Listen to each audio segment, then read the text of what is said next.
employees in 1988. I would handwrite checks and say, here you go, don't cash it until Tuesday. But a teenage employee said his dad wanted to see his pay stub. Pay stub? We don't have pay stubs. Get back to work. He said, Dad works for the government, and state law requires that I receive a pay stub. crud. Now I'm supposed to be an expert on withholding payroll taxes and create pay stubs? That's why I created Patriot Software, to help employers with 1 to 100 employees do their payroll correctly with pay stubs. Go to patriotsoftware.com. Use promo code radio and get 2 months of payroll free. That's patriotsoftware.com. Patriotsoftware.com. Accounting and payroll. Keep your time and money.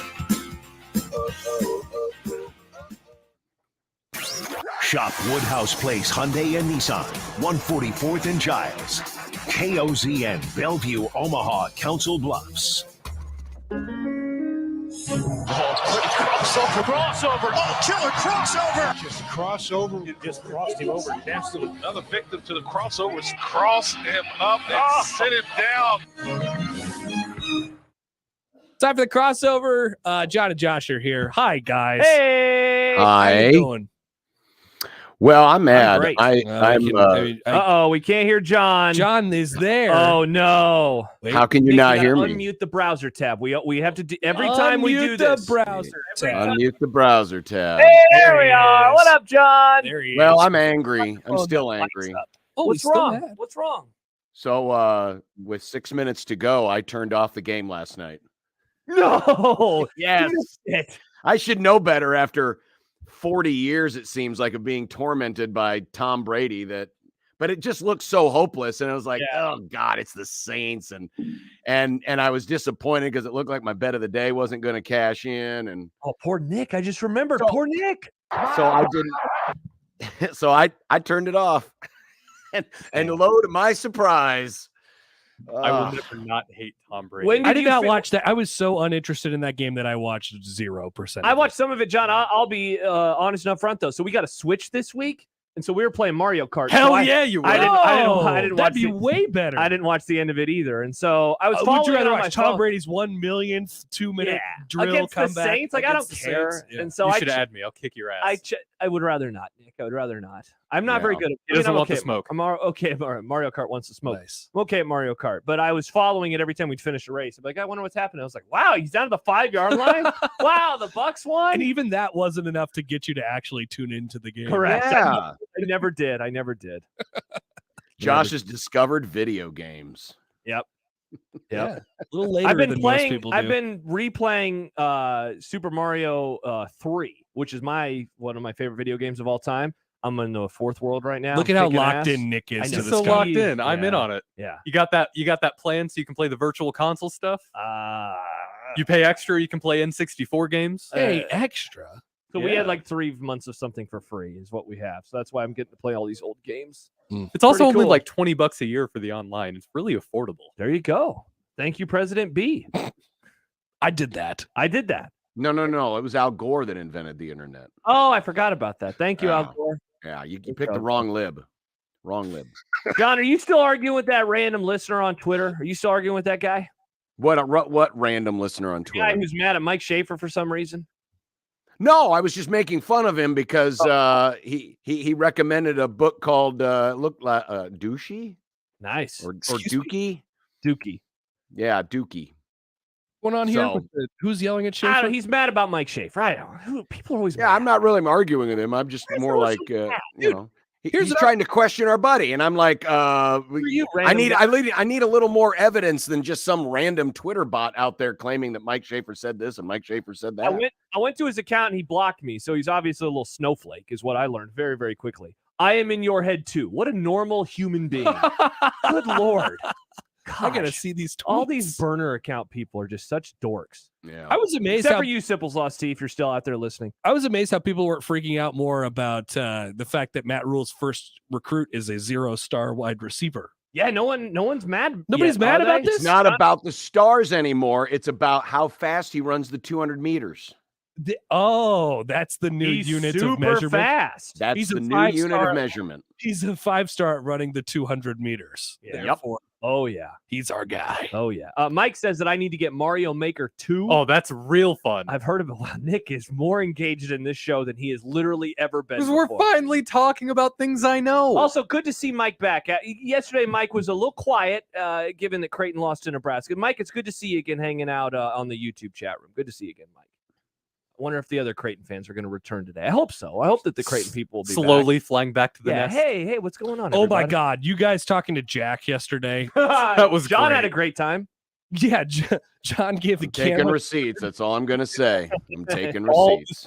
screenshots. And something tells me in another year I'll be able to cash in on those receipts. Is so. Jack is that Jack's alter ego where he wears that hat when he it's always that Alter ego? No, that is his ego. It's always that hat with the muscle arms on it. Whenever he's like doing, you mean the turkey legs, the naked turkey legs? Yeah, whatever those are. It's Yeah. always that hat. Such an odd hat. The strangest hat. What's the weirdest hat you own? Oh, that's a good question. What's the weirdest? What's the hat you weirdest own? hat you own? The weirdest. I have an Omaha no. pothole hat. That's I don't know if I own it, but my dad brought this back from Hawaii 40 years ago and gave it to my sons. You still have it? That looks nice. I got That's laid a Hawaiian yeah. style. John, you should wear that to the show tomorrow. You brought that back for your son? That's great. So good. I got a they were giving out hats but they were orange hunter color hats for the Minnesota Nebraska game in 2019, and I still have it. It is the worst quality of hat that I own, and it has a Minnesota M on it, but I still have it because it's the weirdest That's hat I own. definitely a pretty weird hat. That's a weird hat. Definitely a pretty What weird about hat. John's purple Hawkeye hat? That is, John, though, that's what I The thought. the green, and the army green and maroon Hawkeye hat. Still have it. Yeah, that is definitely a very weird hat. That's weird. Oh, it is weird. Hat that I have is. You got any bucket hats? No, I used to. I had a Colorado Rockies bucket hat when I was a kid. John and I were rocking bucket hats during the World Series this year. I think I want to get a bucket hat. Yeah. Everybody's got to the get bucket bucket hat. hats for the World Series. Bucket hat guys. I almost bought a PBR bucket hat when I was in that's, Florida. That's fun. I wish I would have. I don't think they would have played during the World Series, but I remember when I was a kid, I thought beer hats were super trashy, and now I love beer hats. I have a few of them. Maybe you're just more trashy. Maybe I'm more trashy. I have a few. Some of them local. Some of them Just any hat with a beer logo on it? I just always thought like a guy who wears a Bud Light hat. I was just like, that's not the type of guy that I want to be as an adult. And now I'm that type of guy, I guess. 12-year-old. That's a weird flex. I mean, it's like I'm not flexing. I just thought it was shirts and hats I have with beer logos I know. I on love them. beer shirts and hats. I just, as a 12-year-old, I don't know. Maybe it offended me. Maybe I was the snowflake, like that one You random were. Twitter guy. I like Josh was a Talk fair about of it beer. in HD. Yeah, I'm looking Loser. at this guy's tweets right now. Oh boy, there's a lot going on there. Beer trucker hats are always cool. I don't like the ones with the bottle opener on the bill, though. That's a little much. Out on that. I'm out on the bill bottle opener. I've got one of those sitting on my desk. Odson agrees with me. Same, Josh. Same. Josh, do you still feel this way, or is this just an old way of life? If I got a Bush Light hat today, I'd be pumped. You guys are like the same age. Is that like a your age thing? Maybe, I don't know. Maybe I just offended my young sensibilities.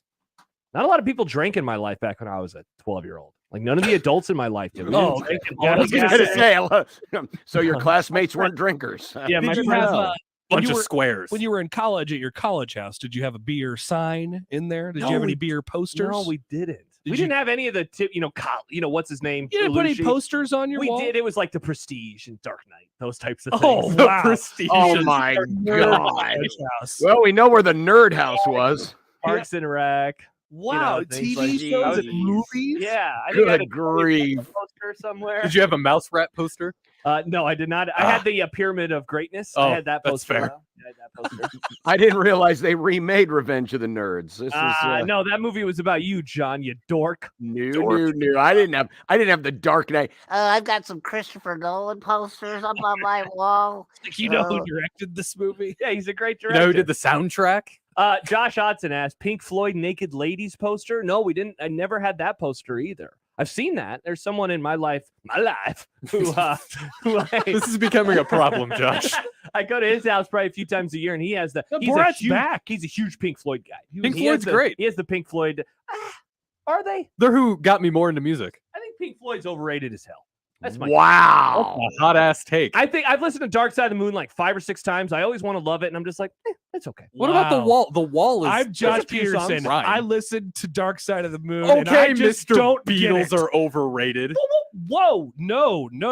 That is a misrepresentation. Sorry, Strawberry Hill sucks. No, Strawberry Fields Forever. She's music boy. Strawberry Fields Forever is not the Beatles' best song. I love the Beatles. Give us the keg now, Nick. You just called it Strawberry Hills. Strawberry Hills. We don't play the Yep. Beatles. Okay. Yep, I believe he's now disqualified from hosting an FM morning radio show. So there you go.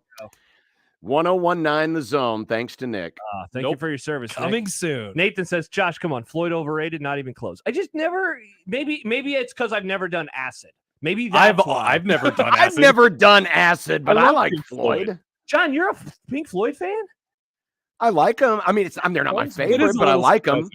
They're certainly not. what's It's certainly your- not Yeah, Springsteen, switch it right away type deal. Shine On You Crazy Diamond. That's a good song. Mhm. I like that song. Is that okay with you? I don't feel as passionately about Pink Floyd as you guys do. If I ever have a kid and they're a girl, I want to name them Vera. That's a good name. Good song from The Wall, Josh. Wow. Nick says, build that wall. No, the whole. Have you listened to the Wall album? It's about tearing down the wall. Yeah, a long time ago. Mr. Gorbachev. Chris It says- predated Gorbachev. Chris says, so Josh never got laid in college. I did. It was just the early days of college. Not so much in the nothing latter. gets the Not girls so like much the ones Dark Knight poster. Yeah, after the dark, I think honestly that might have been the dividing line. The Dark Knight poster and beyond. I think that was kind of when the well dried up. A little. We get a comment from Mike. Shocking. If you had any Joe Gans posters in your no, college but house. I did have a roommate who had like World Herald newspapers taped up on his side of the bed, and Joe Gans probably would have been. And then he like rolled into it, and it got all crumply and fell down. It was very odd. That roommate, very odd. That's an odd choice. Kind of emblematic from that time of period anyway in Nebraska football. What, Nebraska crumbly? also got rolled up and crumbled in a ball many But times. they won 9 games. 9 games. They did win 9 games. That is true. That is Oh true. my gosh, Josh. You either die a hero / sex haver or live long enough to become the villain / insult. when you had girls over, Nice. Josh, did you just play the Dark Knight soundtrack? No, Nick, I'm not a weirdo. Not that big of a weirdo. I did listen to a couple songs. So, is that You know, hey Nick, you want to know what Josh's pickup line was? What was that, John? Why so serious? What am I? So you're like the type of the guy where when the score is playing, you're like, oh, I love this Oh, part. hell, Okay, but to the be fair. movie's not actually. No, happening. Josh only gets excited when it says directed by Christopher Nolan, and he's But like, it's not "Whoa." the part of get the song excited. that he's referring to. It's the part of the movie where the song is playing. It's like, oh, the Joker's about to go into the hospital. to be fair, that's what that sound Hans is. now- Zimmer's pretty good. Damn it. See, now this is like you. Remember when you say take and Nick agrees? You're like, shh. No, I'm saying Hans Zimmer is good. I do agree. I agree on that. That Hans Zimmer rules. The Interstellar thing when he's going through the multiverse, iconic. No, It's a good song. I'm good Dave with Hans says, Zimmer. completely agree, Josh. Pink Floyd is completely overrated. Couldn't even fill an album with music. Had to throw long distance phone calls and tracks. Here's a take that I've had for a while. And John, you're not a big fan of the hip hop, but skits Neither the hip nor the hop. in 90s rap out on skits. They had it in the early 2000s. And yeah, too. like Eminem albums, Kanye. Those albums, I always skipped those. Like, oh, hey, it's 5 minutes of talking on the phone. I don't care about talking on the phone. I want Yeah. to get to the music. Yeah, you never really they never really served a purpose either. I like when they can do it, but it flows naturally. A lot of the times, like if it's just a skit by itself, it's but if Wait, so there's works into actual the production of the song. there's actual segments of albums where it's just phone conversation. There's whole tracks where Oh, it's yeah. just Oh, it's skit number. Those are definitely on. Bob, what like- you doing See, tonight? here's another reason why the 80s were a much better decade. We did the same thing, but except it was for phone answering messages and it was all the goofy songs. The 80s was better because we did less production and tried less new things in music. Acid wash jeans. We like to Putting a phone conversation is not great production. If It's literally if you pulling it do off your things, answering machine. John, Ooh, that's it. That's innovative. Steve, I think, is making fun of me now because I've never done acid. Is it? Does Yeah, this you make, nerd. Does this Yeah. make me uncool? I Yeah. was offered once in How college, about and you I'm go like, do I'm some good. acid, Josh, and be Oh. cool? Yeah, straight up, a group of people are like, hey, $10 and you can hang out with us while we do this. And I'm like, I'm fine. But thanks. Wow, John, have you ever been offered acid before? No. Yeah, Not even offered. No. I've never even been offered cocaine. Wow, even really? offered? I've never been. You guys are a bunch of squares. Yeah, I guess. I try to stay away from those types of clubs. Yeah. Wasn't anything The like clubs that that say Josh's acid college. welcome. Yeah. Hey, the Acid Club. Oh, thank The God. acid club. I'm going to stay away I was from that wondering where I one. could find some in Omaha. Oh man. There are 4 skits on late registration by Kanye. Good There's Lord. skit number 1, 2, 3. What and about 4. was it the Eminem show? Yeah. Oh, there were There's a so few many. skits on that one. Yeah. It's like I'm skipping all of them. Yeah. I'm not going to listen to them, and I think they know That's that. genius, man. It's genius production. Tyler says every Adam Sandler CD was like that. Oh, but the whole thing is a bit. I never got into Adam Sandler stand-up. No? Nope. What about like Adam Sandler songs, like Adam Sandler? A couple of them. albums? There's, Put on you your know, Yeah, I yarmulke. like the Thanksgiving About song. Celebrate Hanukkah. Yeah, he has a couple Hanukkah songs. that are Lunch very, Lady very song. funny. Yeah. Yeah. Dragon says, I bet Josh has never even OD'd under a fire escape. What a square. Yeah, Josh, what's wrong with you? You got How do me. you live some life? You got me. Oh, nice. A poll question from the Connor Happer show. Have you ever been offered acid? Nice. Let me go click yes on I'm that gonna. one. Oh wow. Yeah, Nick, you have. I just told the story. That's crazy. Yeah. Wow. They well- were so casual. Every time I've been offered drugs, it's always been so casual. Well, It's you like, do well, seem no. like a guy that would get offered drugs. Which barnyard animal was it? Was it the cow or the horse? Hey-oh. I was in college. Alan says this is the nerdiest crossover Exactly. I've Which ever- barnyard animal was You it? haven't done acid? What is happening? Yeah, Wait, Josh. Okay, hold on. This is not that nerdy, except for Josh's college house. I would have liked to see Josh's college. Do you have any pictures of your college house? I don't think so. I would have liked to see I'll what was going on in spin- there. I probably have one I of bet my it's very 3. clean. Was I it have very one- clean? Yeah, I like things being clean. Yeah, I'm gonna do the dishes right away kind of guy. Yeah, that's not how it was Oh, going. you would have been very welcome in our house. Ooh. Nice. We could have When been. I roommates, moved in, John. man, I mean, the dishes hadn't been done in weeks. Oh, that's Exactly. disgusting. And Monster. I mean, I've never seen such growth on plates and forks. That's gross. It was John. gross. And then we'd all just end up getting mad at each other because each of us wouldn't do, we just continue to pile Right. on the dishes. Right. It's just like, why would you want to live like this? Why would you want to eat off a plate that's just had a mold family, reproduce 7 times New poll over? question. Yeah. By the way, a new poll question from the Connor Happer show. Does Nick seem like a guy that would be offered drugs? Obviously. Definitely. Yeah, it's a First of all, yes. Nick, you hang out in music circles, you go to concerts, Yeah. and you have a look about you. What do you And mean? you're I from have a- Iowa. And you're from Iowa. Yeah. You just have a look about. Does he not have a Happer? Tell me he has a look about him. Yeah. I What, mean, I look cool and not like a square. Nope. Not that. I live life. Definitely not cool. I like to live La Vida Loca. Nah, you just seem like a guy like, I'd freebase. But missing the glow from last week. What was that, John? What, John? But missing the glow from last week. yeah. Where'd it go? I think Oh, you yeah. seem a little bit more, A little loosey goosey. you seem a little bit more Loosey-goosey. free spirited than you actually are. Maybe he's doing acid. That's certainly something a free spirit. I told would do. you guys, Like, I'm now that I trying to be actually- less stressed. Now that I actually know you, I would never offer you drugs because I don't. Oh, God, you right? would tell on me like or something. I'm would not a narc. Police. Yeah. I am not. I'm No, not going to the Nick police. seems like a guy that would do a drug like that and just be so stressed the entire time. Right. The anxiety would take over. And Yeah. it'd be like, Oh, yeah. Nick did acid. Bad trip. Bad trip. I just want to First go on sight, record. I and would be okay with it though. I was less stressed as a person before COVID happened. COVID kind of ruined me. Yeah. I'm trying to get back to that where I was before then. COVID ruined Nick. I'm just A lot of throwing people that are out saying there. this. A lot of people died, Nick. A lot of people did die. Meanwhile, you're just complaining that you're a little more stressed because of COVID. Other people's experiences don't invalidate your own experiences, Josh. Nice. Even if It they died. affected everybody in different ways and in bad ways. Hispanic Ralph says, nerdy, no, this is the whitest crossover ever. My goodness, dabbing some psychedelics, you weirdos. All right. What are our listeners? And then like? Ralph puts his number so we can call him and get in touch with him. Riley, thank you for saying I don't give narc vibes. I appreciate that. I like the person that responded to the poll question about Nick seeming like a guy that would be offered drugs, just responding with a question mark. That was really good. Question mark? Poll question: is Nick a narc? Is Nick a And, narc? Yes. Absolutely. I'm not a narc. Riley Absolutely. says Nick doesn't give narc vibes. That's what I said. Thank you, Riley. Yeah, I'd be stunned if Nick. Yeah. By the way, Narc Vibes might be a good band name. I'm Narc putting it on my vibes. list. Add it. Add it to your Narc list. You can also add Acid Swiped Right on Me. That's another one that, Oh, wow. Wow. That's that might fun. fit with you. That's too long for a band name. Well, that right? can be that can be the album. That can be your first album. Narc doesn't Vibes. abbreviate Acid well either. Swiped Right on Me. Yeah. It's like I don't know how, Track but one, they found skit. There's a band called I Don't Know How But They Found Me, but then they abbreviate it to IDKH, and that's a good it's a good abbreviation. But Acid Swiped Right on Me doesn't abbreviate We've had some well. long band names. But again, you can make it the first name of the first album. Yeah, just call it the first album. That's fine. Settle for that.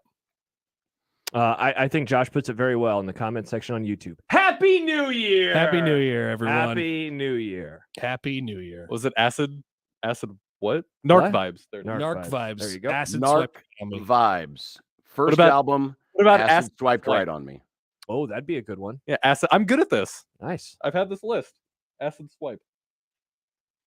Oh, wow. How about, okay, one more. Dave says in the text machine, we had to have a house meeting about dish cleaning when my buddy's week-old nacho plate sprouted maggots. Oh, That is gross. that's Also, just we a had a normal roomie college thing. who would do his dishes, so we'd bring them in his room, put them in his car. What? That's rude.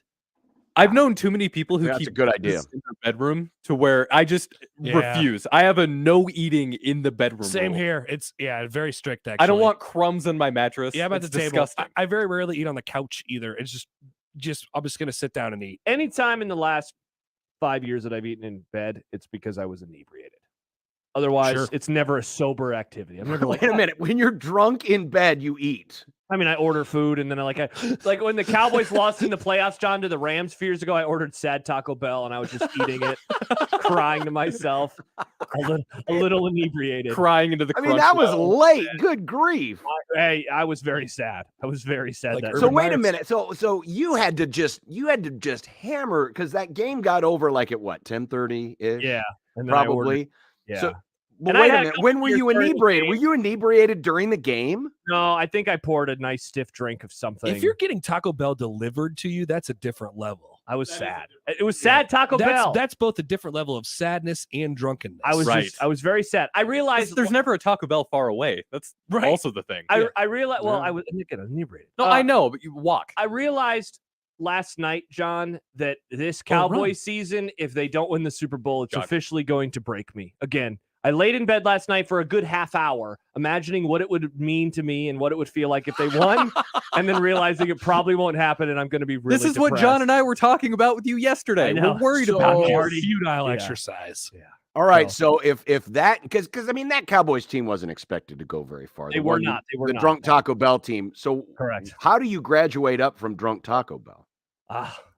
Yeah, what will be the level of sadness that you will be on I this live year? really close to Tanner's. Maybe some wings. Maybe some sad wings. It's got to be sadder than that. Sadder Is it- than is it- yeah. is that's it- is it- happier than Is it Taco high Bell. on acid Chick-fil-A? Maybe it is. Maybe that's what. Maybe Acid. Josh maybe does acid for I'm the first shooting. time. I'm shooting Nick a text. Get me in touch with your guy. I need. I literally haven't talked to them since college. You know a guy. Nick, you're into music. I You could know- probably find people. I know you could Yeah. I'm find. not some- gonna lie. Yeah. I mean, don't you guys do a request show on Sundays? You know, high on acid. No. Yeah, exactly. What? Give us a call, folks, if you're high on acid right now. The High on Acid show. Yeah, that'd be a good podcast. It wouldn't. It'd be like 3 beers later, but on acid. And now here's the latest from Madonna on what died the cake. The latest from Madonna. So you'd play if you were on acid. track from the That's- Beatles. Hey, did you know she's 70 years old? Mike says Acid Chick-fil-A is a punk band name. That is a punk band. Oh, that sounds wow. like a genre. That sounds like a punk subgenre. Acid Chick-fil-A. Acid Chick-fil-A, yeah, for sure. I don't like that. Well, so that's many you know think I'm- how they play the Muzak in some of these stores, the recorded music. The rare Chick-fil-A's that are open on Sunday, they play acid Chick-fil-A. Jacob says 3 tabs later. 3 tabs later. And then JD says, if Brock Purdy in San Francisco take out your beloved Cowboys, what are the chances Oh. Josh is on Monday? Oh, Oh, look, I boy. show up to work. I take my lumps. I'm just going to be so damn depressed. Go Cowboys, And then please. San Francisco would have crushed both of our spirits. They're not going to do that. I ain't worried. Put it on the list. San Francisco's not beating Dallas. Get the eggs. Whoa! Josh, put it on the list. Whoa. There it is. Put it on the list.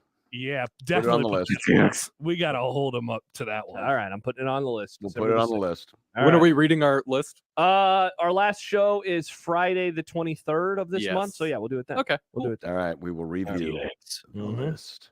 Mhm. And with that note, once again, ladies and gentlemen, we wish you and yours a Mm. very happy new year For sure. from 1620 The Zone. The Connor Happer Show. Would you rather know the lyrics to every song ever by heart or be handed $5,000 cash? The $5,000. In what instance would knowing the lyrics to any Heart song benefit me? No, not heart songs. Like know the songs By the band Heart. No, like by heart. Like, dumbass. That's fair. That's a fair critique by you. The Connor Happer Show. Weekdays from 10 to 2 on 1620 The Zone. Your Omaha area forecast from the Godfather's Pizza Weather Center and KETV News Watch 7 on 1620 The Zone. A few flurries possible this morning, primarily north of I-80. Cool start, but cool this afternoon as well, with highs only up into the lower 40s. 41 this afternoon in Omaha, with light southerly winds, not much of a wind chill. Heading into tonight, staying mostly clear. Overnight lows dropping into the lower 20s with light winds continued. I'm meteorologist Caitlin Harvey with KETV News Watch 7. 1620 The Zone's Unsportsmanlike Conduct, brought to you by a great friend of the program, Union Bank and Trust. There are actually two kinds of cigars. The first is the one you smoke with beloved family and friends. The second, the one you enjoy with friends you've just met. And you'll find both at Hearth Cigars and Pipes Lounge. At Hearth Cigars and Pipes Lounge, there's a well-stocked humidor with some of the best bands from around the world and a bar with your favorite cocktails and other drinkables. So what do you say? Which cigar will you be enjoying tonight? Hearth Cigars and Pipes Lounge, just off I-680 and 48th Street next to Cubby's. Saturday, the Blue Jays are back on the road as they travel to Las Vegas to take on the BYU Cougars. Ravi Lula has our pregame coverage starting at 7. Tip-off is at 9. The Blue Jays, Saturday night. When shopping this holiday season, keep in mind that everyone already has a bread maker, 20 snow globes, and a popcorn tin collecting dust in their basement. What they don't have is an Absolutely Fresh gift card, good at Shucks, Bailey's, and Absolutely Fresh. Order one online at absolutelyfresh.com. What makes 42 Degrees the source for Kratom, CBD, Delta, and more that might help you with sore muscles, joints, and other ailments? Stop by any location, talk to our staff, and see what we can do for you. By your mom's house.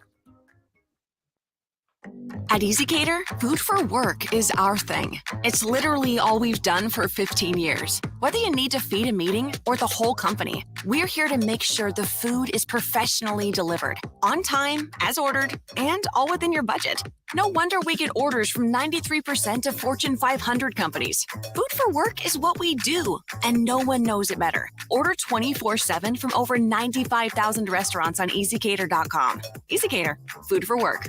It's our thing. My brother-in-law died suddenly, and now my sister and her kids have to sell their home. That's why I told my husband we could not put off getting life insurance any longer. An agent offered us a 10-year, $500,000 policy for nearly $50 a month. Then we called SelectQuote.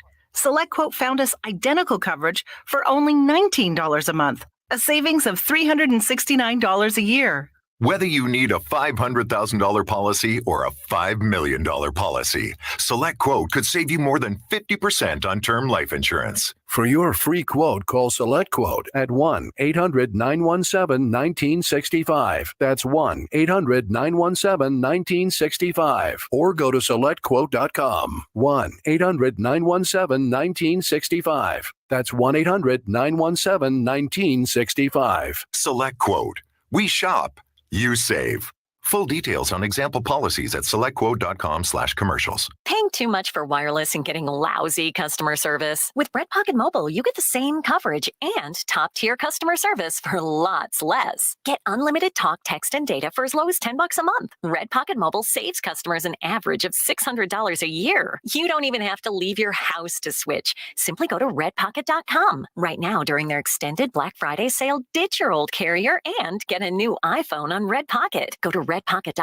That's redpocket.com. Conditions apply. Right now, 1 in 3 people in the Omaha Council Bluffs Metro is experiencing signs of a mental health challenge. These people are your friends, family, colleagues, and neighbors. It can be daunting to reach out, but what if you had the tools to support them? Mental health first aid training is available to help you start these conversations. Prepare yourself with an action plan for identifying and addressing mental health challenges. Learn the signs and start the conversation. Call 211 or visit UnitedWayMidlands.org to sign up for free training today. This edition of Unsportsmanlike Conduct on 1620 The Zone is proudly presented by Union Bank and Trust. The program starts now. KOZN. Unsportsmanlike Conduct on 1620 The Zone. Husker Athletics, Creighton, and yes, UNO. Don't miss a moment, they'll give you your fix. They're on every day from 2 until 6. Spend your afternoons with John, Josh, and Nick.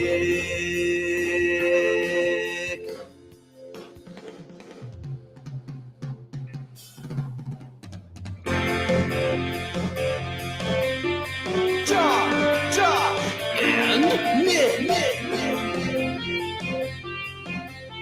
They'll show you what sports talk really is. We've got Michael Bruntz on today's program, and we might just start reading at random all the people entering the transfer portal. Just reading all their names? Yeah, that should fill about 3.5 hours. Sportsmanlike Conduct on 1620 The Zone. Husker Athletics, Creighton, and yes, UNO. Welcome, everyone, to a Tuesday on the program. John, Josh, and Nick, the Rooferees lineup powered by John Higgins. Just one guest today. Just Michael one Bruntz. guest? Yeah.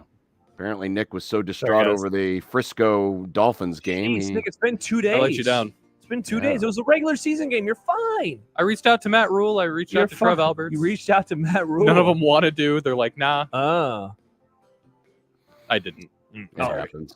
That's all right. Well, you'll be forgiven for today. But we've got plenty of other things coming up on the program today, including we're going to be shopping at a new hot take market. Oh. Yeah. I decided the college football hot take market, their prices aren't as good. So I thought we'd try a new store today. Thanks, President B. The NFL hot take market. I love it. I love the NFL hot take market. I got some takes. I can't make fun of Ryan Day anymore, though. That's a bummer. Oh, I'm sure you'll find a way. He'd be overrated in the NFL. That's my hot take for today.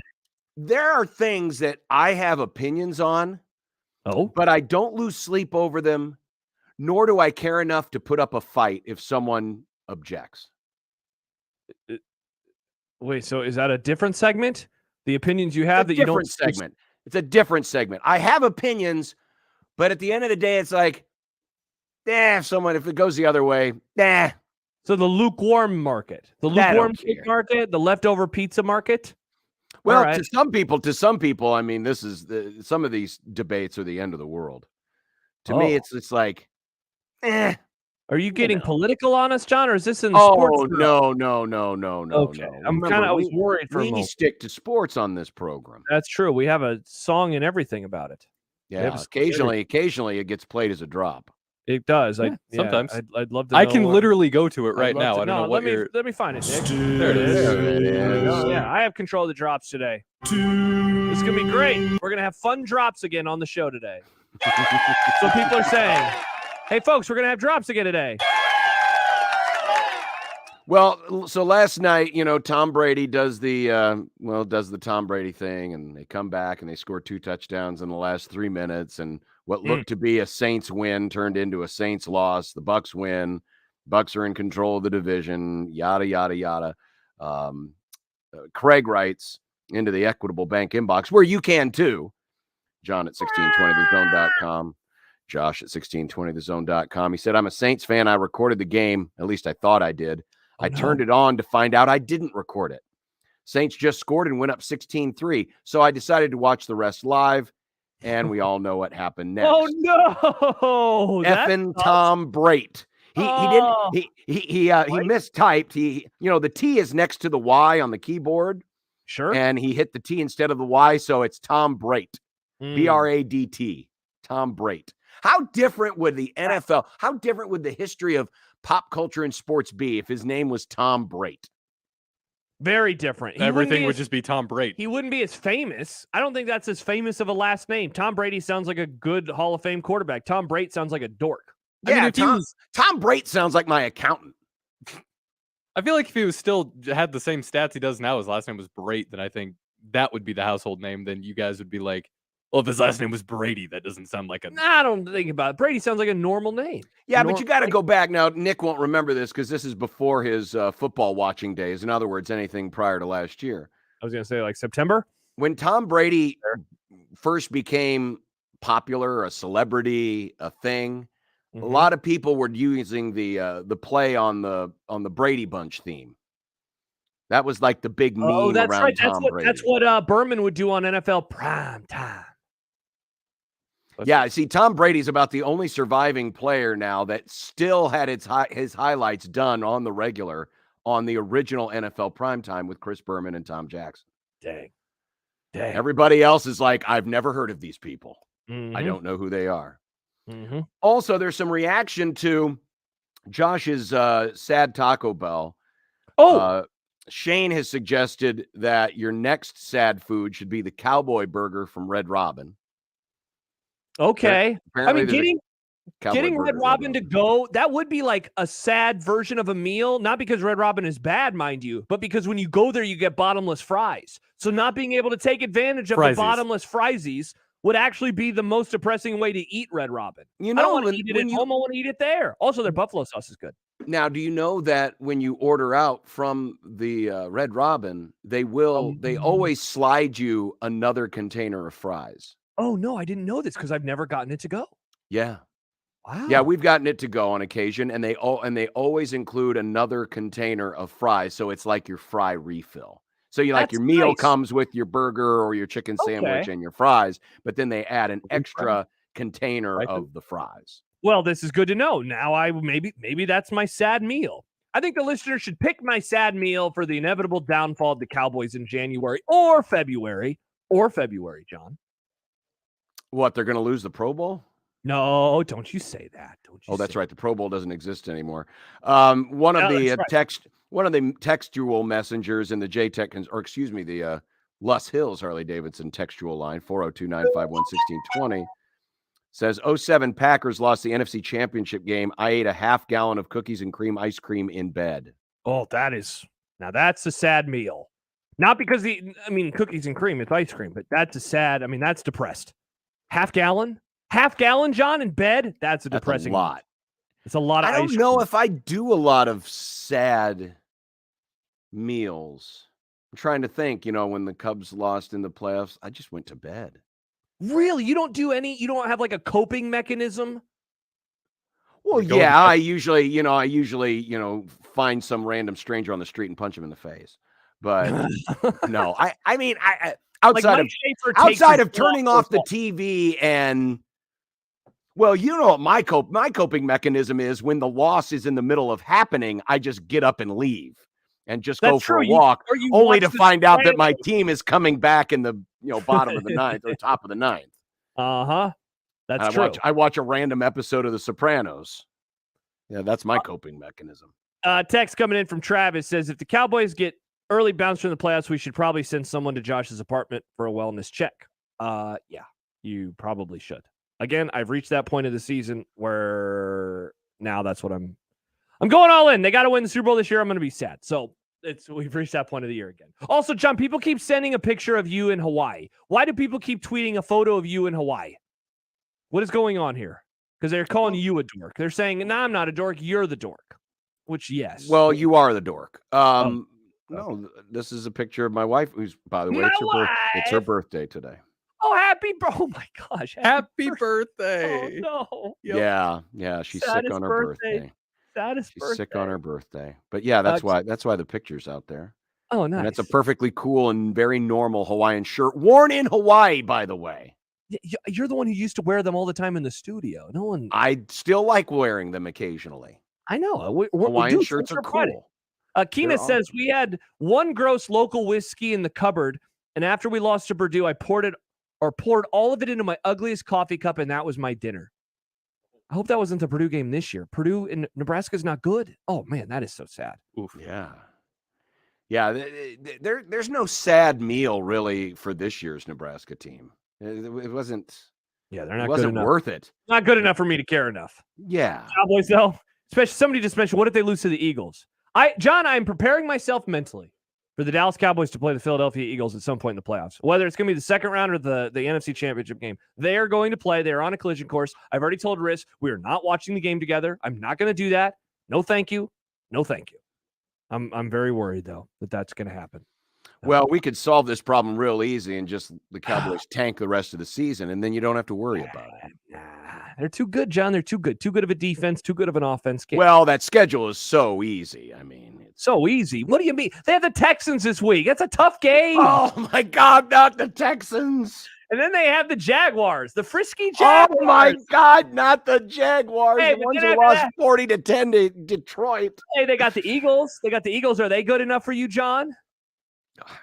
I'm just glad they're testing themselves here. And the Washington football team to finish I'm up just the glad year. they're testing themselves. Oh, Keenan says, by the way, it was last year's Purdue loss, not this year. Oh, the one that John Bishop guaranteed they would win. Wow. Again, that wasn't a team worth getting depressed over. Well, I mean, maybe Keenan was sad that Nebraska was going to fire Frost, and then they didn't. Or maybe sad that they didn't fire Frost. Who knows? All right, 402-951-1620. You can text or call us if you'd like.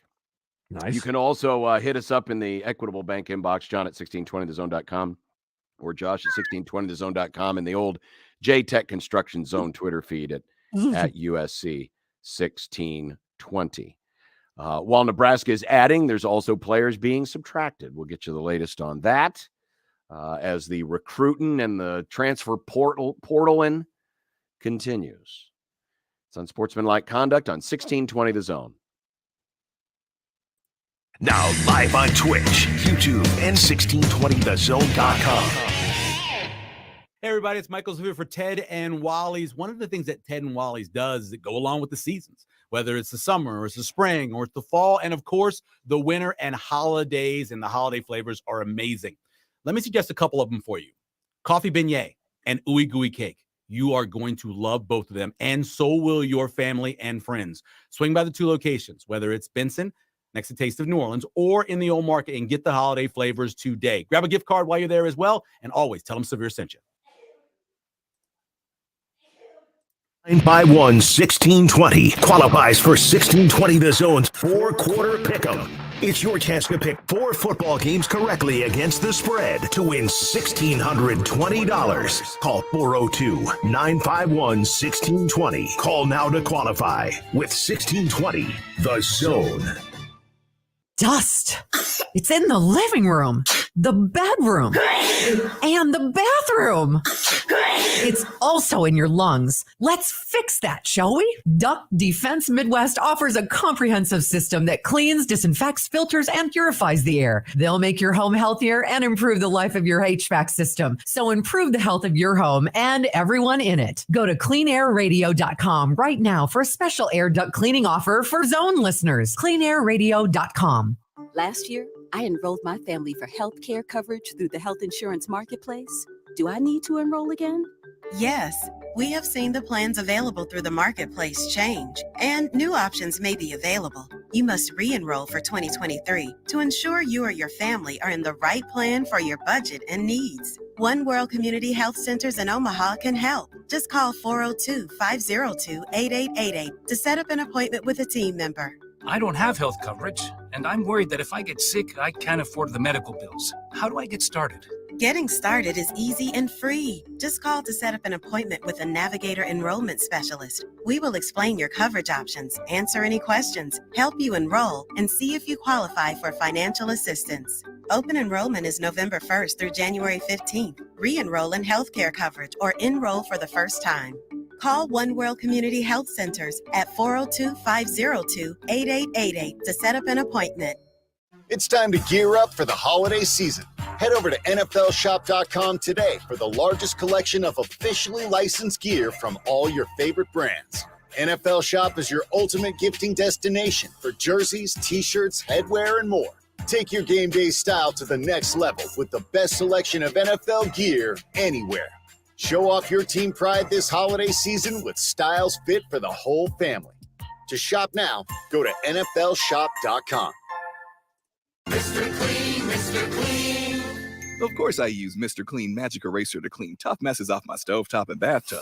But then I discovered I can also use it to easily clean my patio furniture and even my shoes. I'm hooked. And when wipes won't cut it, I use Magic Eraser Sheets. They're thin and flexible erasers, perfect for everyday messes, like gunk on my counters and sinks. They really are magical. The reviews are in. Mr. Clean Magic Eraser and Sheets make cleaning look easy. Finding great candidates to hire can be like, well, trying to find a needle in a haystack. Sure, you can post your job to some job board, but then all you can do is hope the right person comes along, which is why you should try ZipRecruiter for free at ZipRecruiter.com/radio. ZipRecruiter doesn't depend on candidates finding you. It finds them for you. Its powerful technology identifies people with the right experience and actively invites them to apply to your job. You get qualified candidates fast. So while other companies might deliver a lot of hay, ZipRecruiter finds you what you're looking for. The needle in the haystack.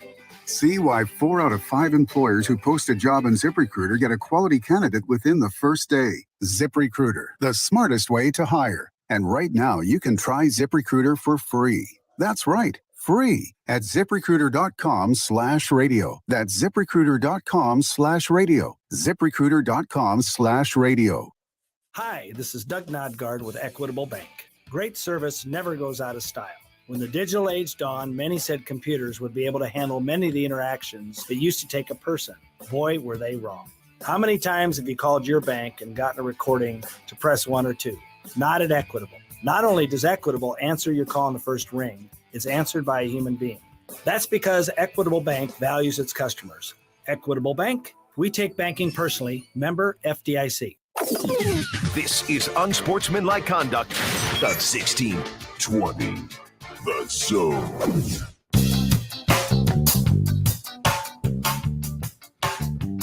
Coming up, we're going to go into the NFL hot take market. Nice. And I'm guessing, we're going to have a weekly segment now where it's just, because normally in the hot take market, we have the hot take. And then we have the hot take we can be talked into. I'm guessing you're going to add a third element, and that is my weekly Cowboy hot take. Oh, I could if you'd like.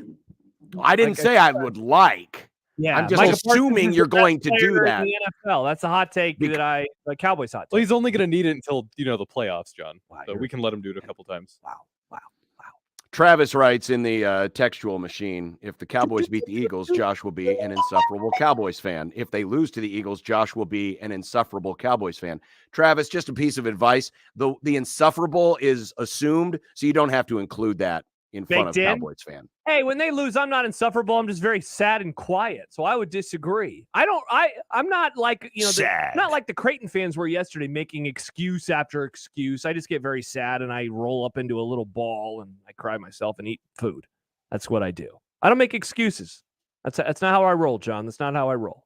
I say the other team was the better team. Unless the backup quarterback started against Philadelphia Eagles on Sunday night. Then I might have a few excuses. Oh, that's how it works. They also beat up the defense that day. It was very depressing. Very depressing. Jesse's waiting on hold on the JTech.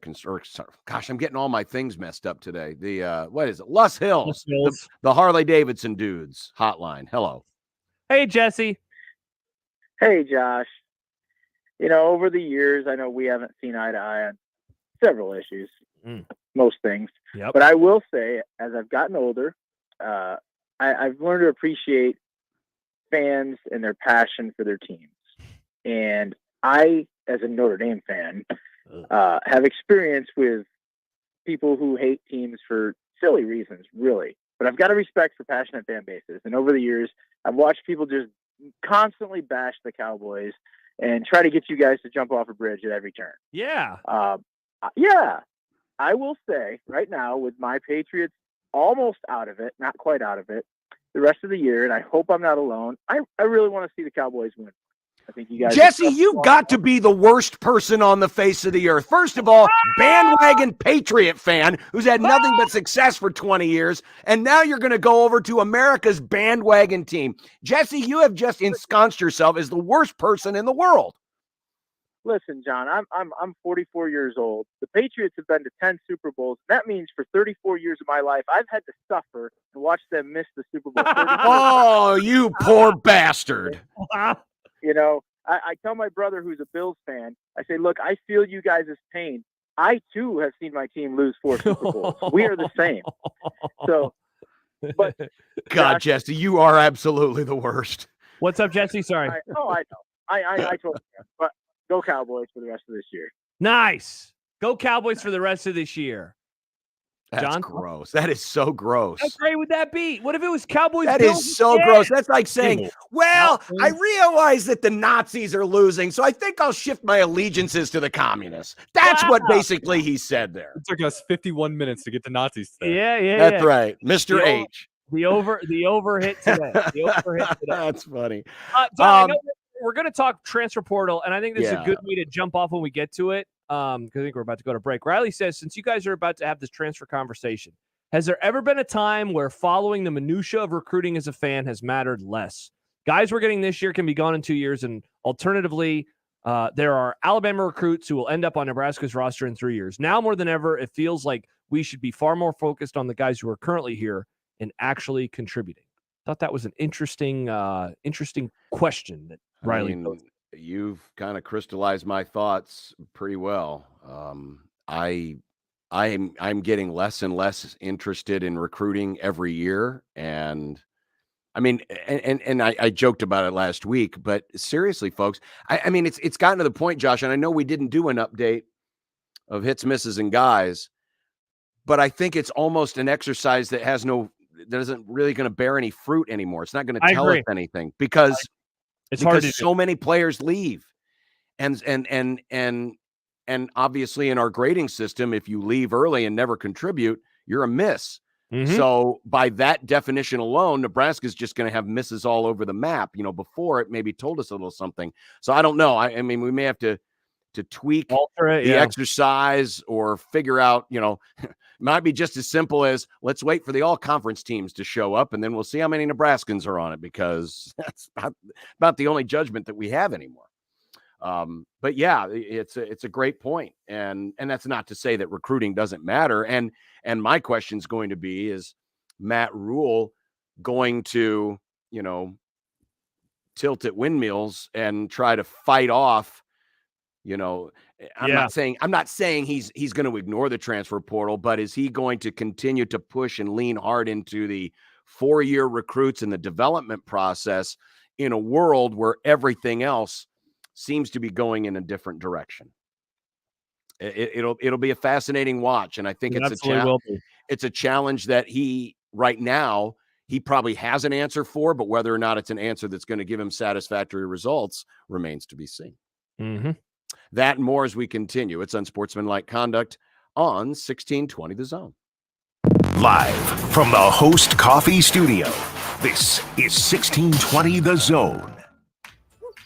Your neighborhood is more than blocks of buildings. It's the people who live there that make it special. At Union Bank and Trust, we're not just creating home loans, we're making neighbors. We're not just small business lenders, we're small business shoppers. We don't just live in your community, we help you build it. Because our people are your people. Visit ubt.com/neighbor to learn more. Union Bank and Trust, member FDIC. Now is a perfect time to download FanDuel, America's #1 sportsbook, because right now, new customers get a no-sweat first bet up to $1,000. That's free bets back if your first bet doesn't win. Just sign up with promo code ZONE, when you are on FanDuel. This is what I like, and I've been a FanDuel customer for years now. All your favorite bets, from the money line to point spreads to player props, are all right there. The app is easy to manage. You can find all of your activity, where your bets are. Also, you can combine your bets with others from a different game for your chance at a bigger payout when you use the same game parlay. Get winnings paid fast. It's easy, secure. I mean, it is what you want with FanDuel Sportsbook and the app. And here's an even better deal. Sign up today with promo code ZONE for your no-sweat first bet. That's promo code ZONE. Make every moment more this season with FanDuel. It is the official sportsbook partner of the NFL. 21 over, present, Iowa. First online real money wager only. Refund issued is non-withdrawable. Free bets that expire in 14 days. Restrictions apply. See terms at sportsbook.fanduel.com. Gambling problem? Call 1-800-BETS-OFF. T-Mobile says they offer home internet, but if their internet comes from a cell phone network, you should know. It's just phone internet, not home internet. Keep your home up to speed with Cox. Cox internet is faster and has more reliable download speeds than T-Mobile 5G home internet. Cox is the real home internet you're looking for. Based on Cox analysis of Ookla speed test intelligence data Q3 2022 and Cox serviceable areas, visit cox.com/internet for details. Brent Rasmussen of Mortgage Specialists. When is the best time to buy a house? The answer is now. It's always now. With interest rates creeping up, the real estate market has slowed down, except for the people that were planning on upgrading their home because of life changes. But the one thing we want to let people know is, even if you buy a house now at the higher rate, we anticipate rates to fall. That means you can buy your house now and refinance down the road. Lots of folks think waiting this out is a good strategy. The trouble is values keep rising, so waiting doesn't really help. Plus, if rates come back down, the market will just get busy again, meaning you'll be competing against more buyers with multiple offers, and you might not get the house that you want. We're seeing the market starting to get back to normal, which is a good thing for buyers and sellers. Click mtg-specialists.com. NMLS number 5918, Equal Housing Lender. Gain presents a tale of longing and long-lasting scent. Dear love of my life, we were on the 12B bus when I caught a whiff. A scent so fresh, so life-changing, I had to find its source. I didn't know if you were the woman in the pink freshly washed cardigan or the retired mailman next to me, but I knew one of you was my soulmate. Ah, the scent of Gain Flings. Add Gain scent beads for an even longer-lasting scent. Are you going to tell me that there are 3 cheeseburgers takeout joints in the metro? Yeah, burrs. 3. 40th and Farnham in the Blackstone District, 168th in Harrison and Millard, and inside the Blue Sky Patio and Pickleball Complex at 107th and Pacific Street. And every single cheeseburgers brings smash burgers, hot dogs, fries, shakes, and more to all of the hungry people of the ONE. It's a thing of beauty. Cheeseburgers, a takeout joint. Keep on trucking, people. The Blue Jay Zone is brought to you by Barry Law. We're in it to win it. The Creighton men's soccer team will play for the school's first ever national championship in the College Cup. The path by the Jays has included many upsets over ranked teams, but head coach Johnny Torres does not see it as upsets. We've done enough all year long to understand that we can play with anybody in the country. The perception is that we're playing against teams that are better than us because they're ranked higher. That's not something that's not how we approach it. That's not how we look at it. We understand that we can play with anybody in the country, and at the end of the day, we're going to come out and play our game.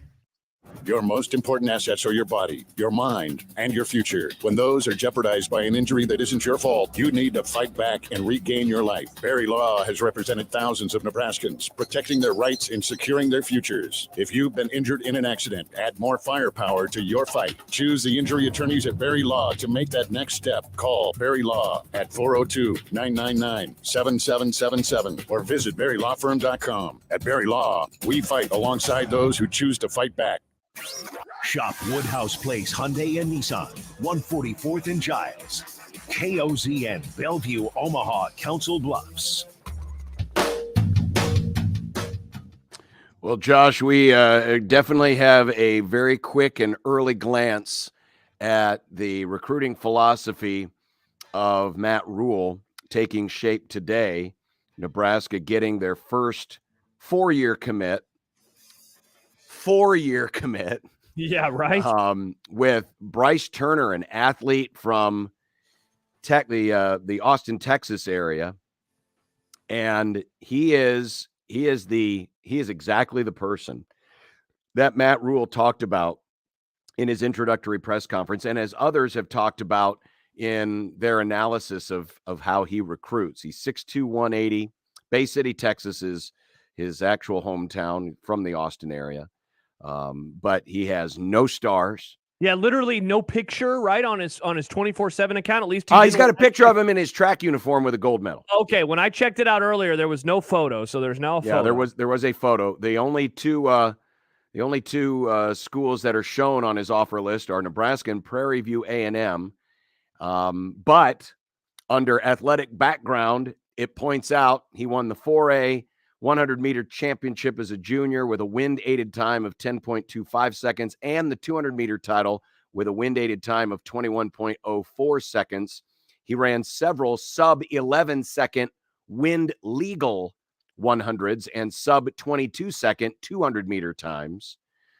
So he is an accomplished track star. He announced he's also going to be running on the Nebraska track team. But this is part of what we talked about last week with Sam Kahn of The Athletic. At the time, he was with ESPN when he covered Baylor. But these are the types of athletes that you might see Matt Rule aim at. They look for speed, they look for measurables, and then they hope to build from there. So once again, and listen, we kind of expected this anyway, with every new coaching staff, we dip back into the old recruiting argument bag. Where it's well, it's about the stars. No, it's about the fits, or no, it's about the local kids, or whatever, got to have more California kids. No, got to have more Texas. I mean, it's just a grab bag of arguments. This is part of the development process that we expected to see from Matt Rule. It just so happens that this news comes on the same day we learn of Ben Bramer, the very talented 3-star tight end from Pierce High School, decommitting from Nebraska. He was Nebraska's first commit of this class under the old coaching staff. He's decommitted and going to Iowa State. Yeah, and I, honestly, I go back to the tweets that I read in the previous segment from Riley when he basically mentioned, has there ever been a time where you followed the minutia of recruiting as a fan has mattered less? And I guess I kind of thought about that when I learned this news because, John, we are not that many years removed from you and I having those debates with callers, having those debates with guests. I think of Steve Sipple, certainly, about the talent versus the development. And obviously it's about both, right? Like no one's going to argue with that. It's just like, what as a fan or as just an observer of college football do you prioritize more? And I guess I kind of prioritize I prioritize a lot of this a lot lesser. Now, I do think a big portion of this for me has been lately that the coaching development has been so bad that I got to a spot where I was just very pessimistic. Like, oh, cool, they signed such and such. He'll probably suck. I became what I really was annoyed by for many years. When a good player would commit, a lot of fans would have that reaction. And I ultimately became I was in that same boat. I feel like I'm in maybe the cousin to that boat now, just because I don't know ultimately what this means. I don't know he's super fast. I think that's pretty cool, but it's not like Nebraska hasn't signed super fast, raw athletes before, right? This is not a new phenomenon. Hopefully the new phenomenon will be that they're able to develop this guy into, something special instead of him just being another player that we talk about in 2-3 years. And, oh, that guy transferred. Remember him when we talked about his commitment just in December of 2022? That was really cool. He ended up not doing anything. I hope he doesn't become that. I do too, but this is the bed that Nebraska has made, and this is what Matt Rule believes in, and he's not going to stray too far from that. Now, again, with the transfer portal and all of the things that come with that, there's going to be some lean towards the portal. Just how much, we don't know. What position groups will be prioritized, we don't know. This is one of the great mysteries because he never had to deal with this at Baylor. Well, at the very end, the portal was just coming online. Correct. He had the portal for 2 seasons. But now the portal, it's literally unlimited free agency. Yeah, because at the time you still had to sit out. In 2018, you still had to sit out. You still had to get a waiver, all that stuff. Yeah. None of that anymore. And there are, depending on which case you want to look at, there are different examples of how some schools have been able to use the portal very successfully, how some have been burned by it, and also what position groups tend to manifest themselves into more successful contributions out of the transfer portal. You make the argument, at least from a Nebraska case, they've done okay with skill positions. They have not done well with any other position groups, whether it be linebackers, especially offensive and defensive lines. It's been very hit or miss. And so how he decides to navigate that will be rather interesting. But there's no question he is going to stick to his tenets of finding raw talent and trying to develop raw talent. And I want, along those lines, I wanted to read this email into the Equitable Bank inbox. This is from Shane. He says, glad that Rule is recruiting away from Frost's philosophy, which was about measurables, ... sigh. This is how he rolls. This is what he did at Baylor. But for argument's sake, a lot of coaches recruit on measurables. Exactly. So it's not like Frost was in some weird, nexus where he was doing things that other people weren't. A lot of people are about measurables. Correct. We saw this a lot in the lead up to Rule's hiring. He's Frost 2.0, or he is Riley 2.0, or he is Callahan. No, just because one coach tried it a very specific way and failed does not mean that all coaches who try it that very specific way fail. And I think we do have to remove that kind of thinking. And I also would say, if you don't like players being recruited off of measurables, then I don't think you're going to like Matt Rule, because this is how he has operated all of his stops. And look, it worked. There are guys in the pros right now who he recruited off of measurables. He recruited off of measurables, and he really believes in his ability and his staff's ability to develop these guys into pros and develop them into all conference caliber players. Tyler asks in the YouTube chat, how would you rate O'Shawn as a transfer portal get? I would He'd rate be a guy in our hits, misses, and guys exercise. Yes, he would be a guy if we were doing that. I would say, was he worth getting? Yes, but he needed the depth. But was he what he was hyped as? No, he was not. But look, I think there was talk of him, upwards of 8-9 sacks because of this productivity at TCU, and he didn't approach that. So, but at the same time, he also wasn't a disaster. So yeah, he would be below what the bar was set for him. Back in what month was that he committed? May, something like that. Yeah, he would have finished below that bar, but it was still a productive get because you got a 12-game starter and an occasional, a decent, if not spectacular, just a decent contributor. Yeah. Oh, by the way, how about your Rams just picked up Baker Mayfield? Did you see this? Did you hear about this? Yeah. If you think about it, it makes a little bit of sense from the standpoint that obviously Matthew Stafford's not playing. John Wolford's been hurt. So they just need depth. The other part of it is keeps him away from San Francisco. San Francisco is saying they weren't interested. So whether that was, a tactic to, get teams to pass on him because they knew the Niners wouldn't take him, or if they were actually being genuine, I don't know. But the other part of it is if Mayfield signs with if the Rams have him, if he signs with another team next season, the Rams get a compensatory draft pick. So you could still benefit from him next year if he goes somewhere else, because you could get an extra draft pick out of it. Yeah, and why not take a flyer on a guy in a lost season anyway? Yeah, it's not a terrible decision. I mean, the season literally is lost. But so there you go. So they'll pay the rest of the 1.3 on his contract, and he could be available for the game on Thursday night. Gosh, that's crazy. The positive boys. Cool. One more comment before we talk to Bruns. Eric says, I'm not very optimistic in this upcoming recruiting class, but I'm ready to see Rule's staff start to develop players. The past 7 years has beaten down my excitement as a Husker fan, just ready to win. And I would I would caution anyone to really think that this first class, this abbreviated class, is going to be anything of note. You hope that it can fill some holes, but do not judge his recruiting acumen off of this class. It's next year and the year after that you have to it's hard to. It very rarely do transition classes. Are first of all, they rarely provide a lot of fruit. I mean, there are examples. I mean, Joe Gans obviously was an example. Hey, Adrian Martinez, all of his warts aside, he started for 4 years. True. He was part of that class.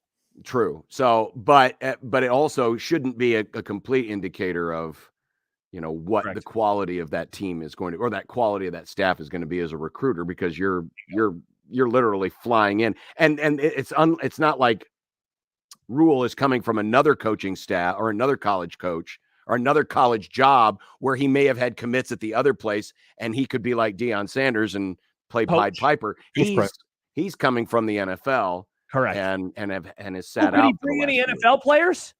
No. Oh, you want anyone? Can't bring in. Well, Baker Mayfield's now with the Rams, so you can't go after. Yeah, and they already traded. No, you're not getting Baker.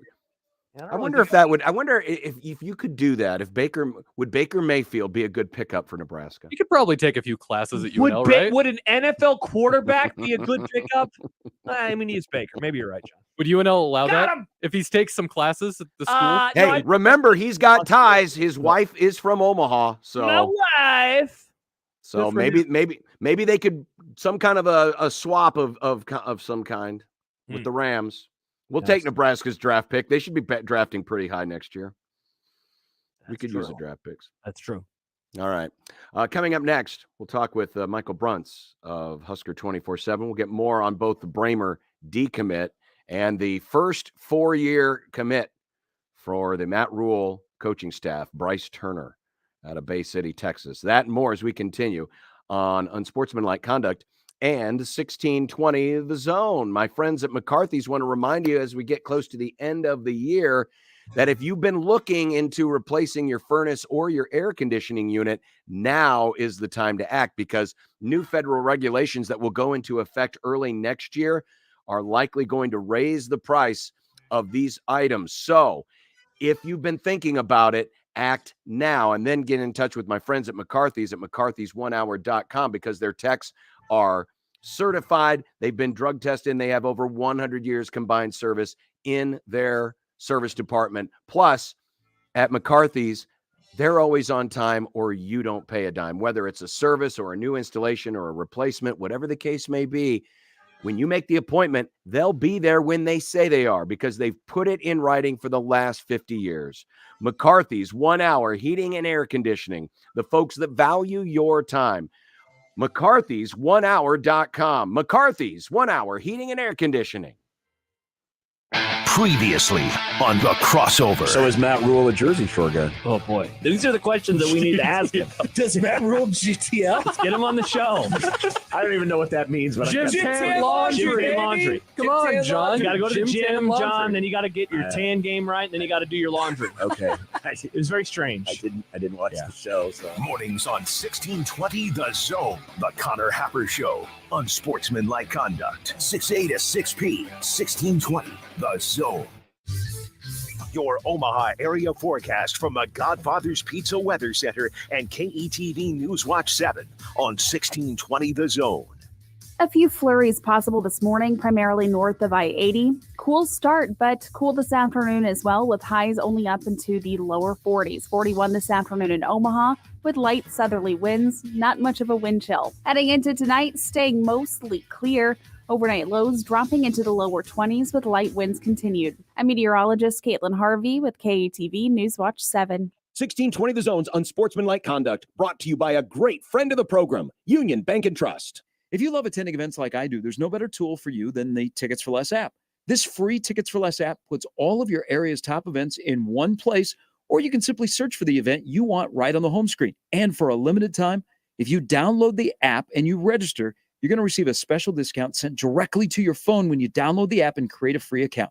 If you're looking to lock in your seats for a big concert or sporting event this holiday season, all you have to do, download the Tickets for Less app and save big today. Hello, friends. Kent Pavelka wishing everyone happy holidays and best wishes for the new year from John Higgins Weather Guard. You know, we're fortunate to live in such a great community with a strong economy, good schools, and public service, along with a high level of health care and simply a great way of life. We appreciate everyone who's done business with us, and we look forward to meeting new customers in the new year. Happy holidays from your fans, the rooferees at John Higgins Weather Guard, America's leading installer of Da Vinci roofs. Last year, I enrolled my family for health care coverage through the health insurance marketplace. Do I need to enroll again? Yes, we have seen the plans available through the marketplace change, and new options may be available. You must re-enroll for 2023 to ensure you or your family are in the right plan for your budget and needs. Charles Drew Health Center in Omaha can help. Just call 402-451-3553 to set up an appointment with a team member. I don't have health coverage. and I'm worried that if I get sick, I can't afford the medical bills. How do I get started? Getting started is easy and free. Just call to set up an appointment with a Navigator enrollment specialist. We will explain your coverage options, answer any questions, help you enroll, and see if you qualify for financial assistance. Open enrollment is November 1st through January 15th. Re-enroll in healthcare coverage or enroll for the first time. Call Charles Drew Health Center at 402-451-3553 to set up an appointment. Prescription products require an online consultation with a healthcare provider who will determine if a prescription is appropriate. Restrictions apply. See website for full details and important safety information. This message is for the guy who isn't perfect in the bedroom. And let's be honest, who is? Maybe the issue is getting it up or keeping it up, or maybe it's finishing too soon. If any of these performance hiccups sound familiar to you, don't sweat it. Hims can help. At 4hims.com, you can go online and get clinically proven prescription medication that treats these issues prescribed for you, if appropriate, by licensed medical providers. And the medication is shipped free to your door in discreet packaging. Plus, Hims gives you unlimited follow-up visits with medical providers. No one's perfect in the bedroom every time, but with Hims, you can get a lot closer than before. And chances are, your partner will agree. To get started today, go to 4hims.com/perfect. That's 4hims.com/perfect for your free visit. FORHIMS.com/PERFECT. This is Scott Schultz from Host Coffee. 2022 marks our 50th year and business has never been better. We continue to grow and add new customers. Many employers are looking for new ideas for their staff as people return to the office. Our pantry service is a great office amenity for staff and guests. Fresh food, snacks, coffee, water, and other beverages for employees and guests. Enhance your office experience with pantry service from Host Coffee. Learn more at hostcoffee.net. This is Unsportsmanlike Conduct. You root Big Red football, you must root Big Red basketball. The 1620. The Zone. Here's a story of a man named Bruncy who covers Husker sports, boys and girls, like football and basketball, even weightlifting, like front squats and curls. Then one day, good old Bruncy called a talk show, and acting on what they thought was a hunch, John and Josh wanted to start a family. And now we get to talk to Michael Bruntz. It's Michael Bruntz. Michael Bruntz. Now we get to talk to Michael Bruntz.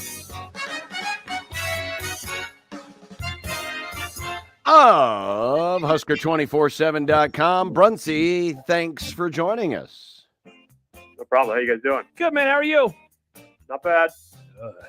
Well, we're now analyzing the first ever. I mean, when the trivia question is asked many years from now, who is the first ever commit to the recruiting class of Matt Rule, we can answer definitively and with confidence, Bryce Turner.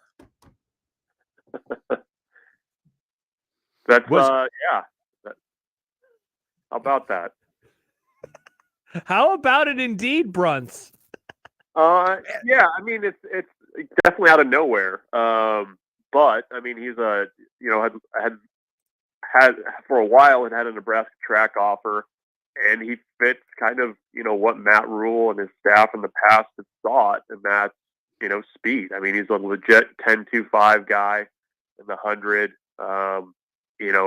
That certainly catches your eye. You watch his highlights, and he doesn't really pop off the film right now, but he goes and gets the ball when he has to, play some running back. So he's just one of those guys that you bring in who can run. You don't necessarily have a position for him on offense, but if you're confident in your ability to develop guys, that's a pretty good piece of clay to kind of start with, to bring somebody along on the offensive side of the ball. Bruntz, we were talking earlier because we got a question from a listener. Essentially, like in this era of the portal, guys leaving, like how much should we kind of be paying attention to recruiting? I imagine that you've kind of asked yourself that not only as someone who follows the program, but as also the purveyor of a website, Husker 24/7 Sports. How, I guess, have you could maybe contextualized all this stuff, given how much things have changed in the last 4 or 5 years? Yeah, I mean, it's I kind of look at it as the recruiting piece and the portal. I mean, it doesn't have to be just one or the other for programs. I mean, I think for a lot of programs, you're going to be able to go in and get immediate help. But, at the same time, I think for programs like Nebraska, you're going to need developmental guys that you can bring along, get them in your system and, teach. I mean, that's kind of the blueprint that Matt Rule is going to follow and, fill in the holes where they can through the portal. So yeah, it does matter because you are going to have guys leaving and I think teams are going to have to fight a little bit harder to, keep guys if they don't kind of see the field in the first couple of years or, contribute. But, I still think, especially with this first class, Nebraska is going to go out and find guys that are more along the lines of those,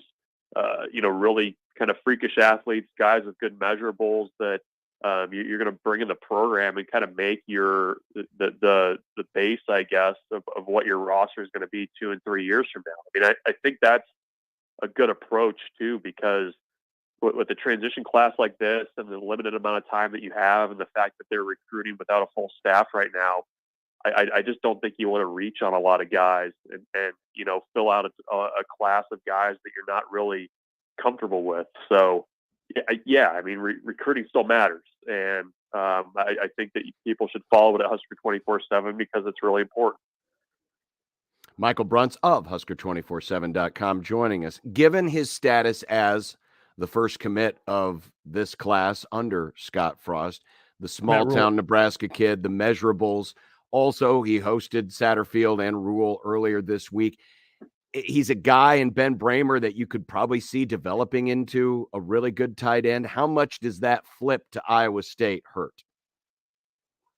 Well, I think it was a little bit of an uphill battle anyways for Matt Rule and his staff. I mean, I think, kind of the interim period, Iowa State saw an opening and really kind of built that relationship. And I think he's a guy that, certainly fits what Matt Rule wants. I mean, they want a guy that's athletic.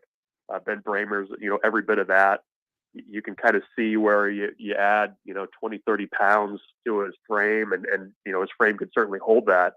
And he could be a pretty effective tight end or just really kind of a mismatch for opposing defenses. So, that hurts. And I know that, you kind of get the headline of, Nebraska losing an in-state kid to Iowa State. But, I do think that Iowa State did a pretty good job of, maybe taking advantage of a little bit of inattention from Nebraska in that interim period. And, that's kind of what you saw the flip today. So, I think kind of with, having a full class and being able to build those relationships, I'm fairly confident that Matt Rule won't lose those types of battles in the future. But that's just kind of you kind of just have to hit the ground running as much as you can. And, I think unfortunately Nebraska's playing from a little bit behind there. Bruntz, I wonder, because you've seen the concerns and the praises that the coaching staff has gotten as it's continued to get put together. What concerns do you think are fair? And maybe do you have one or two that you think are unfair at this point in time? Well, I mean, I think, one somewhat concern is you don't have the full group named yet. And I know you don't want to, rush and just, name your staff to have 10 guys out there. But, I think it would be a little bit more helpful when you're recruiting at certain positions to kind of be able to say, this is the guy and this is who's going to coach you. And, even a little bit, I think, with the guys currently on your roster too. And maybe they have been giving a bit better sense of that behind the scenes. But, when you're in the age of the portal and you kind of have to recruit your own roster in addition to, filling things out, I think having, that kind of information is, pretty helpful. So I think that's, one thing I would point to right now that you'd like to see get firmed up a little bit sooner than later. I think kind of going back to what Matt Rule said in his opening press conference, though, and in the side session, that he's always kind of sought out, younger coaches, hungrier coaches, and guys that he's, identified in the past as kind of up and comers. And I think that's, a little bit of what he's done so far. I mean, you still have quite a bit of, what I would expect that assistant coach pool is, available to spend. So I think you're going to see, some maybe bigger names pop up here as they, round out things, and that defensive coordinator hire too. So, I think it's a good start to the staff. I just think it would be to Nebraska's, benefit to kind of get that thing sewn up a little bit sooner than they have. Could we get finalization by week's end, or is this something that drags into next week too? I don't know. I mean, I think there's some question about, if the coach is coming from the NFL,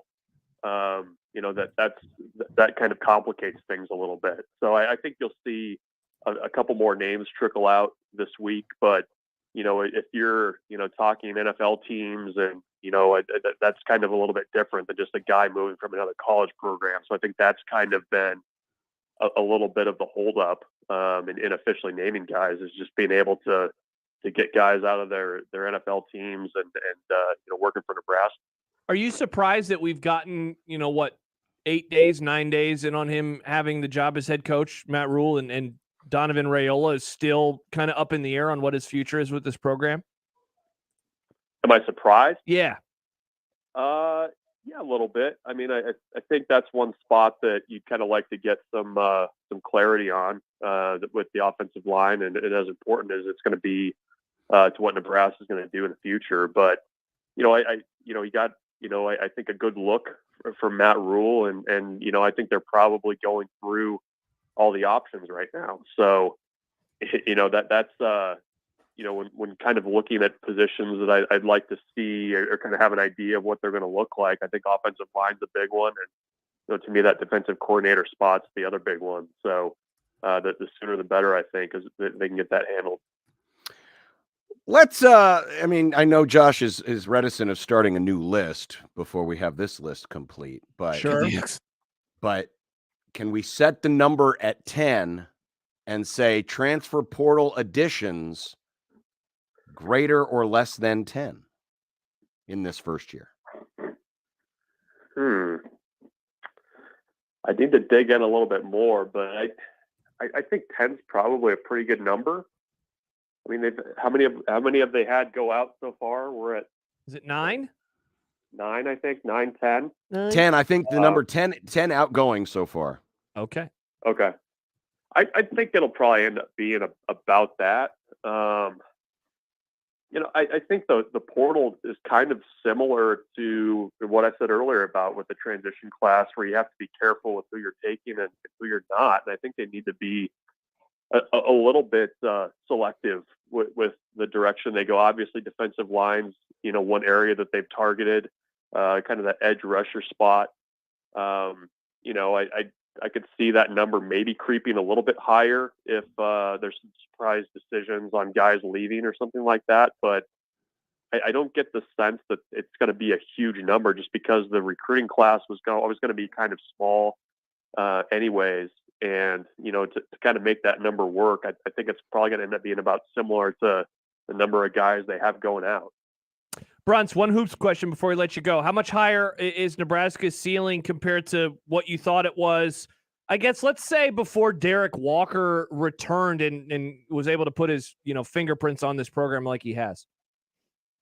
Oh, I think Derek Walker completely changes the complexion of that. And I think he kind of had an idea of maybe how much he did, but to see what he did against Creighton and even, some of those games they lost in that neutral site tournament. I mean, I think if he's in there, that probably looks a little bit different. So I don't know. I mean, I was a little bit skeptical that Nebraska was going to be willing to do it, but also able to kind of, make it happen on the floor of kind of playing those, Rutgers rock fight style games. And for whatever reason, I don't know if it's different leadership on this team, maybe the addition of Adam Howard, running the defense, but it seems like guys have really kind of embraced that.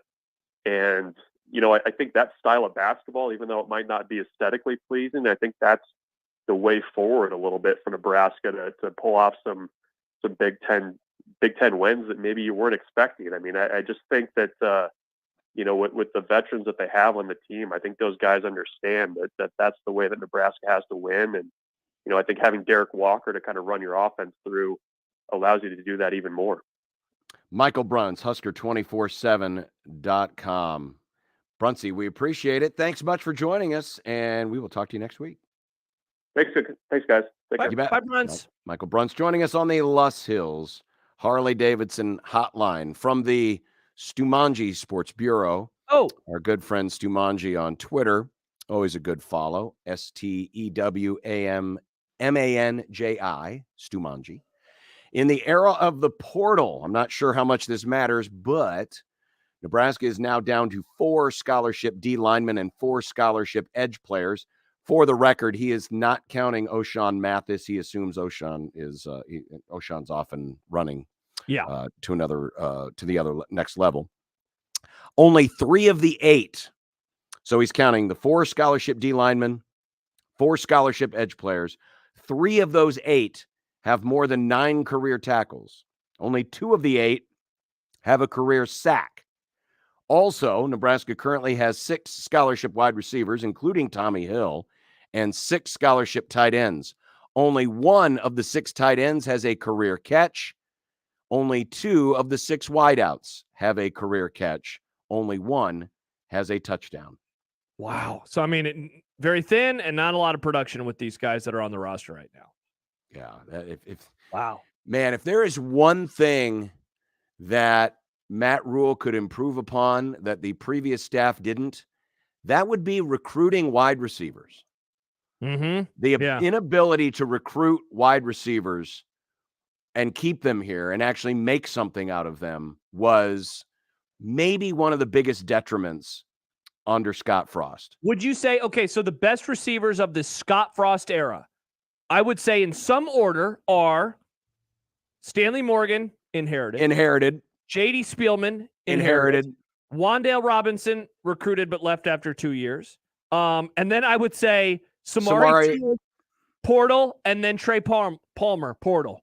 Yep. So you had 2 inherited, 2 portal, and 1 actual recruit that came out of high school, and even he was only at Nebraska for 2 years. So and was also used out of position for 2 years. And was used out of position, yeah. So finding players that could be good and could stick around for a little bit, that would be very nice. It'd be very good for the program.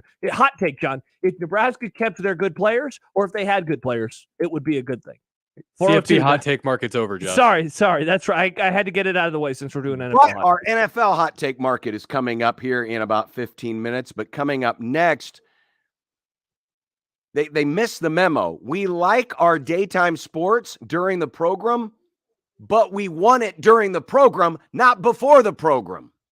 We'll explain when we continue on 1620 The Zone. Omaha's most listened to all sports radio station. Again and again and again. 1620 The Zone.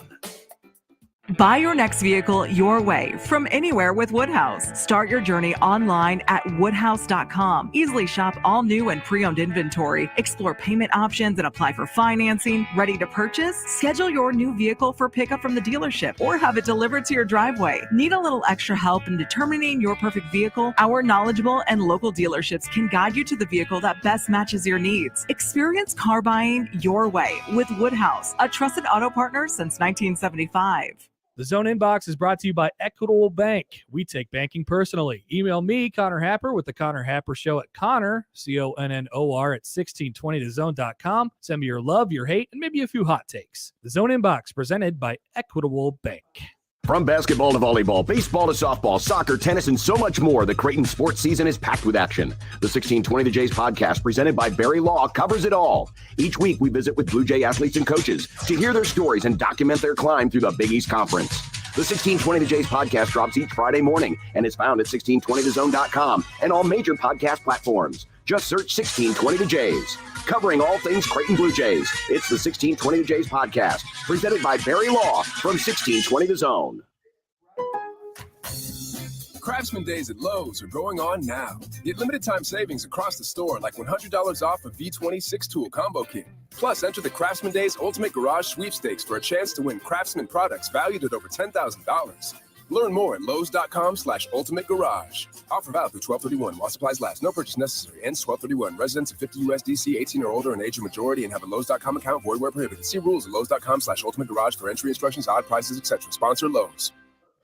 Ew, gotta get rid of this old Backstreet Boys t-shirt. Tell me why. Because it stinks, boys. Tell me why. I've washed it so many times, but the odor won't come out. Tell me why. No, you tell me why I can't get rid of this odor. Have you tried new Downy Rinse and Refresh? It doesn't just cover up odors, it helps remove them. Wow, it worked, guys. Yeah. Downy Rinse and Refresh removes more odor in one wash than the leading value detergent in 3 washes. Find it wherever you buy laundry products. I always wanted to learn Spanish, but I never thought I'd have the time. Then I discovered Babbel. Babbel's lessons are fun. They only take like 10 or 15 minutes, and in 3 weeks, presto, you're starting to speak another language. Like magic. I love that Babbel's lessons aren't just robots talking. They're voiced by native speakers, so you get the pronunciation just right. And they're designed by real language teachers, so you learn how to have real-world conversations, things you'll actually use. It's incredible. After using Babbel, I'm ready to start having real conversations in French. There's all kinds of ways to learn. Use Babbel's podcasts or games or videos. You can even join live classes with a language teacher. If you want to learn a language, there's no faster, easier, better way than Babbel. Babbel. Babbel. Babbel. Évidemment.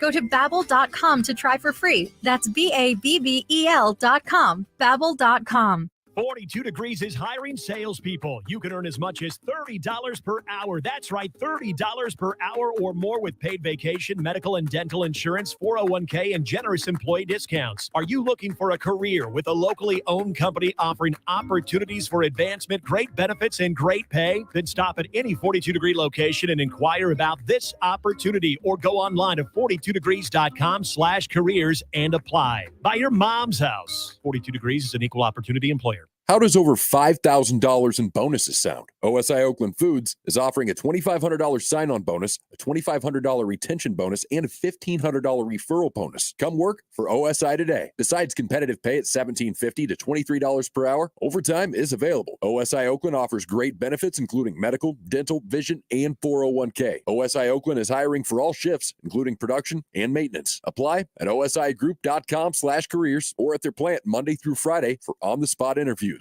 1620 The Zone's Unsportsmanlike Conduct is brought to you by Union Bank and Trust. Now back to the program.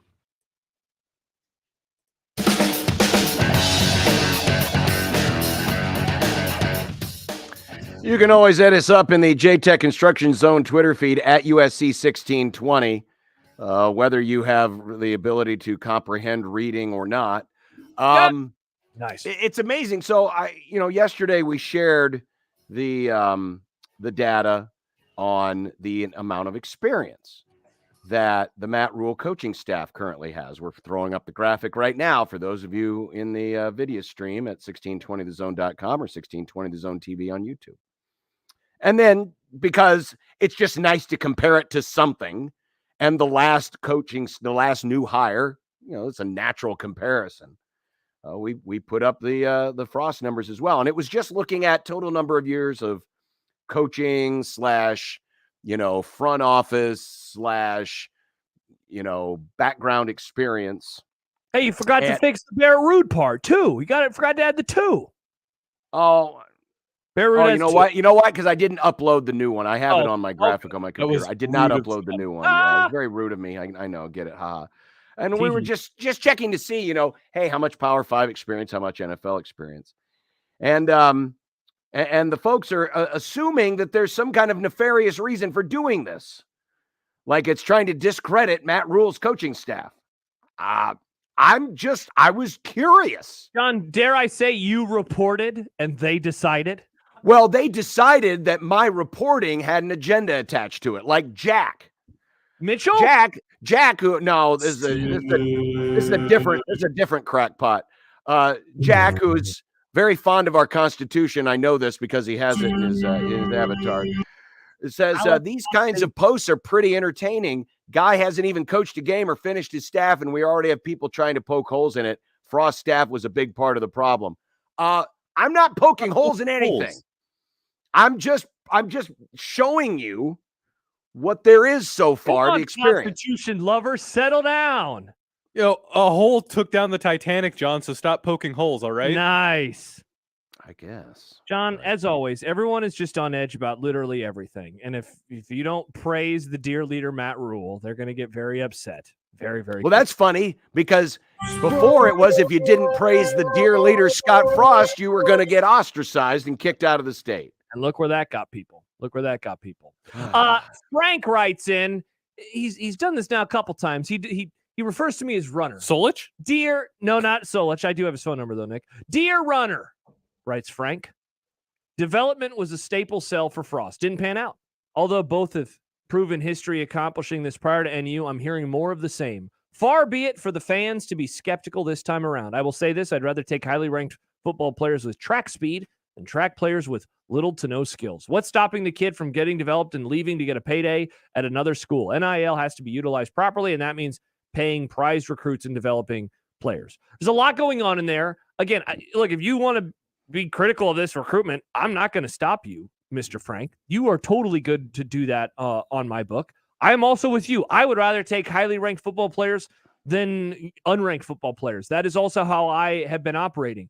I wouldn't be concerned about the name, image, likeness component eventually being the downfall of this player moving on from Nebraska. If he moves on from Nebraska, John, in my opinion, it's just going to be because he's not good enough. He's not playing a whole lot, or he doesn't get along with coaches. Here's a little dirty little secret about the transfer portal. The vast majority of the kids that enter it weren't good enough at their last stop. Very rarely do you get a player who, like a Bryce Young's not going to enter the portal, right? Like that type of player isn't going to hop into the portal. But look, if you want to be concerned, that is totally okay with me. We'll have Schaefer on tomorrow. And one of the questions that I want to ask Schaefer is, why this player first, do you think? And you kind of asked this of Bruns, but it's pretty fascinating, right? That they are bringing in, like, this is the first commit that they have received. So why did they target this guy? What was it about him? Unranked, no Power 5. What was there? One other offer? It's what I'm really trying to say is it's not like they had a whole lot of competition. They could have slow played it, I would assume, a little bit more. Now, I know that the track program was recruiting him as well. And so, it's probably a combination of factors. But yeah, I'm pretty interested in that. Look, if anyone wants to say, I don't like this because this program has not developed players for a long, long time, so I am critical and I'm going to be concerned. That is totally good with me because you are absolutely right. Where I'm going to operate is Matt Rule has done a good job of developing these types of players. So I'm going to give him some leeway and I'm going to give him some grace. But if you don't want to, I'm not going to get mad at you. Well, then let me throw this idea out because I think Michael was alluding to this in our last segment. Transitional classes very rarely bear a lot of, really productive fruit just because you're throwing them together and, what if, and again, we don't know how this is all going to look and shake out by the end of February. Really, you got to go to the end of May when the next transfer portal window opens and closes before we really see what the roster is going to look like. So we're not going to have, we'll have a very good idea of what the roster will look like in the spring. We'll have essentially the final look at it come late May, early June. What if the goal of this transition recruiting class is to find a lot of these Bryce Turner types, and then you supplement that with the players out of the transfer portal that you expect to contribute right away? So you use the portal to try to get the team up and running for the faster. Short term. Yeah. But the transition recruiting class, because you've already planted your flag in the garden of we are the development team, that we're going to go out and just find a lot of diamond in the rough projects that we know are going to be around. And these will be the guys that will try to mold and shape into football players for 3 or 4 years down the road, because we're not getting these guys for year 1 or year 2. We're getting these guys for year 3, year 4, maybe year 5 if there's a red shirt involved. Maybe that's the strategy. But again, we don't know. I'm just throwing that out there as a possibility. That could be, and it makes some logical sense to me. Again, the big question mark is how does Matt Rule use the transfer portal? How comfortable will he be using the transfer portal? Can he mesh the ideas of recruiting, developing with the instant, free agent nature of the transfer portal? Yeah, what you're talking about is a balance, right? What's the balance going to be? What's the ratio going to be? We talk about run pass ratio all the time. What's the ratio of recruits out of high school that you hope to keep around for a few years and develop versus the quick fixes that, look, they're going to need them, and we all agree. We just don't know what that number looks like. You throw out the number of 10. I would say that seems like a low number. It seems like a low number. Maybe it's not a low number. I don't know. I feel like in the end they're gonna have so many holes to fill that they're gonna have to bring in more than 10 players. The question that I want to know is which positions are they going to need to fill? Crypto King, he seems pretty convinced. Me plus you equals nighttime fun. He seems very convinced that Casey Thompson will not be on the roster. If he's right, then they're going to need one, if not, look, I think they might need one, if not two quarterbacks regardless, but they're definitely going to need somebody out of the portal at quarterback if he is right. Who else is going to be gone? What other positions are going to be gone? The problem right now is that they're just super thin at a lot of these spots. And they found themselves at defensive line super thin back in May. Are they going to find themselves really thin after spring again somewhere else? Well, coming up on Thursday, the NCAA volleyball tournament resumes in the Sweet 16 round. Mm-hmm.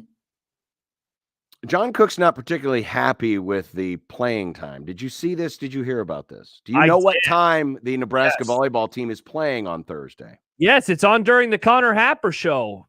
10 a.m. right here on 1620. Well, the volleyball's not on 1620. It's on the Connor Happer show is. Yeah, 10 a.m. John, and you know who they're playing?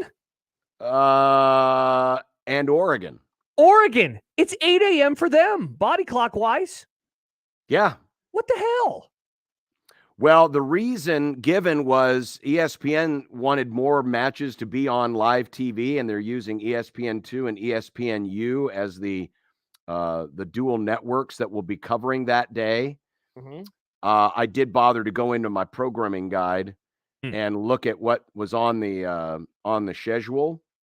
Naturally, the main channel, the mothership, ESPN, is airing its usual array of chit-chat shows and goofy game shows where opinions turn into points, and then not on at 10 a.m. That's an afternoon show. And then Woody, what's his name, writes weird things on a chalkboard. Games and hotels. And then at night they have the college football awards show. But John Cook thinks, and he said yesterday, it's ridiculous. Are they going to play the college football playoff at 10 a.m. in the morning? It makes it harder on our fans, people that work. I don't know why they can't figure this out to do half on one day and half on another. And what he's suggesting is you've got 8 matches in the Sweet 16. You put 4 on Thursday, you put 4 on Friday so that you can put them in more advantageous windows to play in. Now, I suppose Friday could be a problem. I know there is some college basketball on Friday, but you have a slew of channels.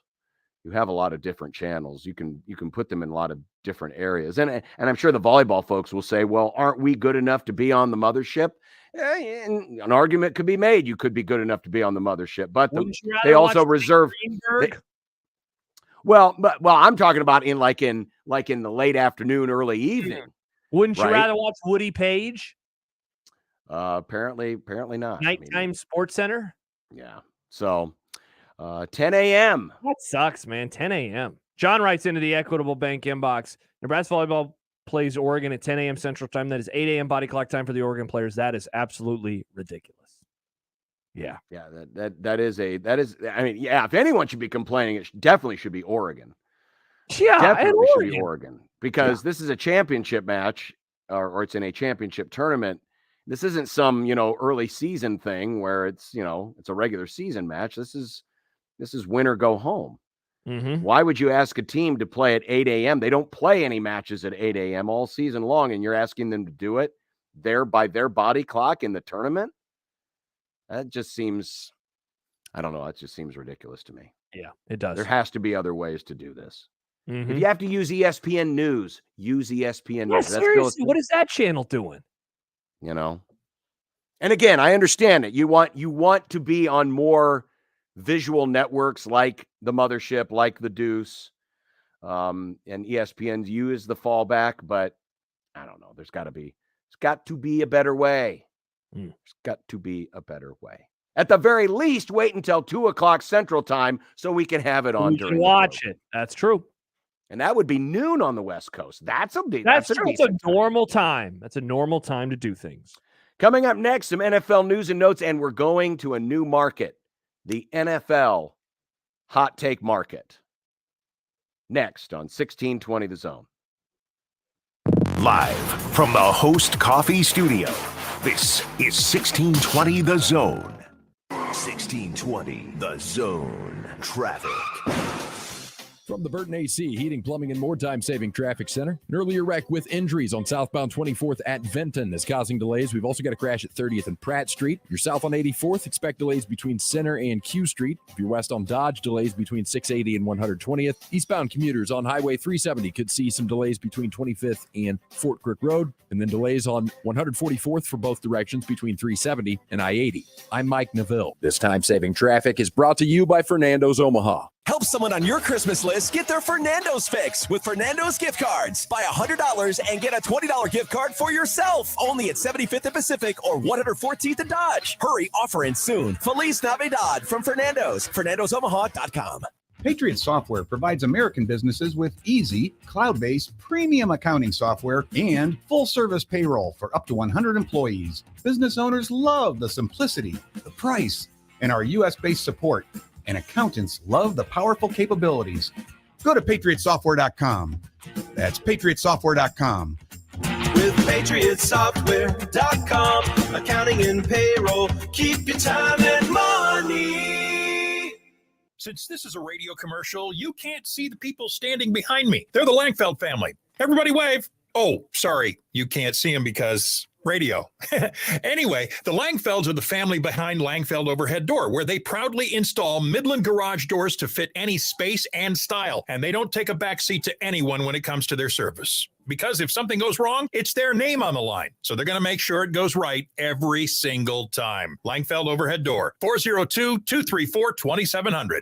Buy your next vehicle your way from anywhere with Woodhouse. Start your journey online at woodhouse.com. Easily shop all new and pre-owned inventory. Explore payment options and apply for financing. Ready to purchase? Schedule your new vehicle for pickup from the dealership or have it delivered to your driveway. Need a little extra help in determining your perfect vehicle? Our knowledgeable and local dealerships can guide you to the vehicle that best matches your needs. Experience car buying your way with Woodhouse, a trusted auto partner since 1975. Planning something fun for your office, family, or friends? Joe's Karting is for you. Take a break.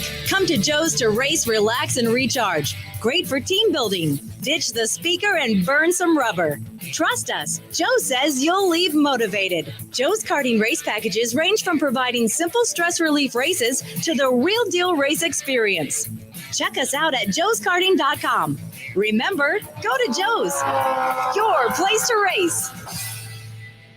Hi, this is Doug Nodgard with Equitable Bank. Great service never goes out of style. When the digital age dawned, many said computers would be able to handle many of the interactions that used to take a person. Boy, were they wrong. How many times have you called your bank and gotten a recording to press 1 or 2? Not at Equitable. Not only does Equitable answer your call on the first ring, it's answered by a human being. That's because Equitable Bank values its customers. Equitable Bank, we take banking personally. Member FDIC. The brand new Dollar General Distribution Center in Blair is now hiring. Starting wage is up to $20.10 per hour with benefits including medical, dental, vision, 401k, and a $2,000 sign-on bonus. Apply today by texting DG Warehouse to 25000 or online at dollargeneral.com/career. Again, apply today by texting DG Warehouse to 25000 or online at dollargeneral.com/careers. Dollar General can't wait to have you become a team member at their brand new distribution center. The holidays are here. This holiday season, we encourage you to come support our local stores in Omaha. And Westwood Plaza has everything you need to find that perfect gift.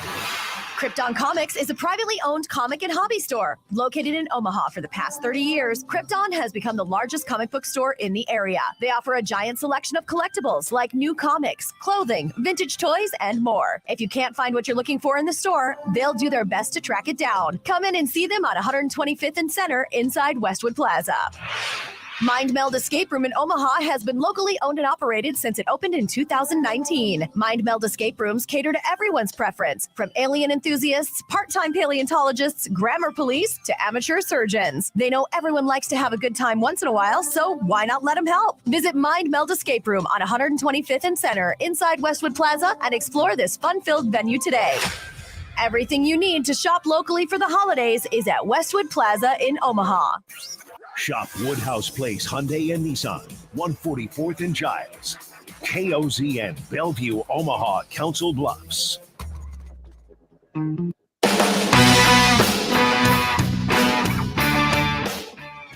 Welcome back to Unsportsmanlike Conduct on 1620 The Zone, 1620thezone.com, the Zone mobile app, 1620 The Zone TV.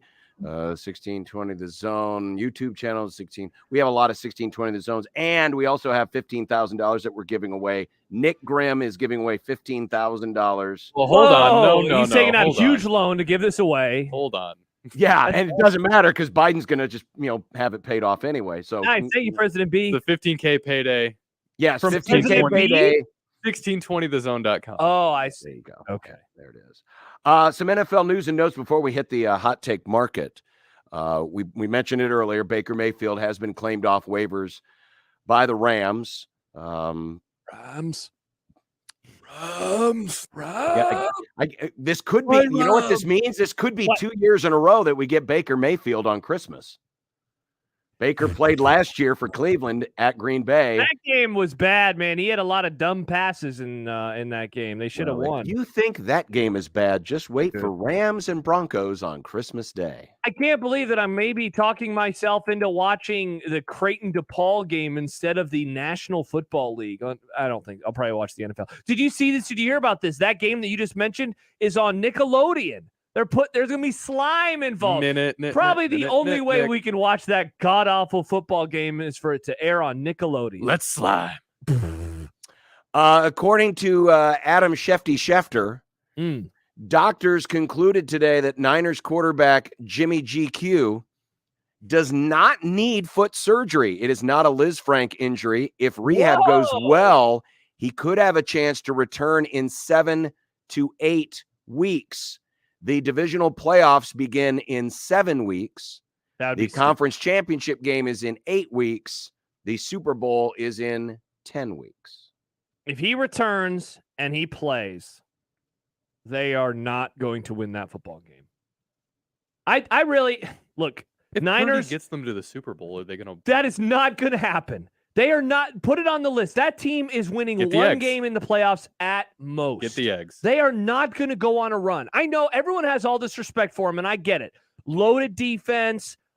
Look, Kyle Shanahan is a magician. Deebo Samuel. I get it, but you at a certain point you have to have a good quarterback. They can win, like I said, they can win in the first round because they'll probably play. If they're the division champ, they will play one of Seattle, New York, or Washington.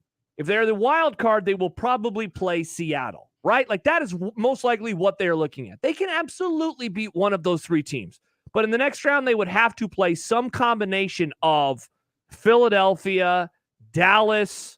Who else am I missing? They are not going to beat Philadelphia or Dallas. I'm not going to allow my mind to go into that place. They're not going to be that. You have to have a quarterback that's better than freaking Mr. Irrelevant. I'm sorry. I'm sorry, Brock Purdy stands. I'm sorry. Well, with that said, we might as well enter a new market. The college football hot take market, we're done with them. It's dead. We're done with them. I had a bad experience at the deli. I said, I'm done with you. I want to find a new market. They ran out of with new cool music playing in the background. All right. It's time for the NFL hot take market. Oh, of course, you had to give us the old, remember the NFL music from the 70s and the 80s? I made a cool NFL bed last year. Why didn't you let me use that? Yeah, John. Because this is a cool bed. You're going to love it. All right. It's very fun. It's kind of you want to start? Yeah, sure. NFL hot take that I believe. Bill Belichick and the New England Patriots will never return to the AFC Championship game, let alone a Super Bowl. Wow. He's done making it that far. So I am no longer putting my faith in Bill Belichick to turn New England around for a variety of reasons. The biggest one, though, John, of course, is that the offense right now is an absolute disaster. Hubris did not cost New England in the past, but it is costing New England right now. What they have decided to do with Matt Patricia, him being the offensive coordinator, stupid. Their quarterback situation, absolutely laughable. And when you look at the AFC right now, it is led at the top by Josh Allen, by Patrick Mahomes, by Joe Burrow, by Lamar Jackson. Mac Jones ain't any of those dudes. And you say, well, Josh, what if they draft another good quarterback? Okay, cool. Who's going to be the offensive coach? I mean, I guess Bill O'Brien might be their coordinator soon. This also, John, is not a roster. We were just talking about San Fran. Their roster is not like San Fran. They cannot win on defense like they did Super Bowls 1, 2, and 3 under Tom Brady. Those are the old days. The old days that's what they are. They're old. They're in a brutal conference. Honestly, they're going to be in a really tough division now moving forward, too. The Pats, they're done, folks. You know, Jesse was nice enough to call in and lend his Jesse. support to your crappy team. Mhm. And now you're just pooping all over Bill Belichick and the New England Patriots. Well, sometimes you got to poop. That's a good point. Yep. So that was the hot take you believe, correct? Hot take. Now, how hot is that take?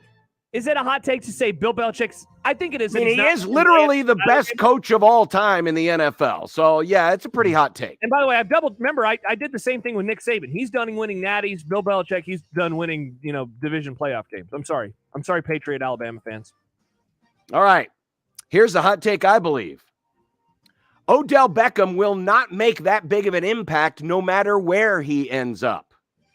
How do you develop chemistry and work into a system with 5 weeks to go in the regular season? Mm-hmm. If you look back at last year, OBJ joined the Rams in week 10, which was November the 15th. This, mind you, after he had played about 7 games in Cleveland. So it's not like he was having to shake off any rust.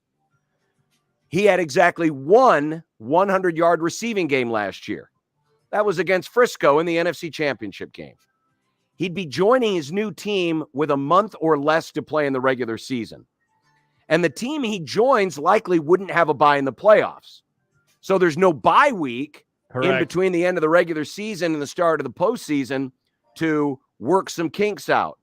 It would be a splashy signing, but I don't see it making a big splash because the turnaround time on this is super short. It's nothing to do with Beckham and his ability to play.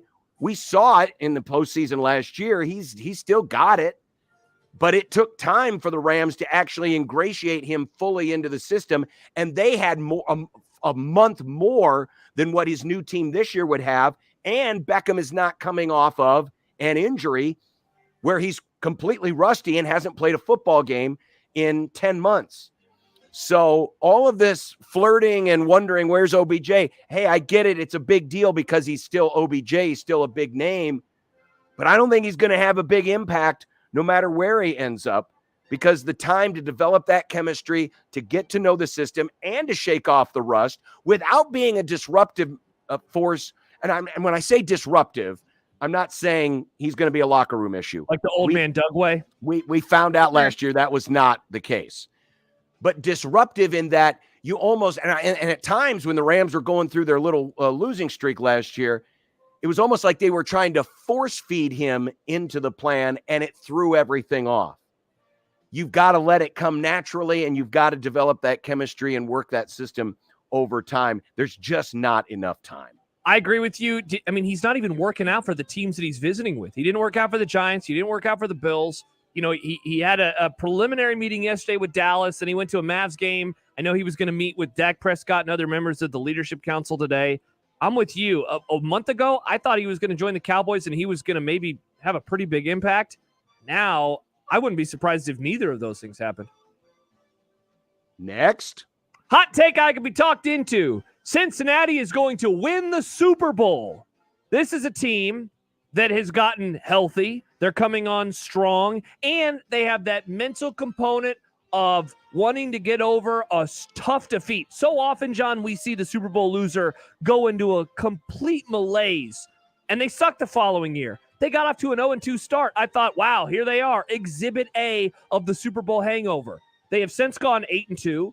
They have one of the most confident quarterbacks in the entire league. They just won again versus the Chiefs in a revenge scenario for them. The week before, they beat Tennessee in a revenge scenario for them. This was supposed to be when they started faltering, and they're probably going to win the division because Lamar Jackson is going to be out for the next few weeks and probably drop. I mean, that's a team that's been living on the edge. They almost lost to one of the worst teams in the entire NFL on Sunday in the Denver Broncos. Cincinnati, I could be talked into it. Cincinnati, Super Bowl champions this year. We must be hosting the same party because I'm shopping in the exact same aisle. That was not exactly the hot take I can be talked into, but I do believe the Bengals could run it back, meaning they get it back to the Super Bowl. Because when you look at the finishing slate, it's Cleveland, at Tampa, at New England, and then home for Buffalo and Baltimore. Now, maybe Lamar's back by then, but at worst, playing like they are right now, since he goes 3-2, which means they're still in the playoffs. I could see them going 5-0 and threatening Kansas City for the number 1 seed because they have Buffalo at home. They have Baltimore at home. You know what the stumbling block is in all of this? It ain't Tom Brady. It ain't Bill Belichick. It ain't Josh Allen. And it ain't Lamar Jackson. It's Cleveland. They did beat them on that Thursday night game. Pete King pointed this out in his Nuggets this week. Cincinnati is 5-0 against the team that was the top seed in the 2021 AFC playoffs, Tennessee, and the team that was entered this weekend as the top seed in the AFC playoffs, Kansas City. And they've beaten them by 1 score in all 5 of those games. But also in that same time span, Cincinnati is 0-3 against the Cleveland Browns with losses by 25, 5, and 19 points. So weird. Cleveland could be the linchpin to making this run. And that happens this weekend. And remember, in those games, their quarterback, well, I know the first one this year was Jacoby Brissett, and I think both of them last year were Baker. So it's not even like they were going against, a player with the ceiling size Deshaun Watson, though, we'll see what kind of ceiling he has this weekend. All right. There you go. Wow, I didn't realize we were going to be on the same wavelength. Yeah. Also, where did you find the sad NFL on Fox music? I didn't realize I've got the whole thing, babe. I got the whole sad NFL on. That was glorious. The song to play when we all die. Lower us into the ground, playing the sad NFL on Fox music. See, I know all the cool tunes. All the cool kids love my cool music. A text message from the 402 coming in from an unnamed texter, bringing up, I just said what I did about the 49ers and how Brock Purdy isn't going to bring them to 2 or 3 or 4 playoff wins. He said they had no problem beating one of the best offenses in the NFL. And look, I'm not going to take anything away from their performance on Sunday versus Miami. That was a great win for them. But we see this, John, so often that a team has an injury in game and they are kind of able weirdly to overcome it. But when now there will be tape on Purdy and film on Purdy. And so the opponents that they're going to play in the back half of the season, or the final quarter of the season, they have the Bucs on Sunday. They're going to have Seattle again. That will be a Thursday night game in Seattle next week. They still have the Commanders, another good defensive team. They have the Raiders, a team that's coming on really strong. And then they have the Cardinals. So, I mean, mostly it's some good teams. I think the more the season goes, the more issues that Purdy is going to be shown to have. But I mean, maybe I'm wrong. There are a lot of people that are kind of buying it. I get it. What Shanahan has done, it's super impressive. They're not going to be able to beat 2 or 3 teams in the NFC to make the Super Bowl. I just don't see it. It happens a lot. I mean, a surprise guy off the bench comes in and plays well because you didn't prepare for that guy. And also, that guy could be loose. It's the Clint Longley scenario. Clint Longley famously came in for an injured Roger Staubach in a Thanksgiving game and rallied the Dallas Cowboys to beat Washington. Mm-hmm. But after that, Clint Longley, did he do anything after that? No, absolutely not. But sometimes you just go out there on a wing and a prayer. And let's face it, if there was an offense, if there was a scheme that could be beneficial to a quarterback coming in ice cold off the bench with very little playing experience, it's Frisco, because you can run the ball and you've got good players around you that can help you out of those jams. Absolutely. Now that teams can prepare, believe me, the pass rush is coming, the pressure is coming. They're going to really have to lean on the running game. I'm not going to go quite as hard in the paint as you, that I will rule out San Francisco completely. Matt Rule.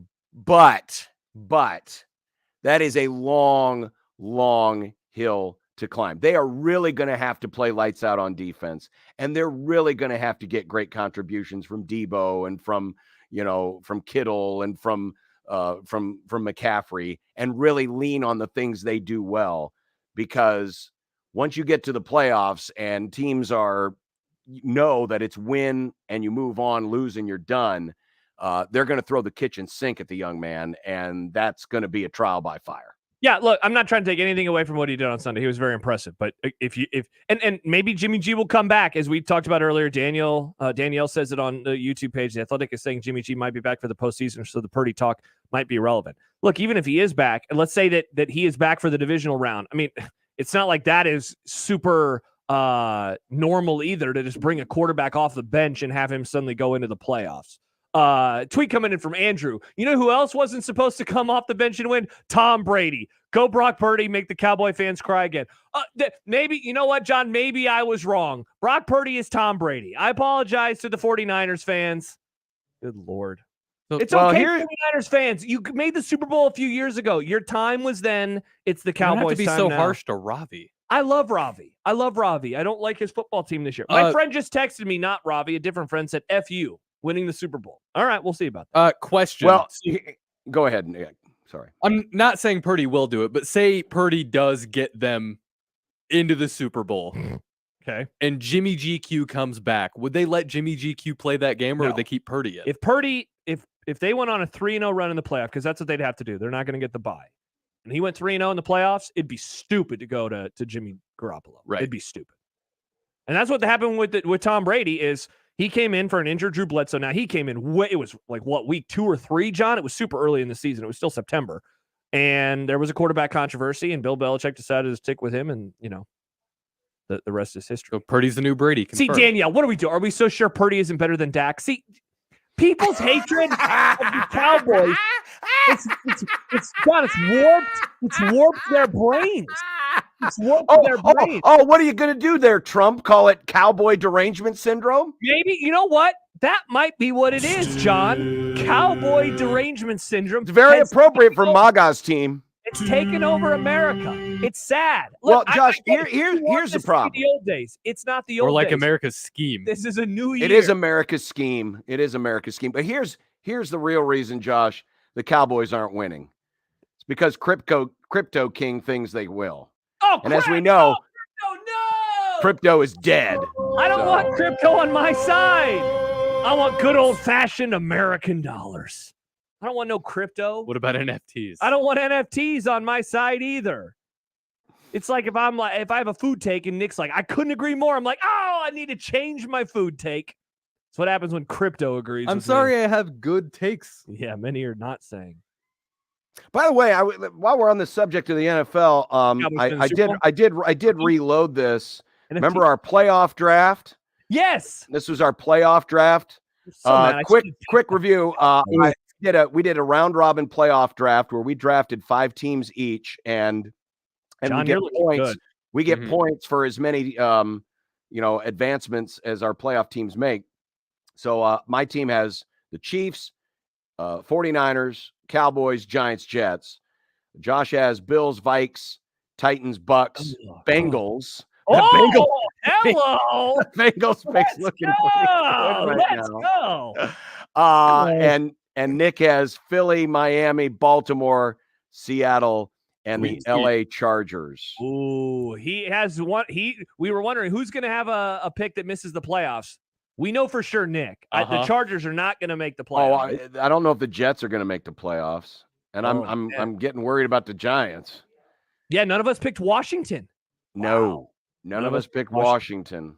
John, you have the Super Bowl champ and maybe the AFC champion too. Good job. Good job. Yes, I do. I have the Giants. I have the Giants and the Chiefs. You're right. Yeah. Giants.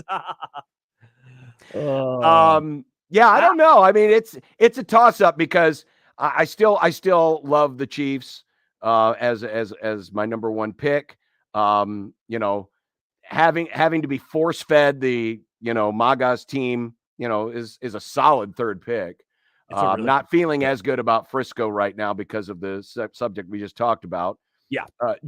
Josh's bottom end looks great now with Tampa. With Cincinnati. Call me Kim Kardashian because that bottom's looking good.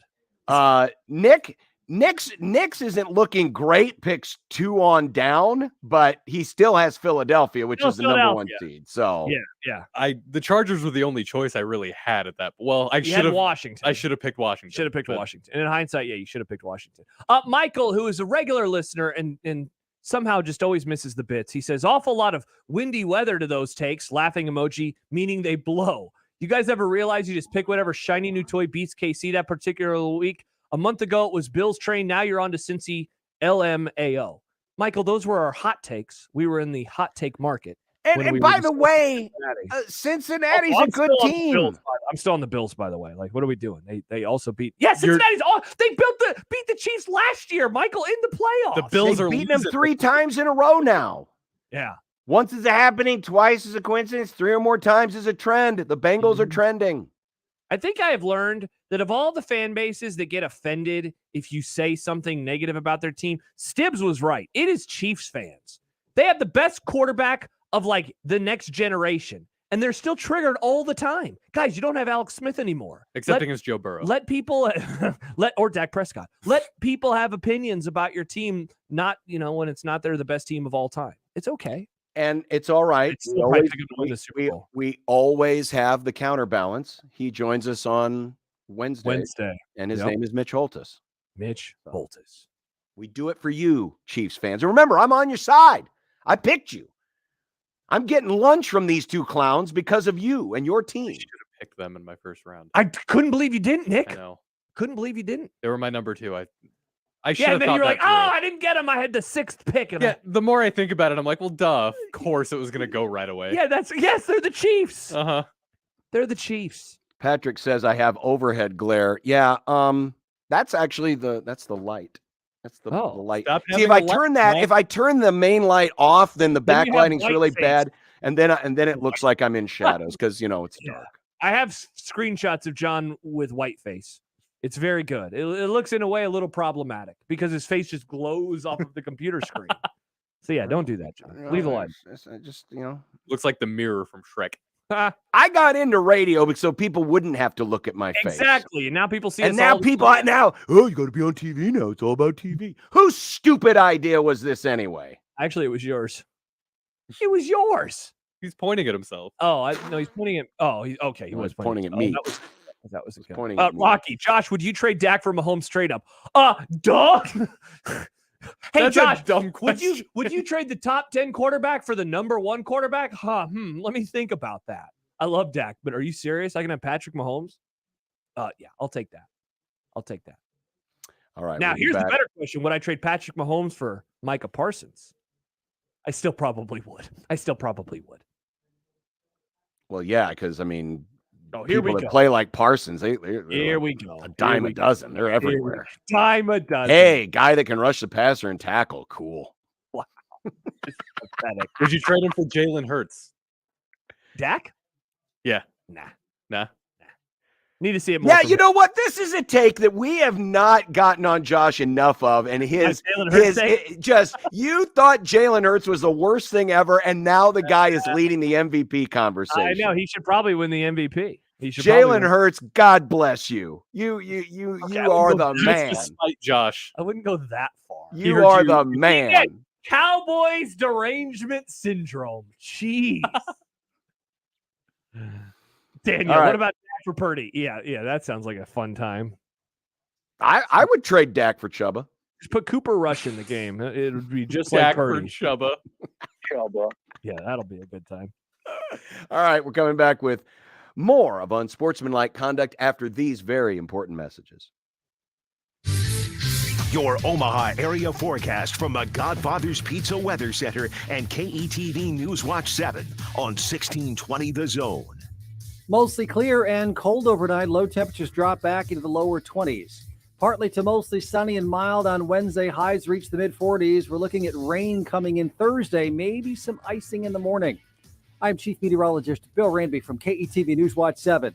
1620 The Zone's Unsportsmanlike Conduct, brought to you by a great friend of the program, Union Bank and Trust. 1620 The Zone. Traffic. From the Burton AC Heating, Plumbing, and More Time-Saving Traffic Center. Heads up, a crash on southbound 51st at Walnut Street is causing delays. If you're east on L Street, you're going to see delays around 90th. If you're east on 370, slow going around 72nd. And then it looks like if you're west on Dodge, expect delays between 85th and 90th. I'm Mike Neville. This time-saving traffic is brought to you by Saul's Jewelry and Loan. Bling in the holidays with Saul's. All jewelry in stock up to 50% off. All sterling jewelry up to 70% off. Watches starting at $19. Diamond earrings starting at $39. Bling in the holidays with up to 50% off jewelry at Saul's Jewelry and Loan. Creighton Sports Update. Creighton women's basketball is back at DJ Sokol Arena this Saturday as they host the Drake Bulldogs. Tip-off is set for 6 p.m. Bring a new or slightly used teddy bear to participate in Teddy Bear Toss at halftime to support Toys for Tots. Limited tickets are available online at gocreighton.com/tickets. That's Creighton versus Drake this Saturday at 6 p.m. And that's your Creighton Sports Update. 1620 The Zone proudly supports Creighton Athletics. Do you hear what we hear? Omaha Steaks has tons of jobs and hours. Right now, we're hiring for a variety of seasonal positions in our warehouses. Plus, all positions come with a great employee discount on food you can use all year long. To view available job openings and to apply online, go to omahasteaks.com/jobs or text STEAKS to 22633 to apply today. This holiday season, dash through the dough and earn extra cash working at Omaha Steaks. At Dingman's Collision Center, you voted them first place in Best in Omaha for the past 17 years. So they want to say thank you for choosing the Dingman family and their incredible technicians to repair your vehicles. At Dingman's, they'd rather be the best than apologize for anything less. Here's a little Christmas tip. Never ask Santa for adult beverages. Seriously, can you imagine the legal implications of carrying quality, locally brewed Nebraska beer or cider while flying a sleigh? So if you want your family and friends to gift you some Nebraska brewed awesomeness, ask and ye shall receive. Your local Nebraska Brewers Guild wants you to know that local brewers are currently working on special seasonal brews to make your holiday get-togethers merry and bright. Merry Christmas and Happy New Year from the Nebraska Craft Brewers Guild. Creighton coverage on the Zone is presented by Barry Law. At Barry Law, we fight alongside those who choose to fight back. Call Barry Law at 402-999-7777 or visit barrylawfirm.com. At Barry Law, we're in it to win it. Giving the food lover in your life a great gift has never been easier. Gift cards for Shuck's Fish House, Bailey's Breakfast and Lunch, and Absolutely Fresh Seafood Market can be ordered online fast and easy at absolutelyfresh.com and mailed or emailed to all your friends, family, and coworkers. Welcome to the Rib Shack, where Miss Jackie, voted best female pitmaster, prepares the true Southern taste of down-home barbecue and soul food. The Rib Shack was first established in St. Louis and now in Omaha. The Rib Shack Smokehouse offers the slow-cooked St. Louis ribs, smoked wings, collard greens, and mac and cheese that you just can't find anywhere else in Omaha. Located on the southwest corner of 108th and Q Street, Rib Shack Smokehouse is bringing that unique Southern taste to its new home in the Midwest. The Zone Hotline is powered by Los Hills Harley-Davidson, your home in the hills. Make the right call, fans. The Rooferees at John Higgins Weather Guard. Rooferees. John Bishop and Josh Peterson. You don't need that cake. I'm going to eat your cake. It's Unsportsmanlike Conduct on 1620 The Zone. Still to come, there are things I have opinions on, but I won't lose sleep over it nor care enough to put up a fight if it goes the other way. So it's not the hot take market, it's the opinion market, but if people disagree with you, no big deal. Call it the mid-take market. The mid-take market. The mid-take market. Crypto King says, you guys are so funny. I freaking love this show. Thanks, Crypto. Thanks, Crypto. I don't know if that's a compliment or not. I think I'll take it as a compliment. I like being called funny. You like crypto, too. Big crypto guy, Josh Peterson. My new Twitter handle. Crypto Josh. I am like this close. I have never utilized the muted words or phrases on Twitter. What? Why? Never used it. Oh, it's great. Do it. Yeah, John, it's awesome. Well, there's never, because there's never been a, sure. Like The Bachelor, you've never muted like The Bachelor. I don't see. There's not enough people in my timeline that pollute my timeline with Bachelor stuff. Okay, well that's good. Nor are there a lot of people that pollute my timeline with royal family stuff. That's not true. You follow Aaron Sorensen. Well, now I'm going to. Well, that's what I'm saying. She's the only one that might tweet about either one of those, and that's just one person. I'll start making Meghan Markle tweets. But what? So what are you about to mute though? Transfer portal. There are a lot of tweets about it, man. Again, here's an idea. And no offense, Messiah Newsom. It's not breaking news. The guy's got 9 tackles in his career.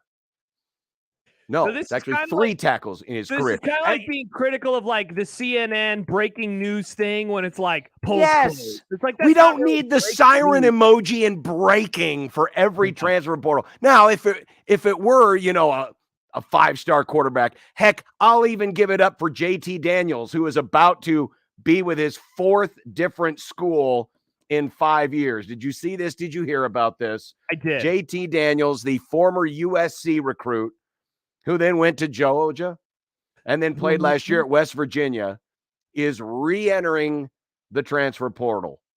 Wow. So that he is That warned might about that breaking because news? he's an actual starting quarterback. So you're gonna call him star. I said starting quarterback. Starting. But not every single transfer entry has to come with a breaking news thing. So maybe just wait for the end of the day and say, here's all the transfer people. And you just let me listen. ask a question. And I think I know the answer because I think that I will agree with you. But let me ask it anyway. Why are we so curmudgeon-y about the portal, but we like free agency? Well, here's the difference. We know when someone's free agent deal is coming up. Great point. Because they have a contract. Uh-oh, here we go. Get the soapbox out. Time for a scholarship contract. Do you know the other thing too, John, is a lot of the players that we have seen enter the portal are like Messiah Newsom. All 3. Exactly. The vast majority of the players that enter the portal weren't good enough at their previous school. That's just a fact. Yeah. That's just a fact.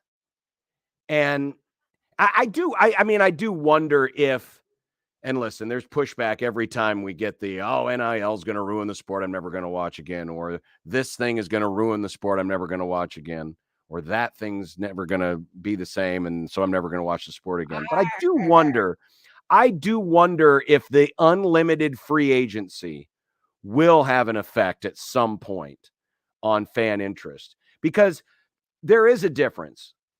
And this is another reason why I think the scholarship contract is an idea that has merit. Because if you knew a player was going to be on a roster for... Yeah. I mean, if a guy's under contract for 4 years, you're going to have him for 4 years. Yeah. Unless you make some kind of a deal to let him go. Yeah. And it's a mutually agreed upon thing. But if you can just transfer at the drop of a hat, like JT Daniels, I don't like this situation, going to the next one. Mm-hmm. Yeah, it just... I think that can be a turnoff.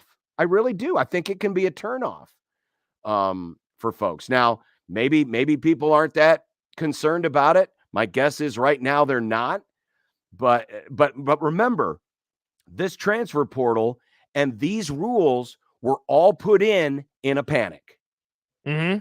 Because the NCAA, the schools, they knew they were living on borrowed time when it came to certain things in terms of player freedom. Same thing with NIL.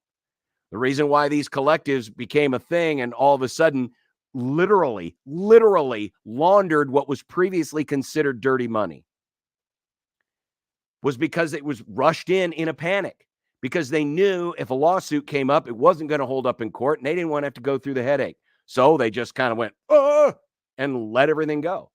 But at some point, you do have to rein some things in so that there's at least some structure here. But who knows? Maybe the powers that be will just be happy with this and let it go. But I do wonder if it's going to be a turnoff at some point, because fans want to, Josh, you mentioned Micah Parsons. He's on what did he sign? A 4 or 5 year deal? Yeah, probably rookie. Yeah, usual rookie. A rookie contract. I mean, I want him to be a Cowboy for life. I want to watch him. Right, but at least you've got him for this year, next year, and the year after that. You know this. Yeah. But if he has a season like he's having now, and then all of a sudden he realizes, I don't like it here in Dallas anymore, I want to go somewhere else, and can just up and leave, I think that's a turnoff for people. It would be a turnoff for fans. I'm not against free agency. I'm not against player movement, but I do think there needs to be some structure in place, because remember, all of this happens. This is all because of us. No one's ever getting a scholarship to play a sport. No one's ever, going to make NIL money in a sport if it weren't for the fans. And you've got to be careful not to alienate fans who might be turned off by this process. And isn't that the rub in all this, is that you're right. Fans are the reason why sports are still a thing, or at least they are able to make the money they make.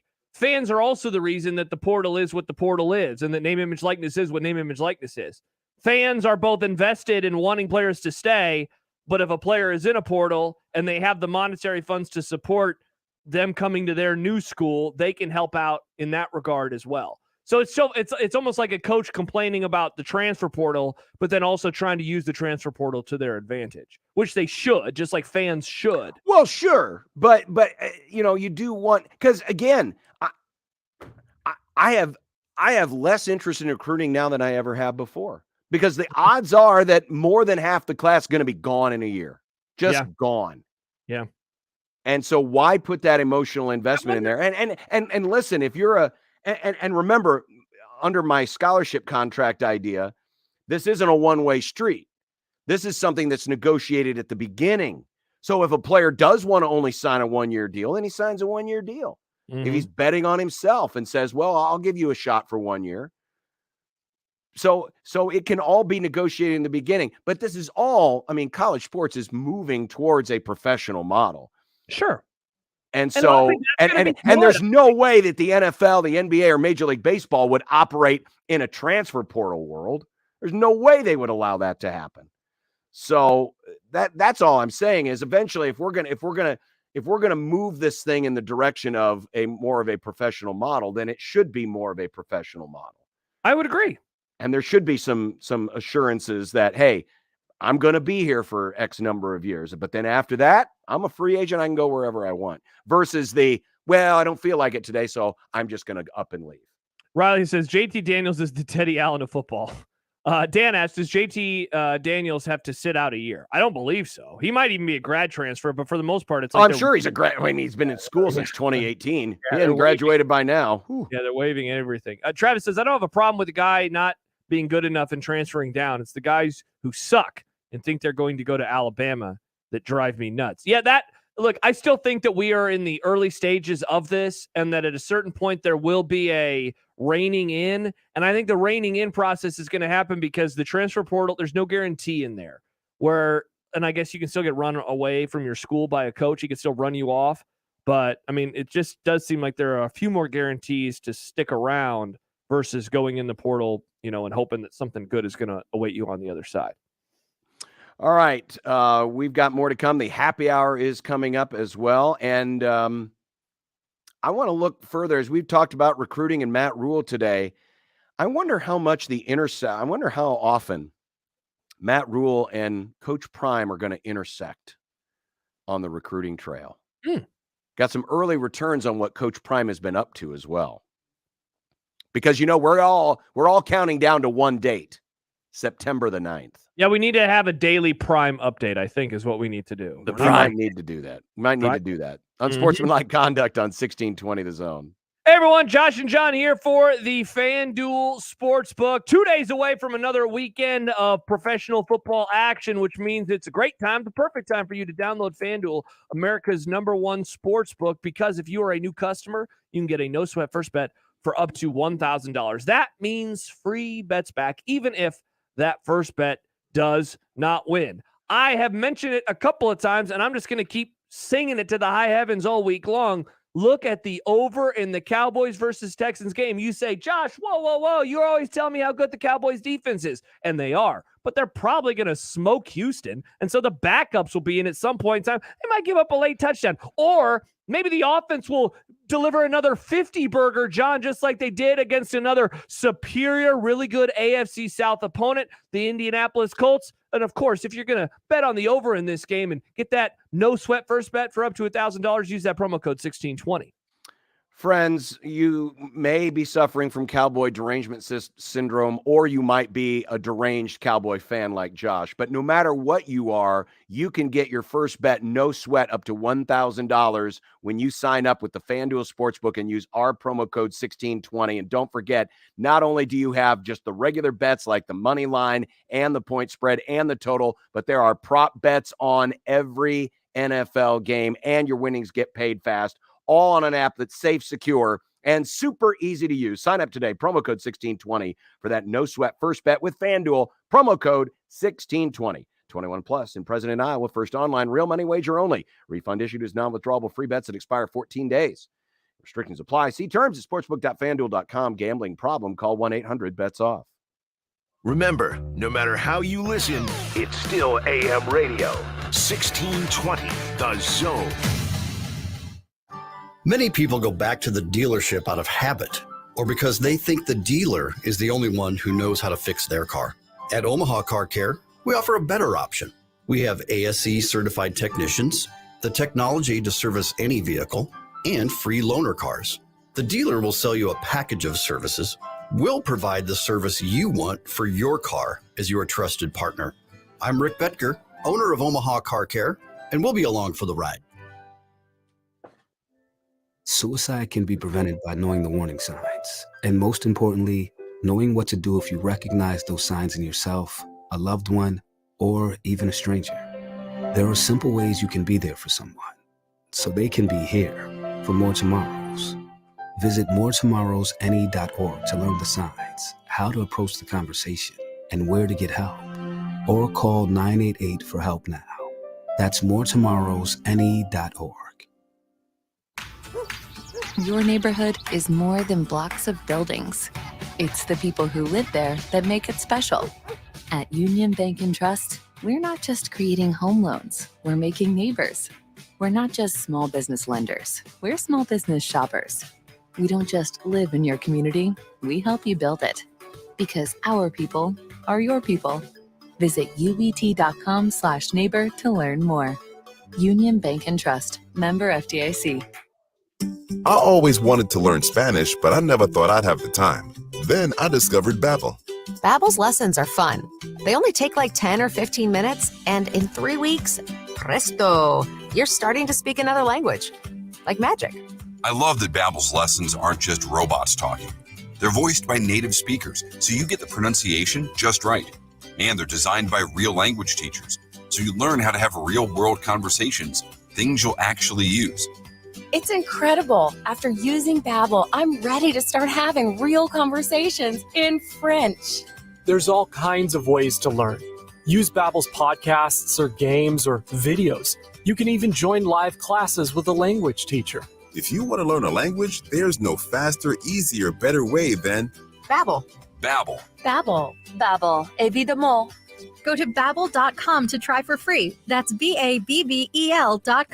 Babbel.com. Hey, I'm Jimmy Allen. And I am Rob Love. If 6A to 6P just isn't enough sports coverage for you or the fan in your life, the After Hours Lounge is the place for you. After Hours is live from 6 to 8 p.m. Tuesday through Friday. And we are here every Saturday morning from 8 to 10 a.m. We give you all the smoke you can handle and talk to the best in the business for all things Huskers, Jays, Mavs, and high school sports. So come on and open up a tab. And stay a while on 1620 The Zone. Find your next truck at Woodhouse Buick GMC. No matter where you're heading or what tasks need tackling, there's a premium and capable GMC truck that's perfect for you. Make a statement on the job site, out in the town, or wherever life leads you in the powerful and distinctive Sierra 1500, or elevate your driving experience in the adventurous and innovative Canyon. Explore our inventory online at WoodhouseBuickGMC.com or visit our indoor showroom today. Woodhouse Buick GMC. We are professional grade. Mini bowling. What is it? It's Bob and Willie's Wonder Bowl. That's what is it. Bob and Willie's Wonder Bowl is half the size, but twice the fun of regular bowling. Smaller balls and shorter lanes means it's easier to play. Enjoy craft cocktails, beer pitcher specials, arcade games. From the kitchen, there's tavern-style pizza, fries, and wings, too. Plan your next party with mini bowling. Great for team building, birthdays, graduations, holiday parties, and more. Bob and Willie's Wonder Bowl, 38th and Bottom in Omaha, and coming soon to Lincoln. Click wonderbowling.com. I'm former Husker Terry Keneally. And I'm former Husker Titus Adams. Titus and I used to sack quarterbacks, but now we're fighting for the children of East Omaha. Terry and I are on the board of the Q's Fund, which supports the Q's school system, made up of Holy Name, All Saints, and Sacred Heart School, which I am a proud graduate of. Our students receive a values-based education with the family support they need. And they go on to graduate high school at a 96% rate. Learn more about our children at qschools.org. 1620 The Zone's Unsportsmanlike Conduct is brought to you by Union Bank and Trust. Now back to the program.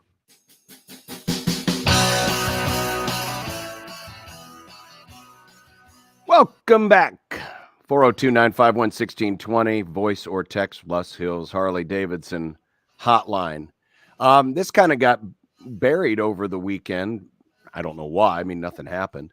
The scanned tickets numbers came out for Nebraska football, and yeesh, not good.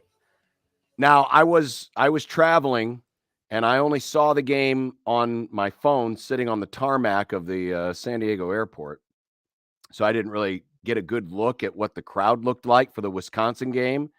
But right. did you see this? The scanned tickets. So the actual people who actually use their tickets to get into the stadium. The number that should be the announced attendance, but for some reason isn't. 46,613.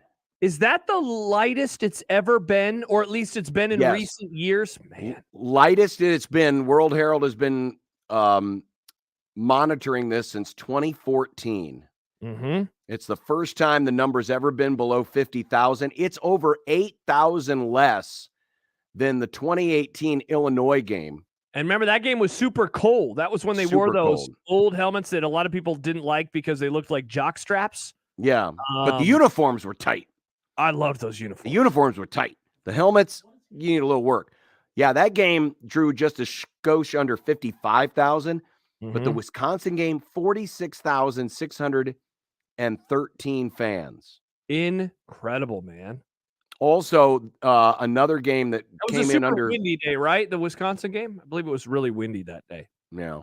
The Minnesota game this year, 57,730. So that's the third time a game has come in at under 60,000 scanned tickets. It's why, like, this type of stuff is why we've talked about the sellout streak being teetering on the end. And I know some don't care and some are going to say it's already dead to me. They're just propping it up, and that's fine. But this is why that is, I think, a very relevant conversation, because the interest has dwindled a lot. It has dwindled so much in recent years. Well, and this speaks to how tight the stadium can be when it is full.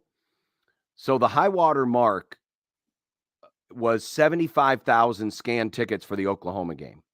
So that means there were 30,000 fewer people in the stands for the Oklahoma game or for the Wisconsin game than for the Oklahoma game. Wow. 30,000. I would like to know. That's the capacity, by the way, of the original, a little bit, not quite full capacity of the original stadium, just the east and the west sides, was about 35,000. I would love to know how many people were in town. You know, what? One of the things that we have talked about over the years, John, has been that some fans, they don't go inside anymore. They just stay outside. But I would bet that the number of people outside the stadium that day, given that it was cold and windy, I bet that was probably at a low mark too. You could make the argument that the Wisconsin game was probably the lightest Lincoln has been on a game day ever. I mean, you really could make that argument, and I would hear it. Yeah. No, you absolutely could. By the way, the all-time high since the World Herald started tracking these numbers. It's the Oregon game, right? Was the Oregon game in 2016. So Mike that had Riley. So that had 80,865. Now remember, the attendance that gets announced in the box score is everybody. Yeah. It counts media, it counts the players, it counts the stadium workers. And it counts 30,000 pretend fans that aren't there. Right. But just to give you an idea of how many fewer scanned tickets it is, so that 46,000 for Wisconsin, that's only 57% of the total of fans who scanned in for the Oregon game in 2016. Wow.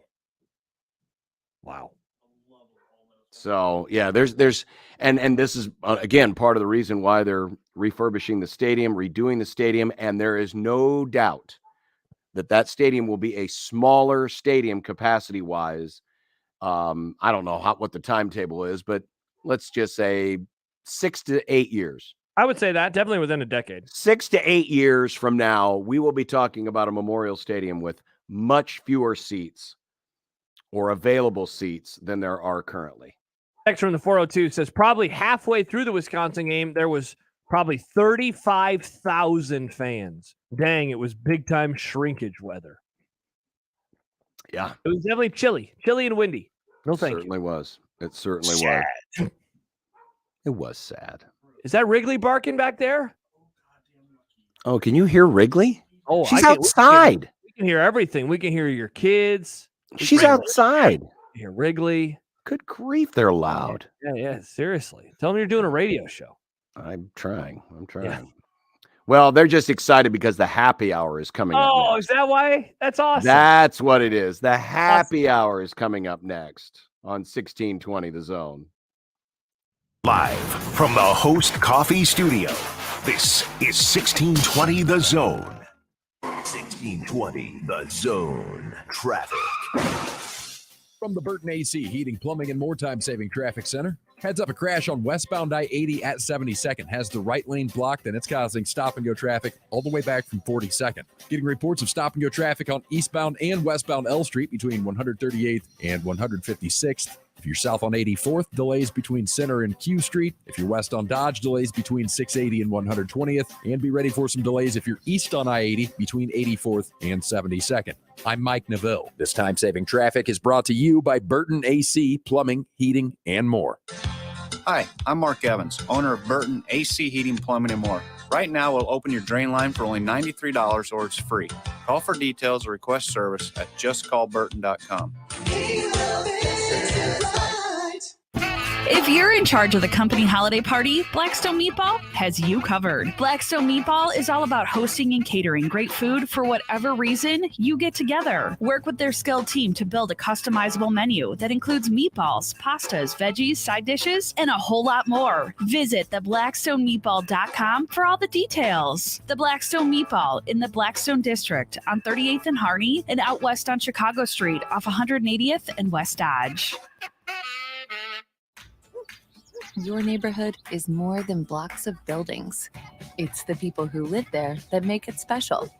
At Union Bank and Trust, we're not just creating home loans, we're making neighbors. We're not just small business lenders, we're small business shoppers. We don't just live in your community, we help you build it. Because our people are your people. Visit ubt.com/neighbor to learn more. Union Bank and Trust, member FDIC. This is Scott Schultz from Host Coffee. 2022 marks our 50th year and business has never been better. We are rapidly growing and adding new customers, which means we need new route drivers and service technicians. We have new jobs for those new to the industry with little or no experience and new careers that require knowledge in the coffee and vending world. There's a good chance we have just what you need in a new job. Host Coffee offers competitive pay and understands the work-life balance. Apply today at hostcoffee.net/careers and join our team. Finding great candidates to hire can be like, well, trying to find a needle in a haystack. Sure, you can post your job to some job board, but then all you can do is hope the right person comes along, which is why you should try ZipRecruiter for free at ZipRecruiter.com/radio. ZipRecruiter doesn't depend on candidates finding you. It finds them for you. Its powerful technology identifies people with the right experience and actively invites them to apply to your job. You get qualified candidates fast. So while other companies might deliver a lot of hay, ZipRecruiter finds you what you're looking for. The needle in the haystack. See why 4 out of 5 employers who post a job on ZipRecruiter get a quality candidate within the first day. ZipRecruiter, the smartest way to hire. And right now, you can try ZipRecruiter for free. That's right, free at ZipRecruiter.com/radio. That's ZipRecruiter.com/radio. ZipRecruiter.com/radio. Now more than ever, millions of Americans are facing a mental health challenge. This means many within your organization could be facing similar challenges. Are you prepared to help them navigate it? Mental health first aid training is available to give you and your team the tools to take care of one another. Learn the signs of potential mental health and substance abuse challenges and have an action plan to start the conversation. Call 211 or visit UnitedWayMidlands.org to set up a free group or individual training today. Hey everybody, it's Michael Severe for Ted and Wally's, the perfect gift to be given during the giving season. We're talking gift cards with the merchandise and so many great holiday flavors. And not just can you buy it there and eat it there, but you can also take it home as well. You got pints, you got quarts, you got half gallons, all for the holiday season, and you'll make someone's day by giving them the gift of ice cream. Head over to Benson, location right next to Taste of New Orleans, or into the Old Market. Grab some gift cards, grab some to-go orders as well. And when you visit, of course, tell them Severe sent you. Shop Woodhouse Place Hyundai and Nissan, 144th and Giles. KOZN, Bellevue, Omaha, Council Bluffs. It'd be nice to have a pro throw. It would be nice to have a pro throw. It would be nice to have a pro throw. It would be nice to have a pro throw. It would be nice to have a pro throw. It would be nice to have a pro throw. It would be nice to have a pro throw. It would be nice to have a pro throw. From your mom. The happy hour is on the air.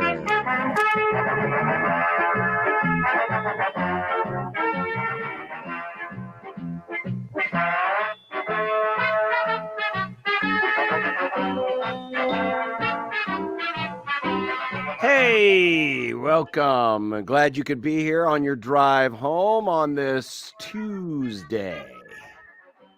It is the happy hour. And coming up, I have some opinions on things, but I'm not going to lose sleep over it, nor care to put up a fight if it goes the other way. Mid takes. I'm so interested in this. I don't know, like, what an opinion like this could even mean coming from you. Well, here's one, and we've been talking about it most of the day. Okay. It's the value of recruiting versus the transfer portal. Sure. Right? Sure. Now, I have opinions, but I'm not going to lose any sleep over it, nor care to put up a fight if the decision goes in a different direction. Okay. Personally, one of the reasons why I think the Matt Rule hire is good, and I gave it an A, is because he does seem to lean heavily into four-year recruiting, developing players, building them up, making them better. And leaning heavily into the transfer portal might be good for 1 year, but it is not a sustainable strategy. It certainly worked for Mel Tucker in year one. Year two, not so much. It didn't work out too well. It can work if you're a guy who's leaving a job shockingly in the middle of the night after you play a rivalry game and end up on the West Coast and take half of the best players you had playing for you with them. Including your starting quarterback. But let's see how it goes in the next couple of years. Because at some point, as we found out with USC, you might want a defense. You might want a defense. You might want a better offensive line to protect your quarterback. I tend to lean more towards the development side and wanting to recruit guys, but I also understand that there is merit in the portal, and there's merit in getting players out of the portal. It's, again, finding the right fits. And here's where I think Matt Rule may struggle some. may struggle some because it still has to be about relationships, right? It's still got to be about developing relationships and trusting each other. And Matt Rule's a big guy on trust and getting to know people and the process of building them up and developing folks. It's a relationship. And that's harder to do when you've never had a previous relationship and you're just literally pulling someone in off the street cold turkey. And the reason why I say it might be more of a challenge for Matt Rule, at least this year, Matt Rule wasn't in the college game. Now, some of his assistants that he's bringing in were, and so you hope that, whatever portal guys that they do get, that there might be, some connection there with an assistant coach, because that's where you can gain the most steam. I'll use this as an example. It was pre-transfer portal era, but one of the reasons why Marcus Foster worked out so well at Creighton was because Creighton recruited him out of high school, out of Texas. He chose Kansas State, but the relationship stayed strong. So when Marcus Foster decided to leave Kansas State, you had Darren DeVries, who was his lead recruiter, who, was able to foster that relationship, and he came over and it turned out pretty well for all parties. And I think those are the types of cases that can work out very well. So that'll be the challenge for Matt Rule, but I'm not going to lose a lot of sleep over it if Matt Rule doesn't lean heavily into the portal this year, or if he does lean heavily into the portal this year. But hopefully over the long term, the value of 4-year recruiting, re-recruiting your own roster, keeping your guys around, I still think that is a better strategy for a school like Nebraska than, going portal heavy on a regular basis.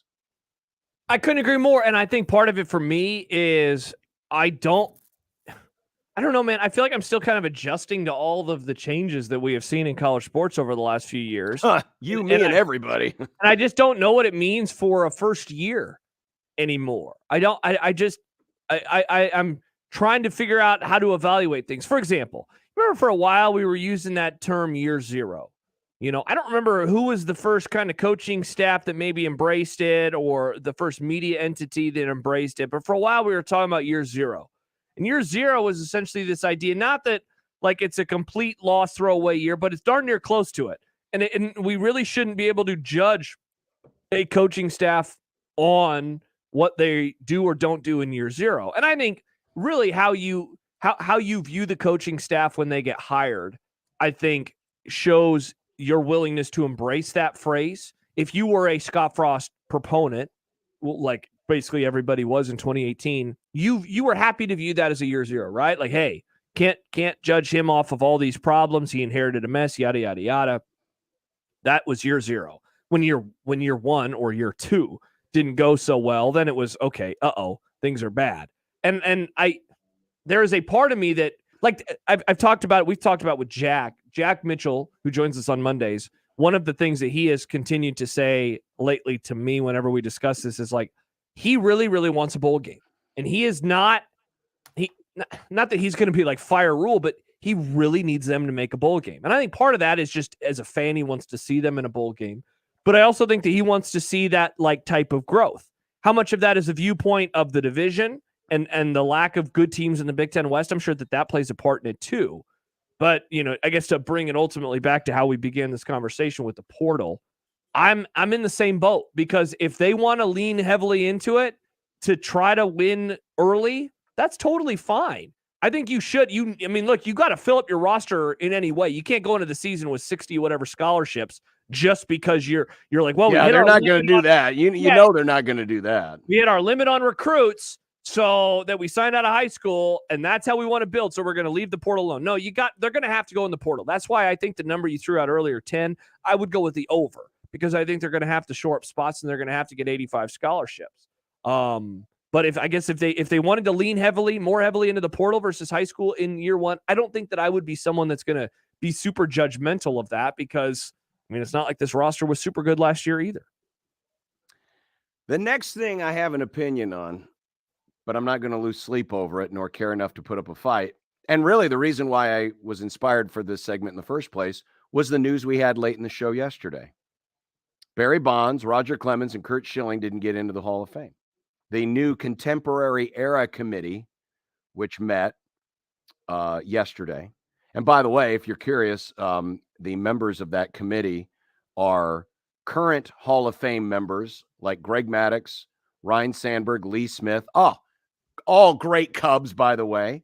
Also, Major League executives like Theo Epstein, great former Cub, by the way. But in all seriousness, they voted. Only the crime dog, Fred McGriff, got in on the ballot. And there were 16 votes. You had to get 2/3 or 3/4. So you had to get 12 votes. 12? What's that? I was just saying you had to get 12. So you had to get 12. You had to get 12 votes. The next nearest vote getter was Don Mattingly. He got 8. But Bonds, Clemens each got less than 4 votes. They don't list the actual number of votes. It just says less than 4, which might indicate they got 0. Wow. And Curt Schilling got 7. So he still fell short of the margin. I have decided that, I mean, listen. Do you just not care about the Hall of Fame? No, I do care about the Hall of Fame. But I've decided that Barry Bonds was the best player of his generation. And Roger Clemens was, if not the best, he was one of the best pitchers of his generation, that they should be in the Hall of Fame. Now, did they cheat? Did they use illegal substances? Yes. But they never got suspended for it.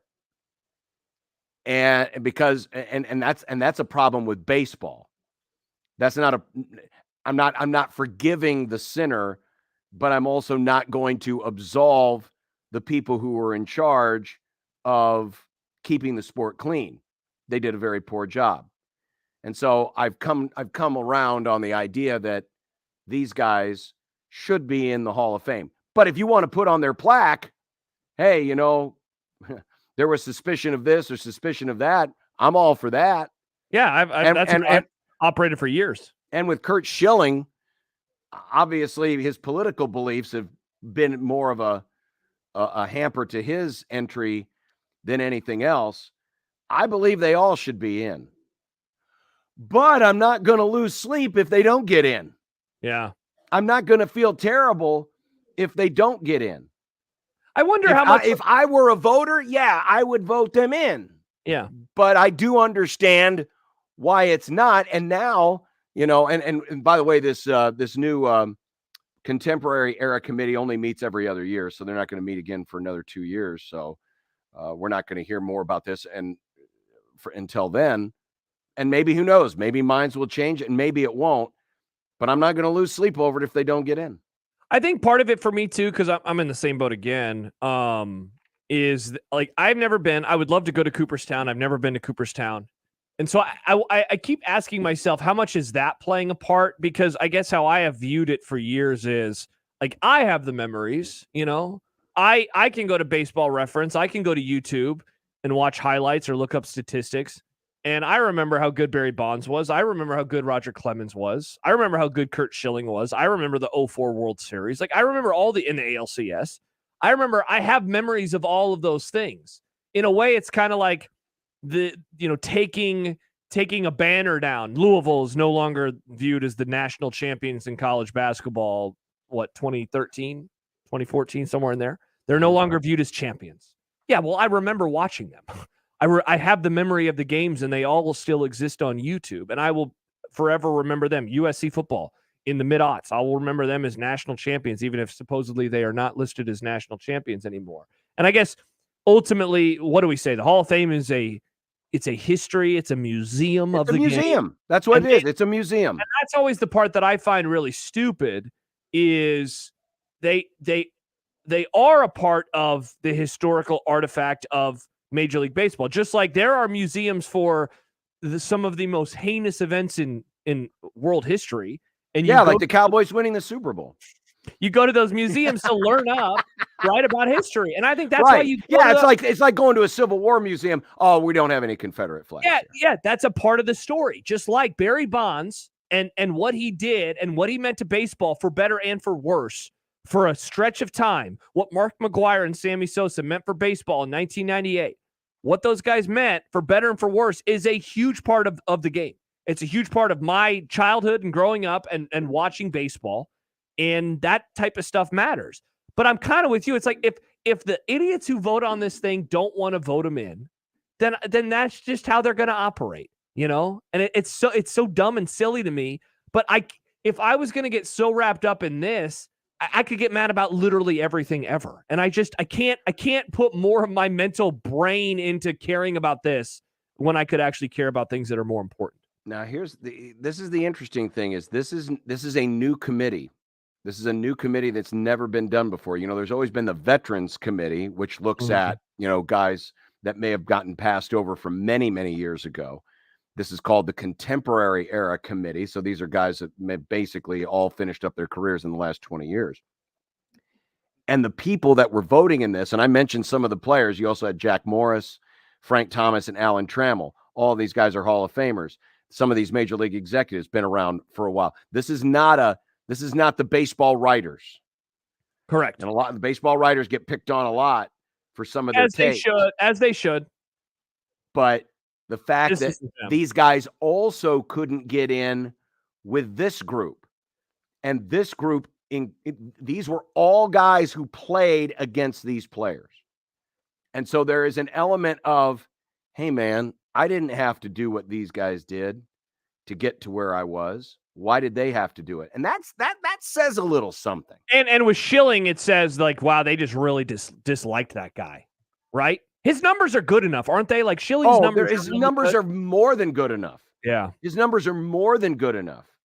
And that's why, I think of the Pro Football Hall of Fame, and Peter King, who votes on it, he's asked about it basically every year.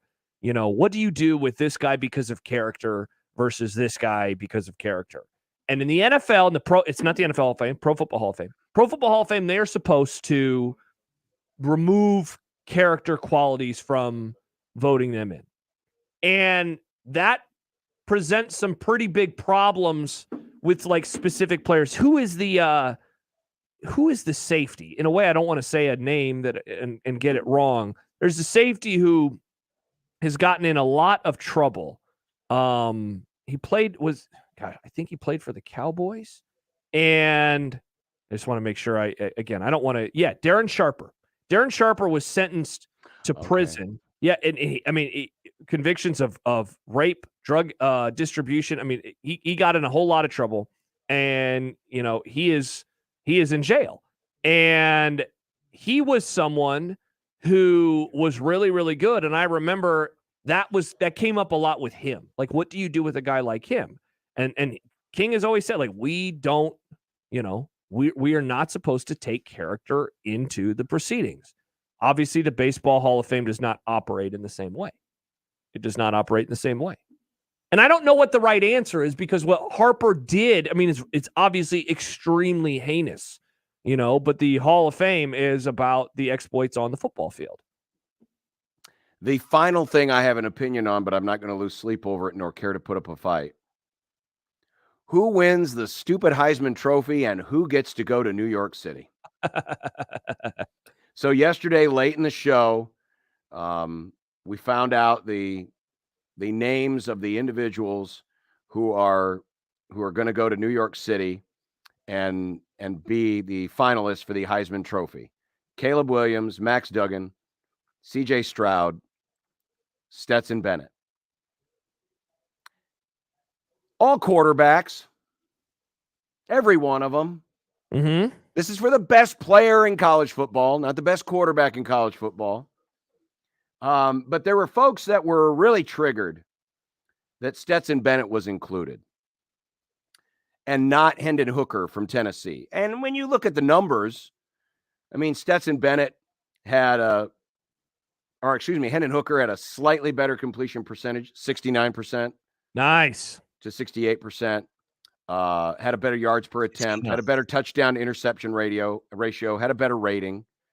And there were some folks, including RG3, a former Heisman Trophy winner, who thought that Hendon Hooker should have been invited to New York. And there were other folks who were like, well, Stetson Bennett only got invited because he's the quarterback of the best team in the country and the number one seed in the playoff.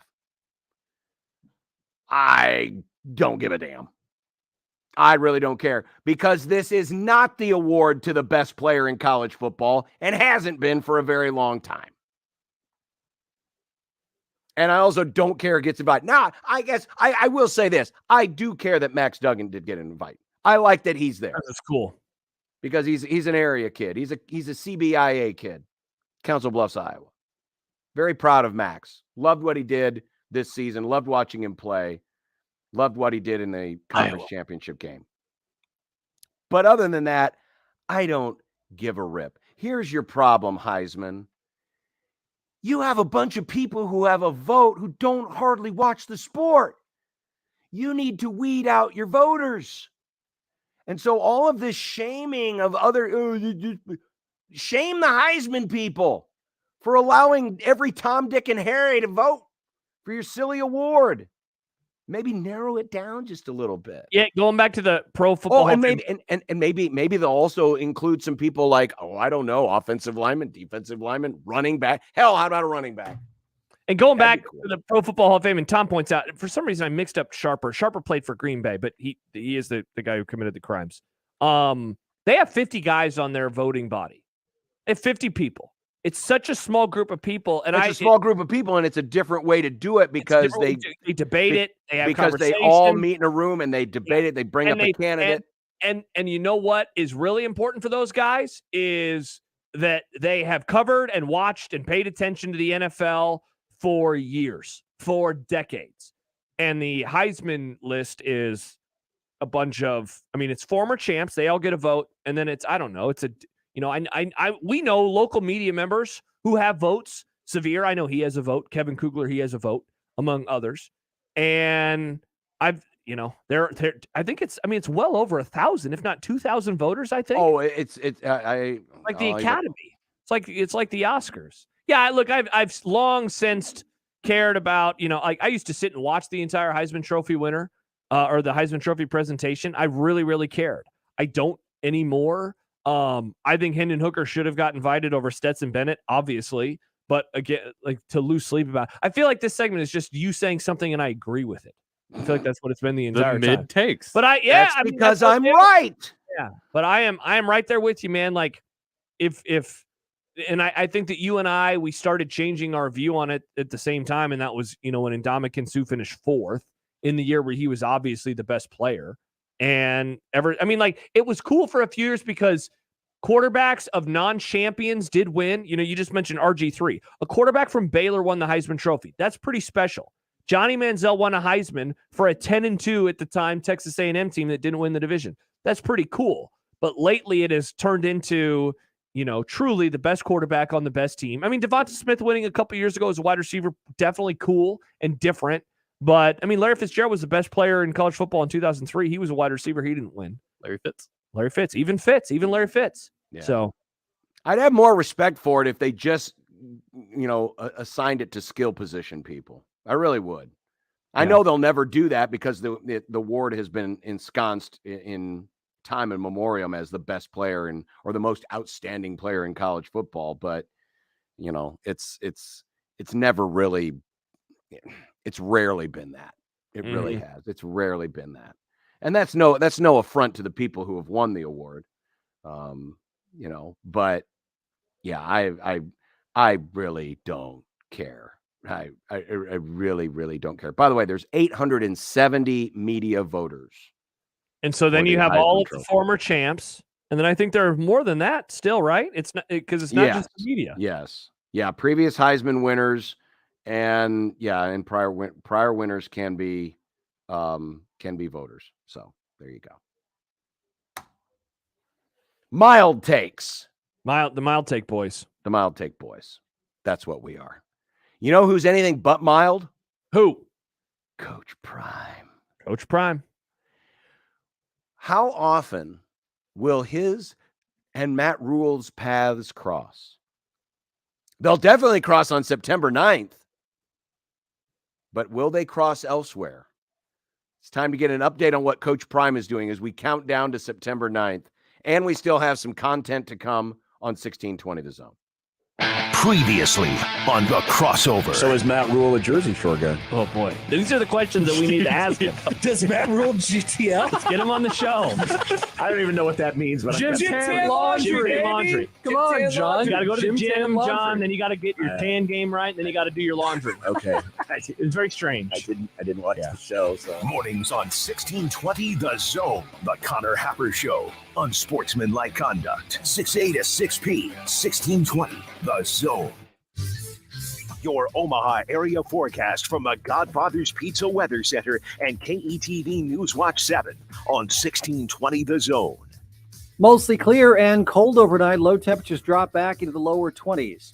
Partly to mostly sunny and mild on Wednesday. Highs reach the mid-40s. We're looking at rain coming in Thursday. Maybe some icing in the morning.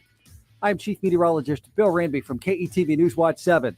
1620 The Zone's Unsportsmanlike Conduct, brought to you by a great friend of the program, Union Bank and Trust. 1620 The Zone. Traffic.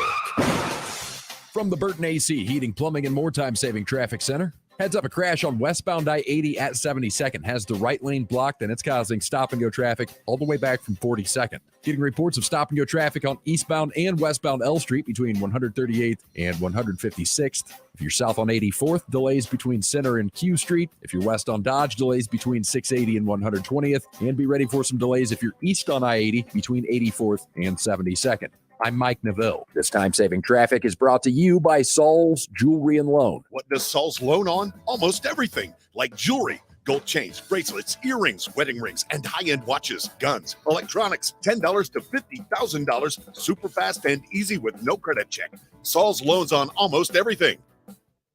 Your vehicle is important. It gets you where you need to go, but it does much more than that. I'm Darcy with Dingman's Collision Center, and at Dingman's, we know your vehicle is an investment and that safety is your priority. To make sure your vehicle is as safe as it was prior to an accident, bring it to Dingman's for proper, safe, and certified repairs. We protect you and your investment. We've been voted Best of Omaha for the past 17 years. At Dingman's, we'd rather be the best than apologize for anything less. Find us at dingmans.com. Want to do something nice for a veteran? Then stop by any 42 Degree location and receive an extra discount with your donation of can or box food and hygiene products for the Veterans Food Pantry of Omaha. Donate 2 cans and receive an extra 5%. 4 get you 10%. 6 or more, 15%. With multiple locations, the most knowledgeable and friendliest staff, and a drop-off point for all your food and hygiene products for the Veterans Food Pantry. 42 Degrees, the source by your mom's house. Last year, I enrolled my family for health care coverage through the health insurance marketplace. Do I need to enroll again? Yes, we have seen the plans available through the marketplace change, and new options may be available. You must re-enroll for 2023 to ensure you or your family are in the right plan for your budget and needs. One World Community Health Centers in Omaha can help. Just call 402-502-8888 to set up an appointment with a team member. I don't have health coverage, and I'm worried that if I get sick, I can't afford the medical bills. How do I get started? Getting started is easy and free. Just call to set up an appointment with a Navigator enrollment specialist. We will explain your coverage options, answer any questions, help you enroll, and see if you qualify for financial assistance. Open enrollment is November 1st through January 15th. Re-enroll in healthcare coverage or enroll for the first time. Call One World Community Health Centers at 402-502-8888 to set up an appointment. Husker coverage on 1620 The Zone is presented by Tickets for Less. Tickets for Less is your local source for Nebraska football tickets. Compare and save today at ticketsforless.com. All the Nebraska football news, stories, experts, and coverage you need is on 1620 The Zone. It's Unsportsmanlike Conduct. We're pretty cool guys. We are pretty cool guys. Pretty cool guys. On 1620 The Zone. All right. Well, you know what? Things didn't go well on Sunday for yours truly. The Rams' reign as Super Bowl champions is almost done.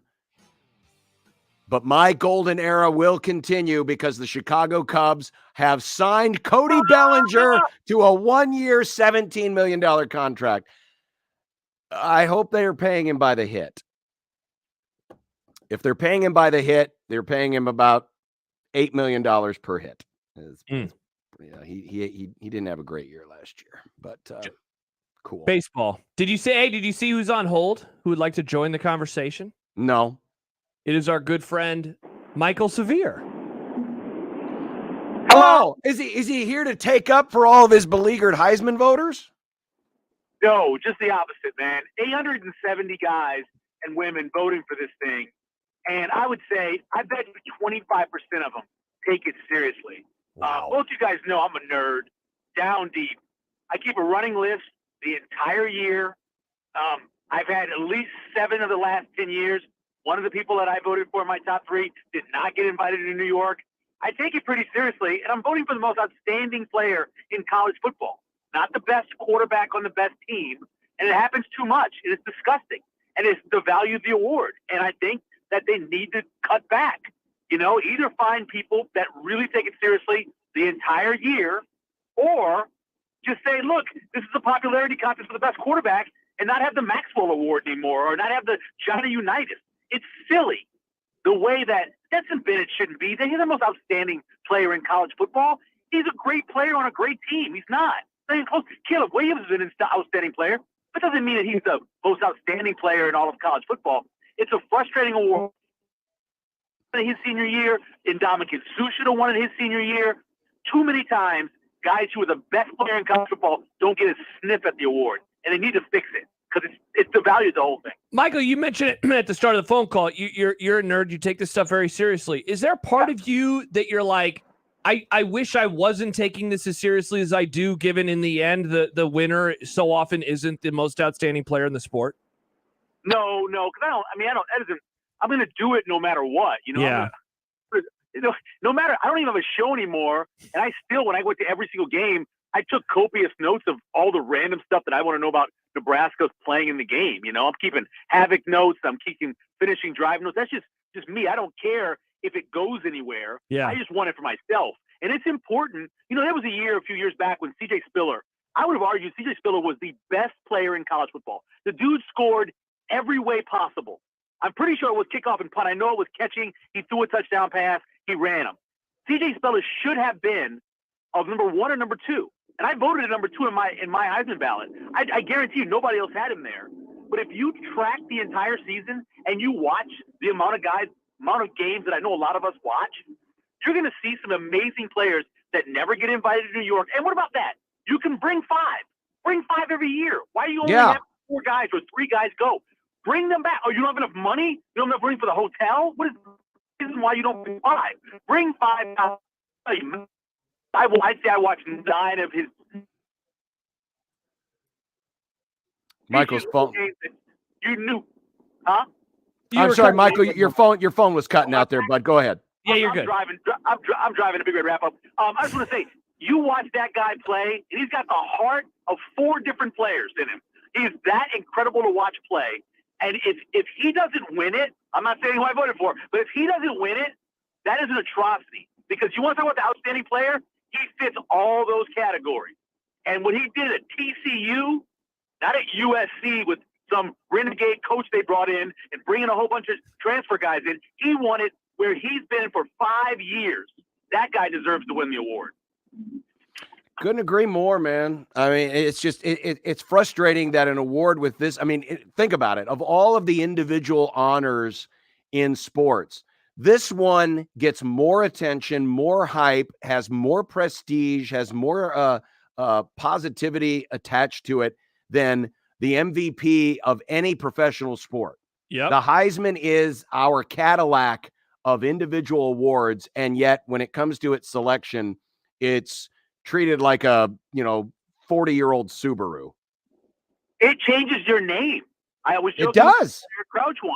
It changes your name. You are no longer Eric Crouch. You are Heisman Trophy winner Eric Crouch. Yep. It changes your name. It's one of the few things in sports that actually literally changes your name, and it means everything. Those guys make a lot more money by winning the Heisman, signing stuff. It's important, but it's devalued by the amount of people they have voting and the amount of people that don't take it seriously and that vote early. Those people too. Oh my gosh, have their vote revoked for them. If you're voting before the end of all the games, the last game, you should have your vote revoked. I don't vote till Monday morning. Every year, I vote Monday morning. Again, it's very simple. It's an online process, and the ballots aren't open until the day after the conference championship games. That's how you solve that. But of course, you got a bunch of olds there. They probably don't even understand how to work a computer. So, well, you can't mail them anymore. You can't do that. Everything is done. This year, I think it may have eliminated some of those olds because it was hard.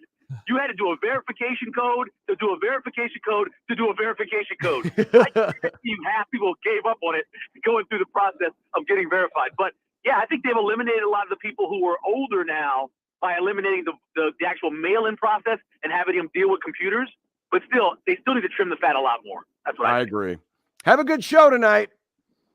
Thanks, man. You too. Thanks, Michael. That's Michael Severe. He's going to wait a minute. I should have asked. What are they Big Red wrapping up? Is this more piling on because Nebraska ball won a basketball game? Is that what he's doing? They should invite you on. You want to talk more about the game, John? Yeah. Hell no. We haven't talked about Nebraska beating Creighton at all today. Any extra leftover takes? Coming up on 1620 the Jay's podcast this week, John will do a possession-by-possession breakdown of Nebraska versus Creighton. That drops for Thursday night, Friday morning at 1620thezone.com or wherever you get your podcasts. Kill me now. Kill me now. That's all I can say is just kill me now. By the way, did you see that the first net rankings came out? Oh, yeah. College basketball? Oh, yeah. Creighton's way lower than I would have expected them to be. Yeah, 33rd. Thanks a lot, Nebraska, for dragging us down. Larry Bird, baby. Larry Bird. Nebraska's actually 59th. So the win against Creighton really but the highest ranked. Who are you rooting for about Nebraska this year? Are we going to do that? I don't probably not. Okay. Probably not. Probably not. Unless we're doing a CBI version. He's wrapping up the season. That's what they're doing. They're wrapping up. They're putting a nice bow on the season. So they're not talking about when Nebraska beat Creighton. But they could. Michael, throw that in there. Throw that in there for John tonight, just to make sure John's watching. Throw that nice thing in there. No, I'm going to watch another episode of Andor tonight. Is what I'm going to do. Hell yeah! About but the highest ranked team in the net rankings is the Creighton women, 10th. Woo, baby, 10th in the net rankings. Nebraska, despite a sluggish start, 34th. So that's the. They had a nice win over Maryland this weekend. Meanwhile, Creighton had their first loss over the weekend. No, the women. Yeah, outside of the men's soccer team, it wasn't a great weekend for the blue and the white. No, volleyball goes down in their first round matchup. Brutal end of the season. But hey, we talk about sports that'll be on during the program. Yeah, Creighton's matchup in the College Cup will be at 5:00 on Friday during One Beer Friday. And speaking of the podcast, spoke to Duncan McGuire already, leads the country with the nation's scoring leader. Yeah, new friend of the pod, Duncan McGuire. He'll be on this week. It was a good conversation. I'm excited for the folks to hear it. Nice. Mm-hmm. Nicely done.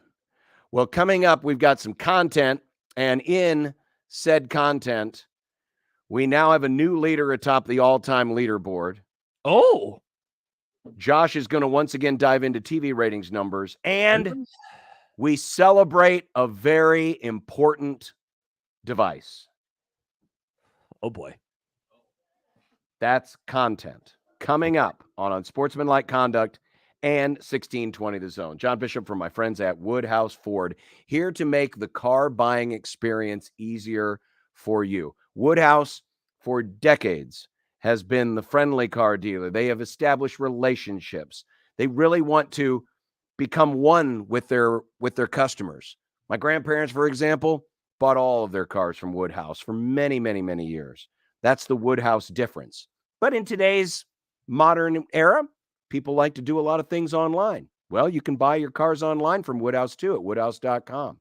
And woodhouse.com has included chats. You can actually chat with one of their sales professionals to get questions answered, to find out about values of trades, and you can fill out your credit application online. It's all about making it painless. It's all about making it easy. It's all about making friends and making new friends for life at Woodhouse Ford. Yeah, the showrooms are still there.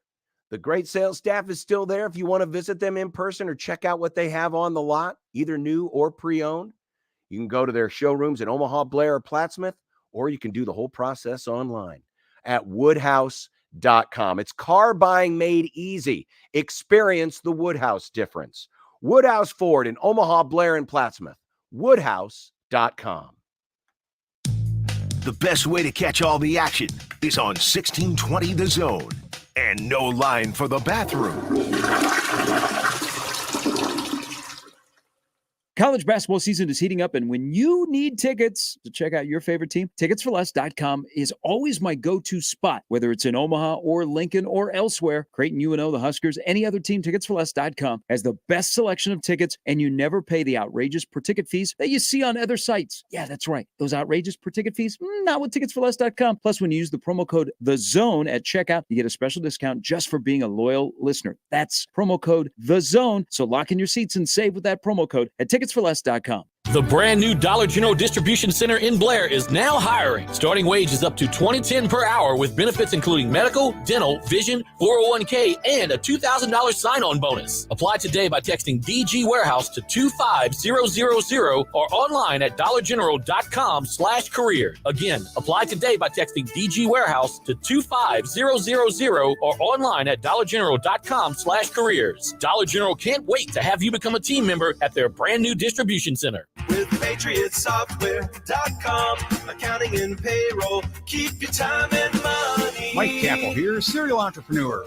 Here's what our payroll customer, Laura, thinks about us. Patriot Software and their amazing team are a crucial part of our business. They handle the details of payroll and tax payments, so we can focus on delivering exceptional customer service to our own clients. Patriot's payroll is affordable, easy to use, and it keeps us organized. They're receptive to their customers and strive to demonstrate that each day. Without a doubt, we will be using their payroll services for many years to come. Thank you, Patriot Software. 5 stars. Go to PatriotSoftware.com to get your payroll pricing for up to 100 employees. Use promo code RADIO and get 2 months of payroll processing free.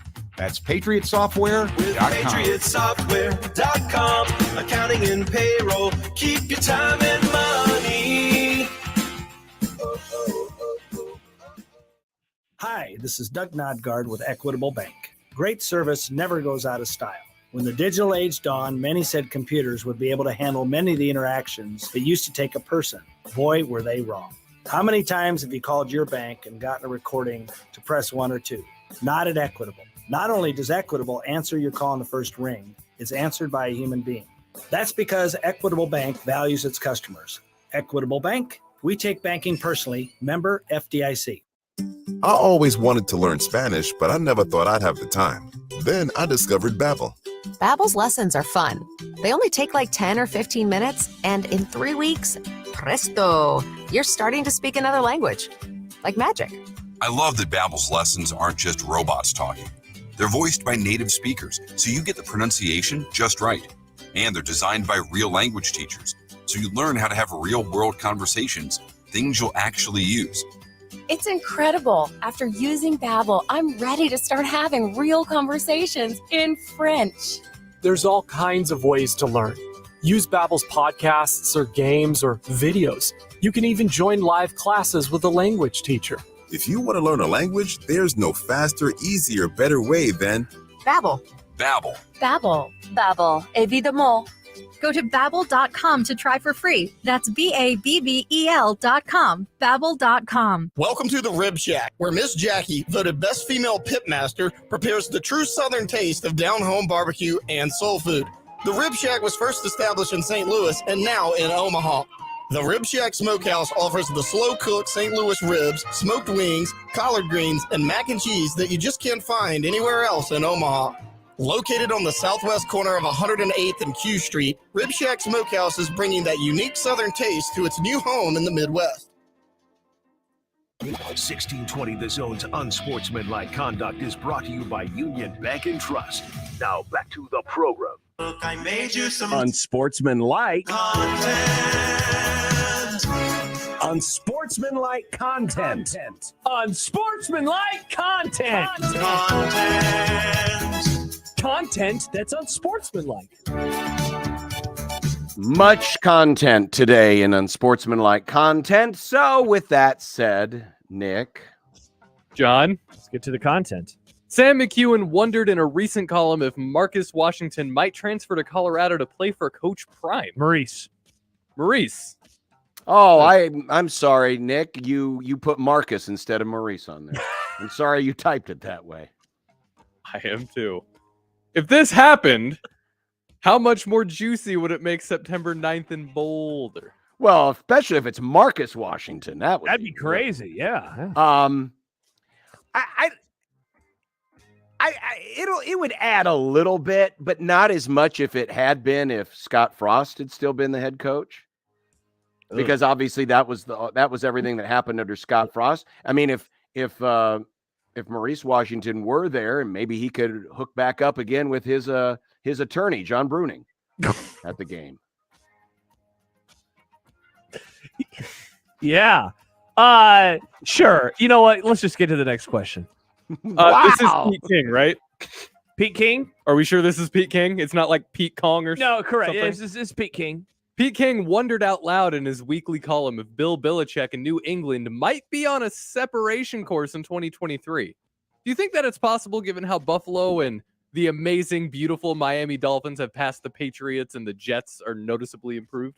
No, I think Now, wait a minute. You went shopping for this hot take in the NFL hot take market. Yeah, I just said that he's never going to go back to the AFC Championship game. I didn't think that he's going to like bail or he's obviously not going to get fired. It would have to be a mutual parting of the ways. No, I think he's going to stick around for a little bit longer. The question that I have is how much longer will he stick around and is he going to stay and really go after Shula's record? Because a few years ago, we would have been like, oh, yeah, he'll definitely get there. And he still very well could. But it might take a few extra years because they're not winning 12, 13, 14 games every season like they used to. I really wonder what drives Belichick. I mean, he's 70 now. He could leave the game right now. His position as a legend is secure. Yep. And sure, as a competitor, you're always chasing, one more championship. And I think there's also a part of him that would like to show that he can do it without Tom Brady helming the team. But I don't know. This could be rather interesting because the reason why Pete King wondered about this was, Bob Kraft isn't getting any younger. No, he is not. Pretty soon he's going to forget where all of the rub and tug shops are. So I'll have to Google them.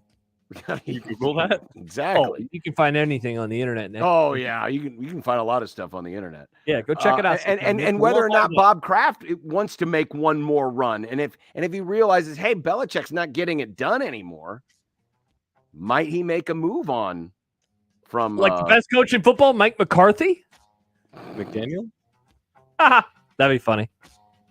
From late 1921 to this Sunday afternoon, the Chicago Bears were the winningest franchise in NFL history.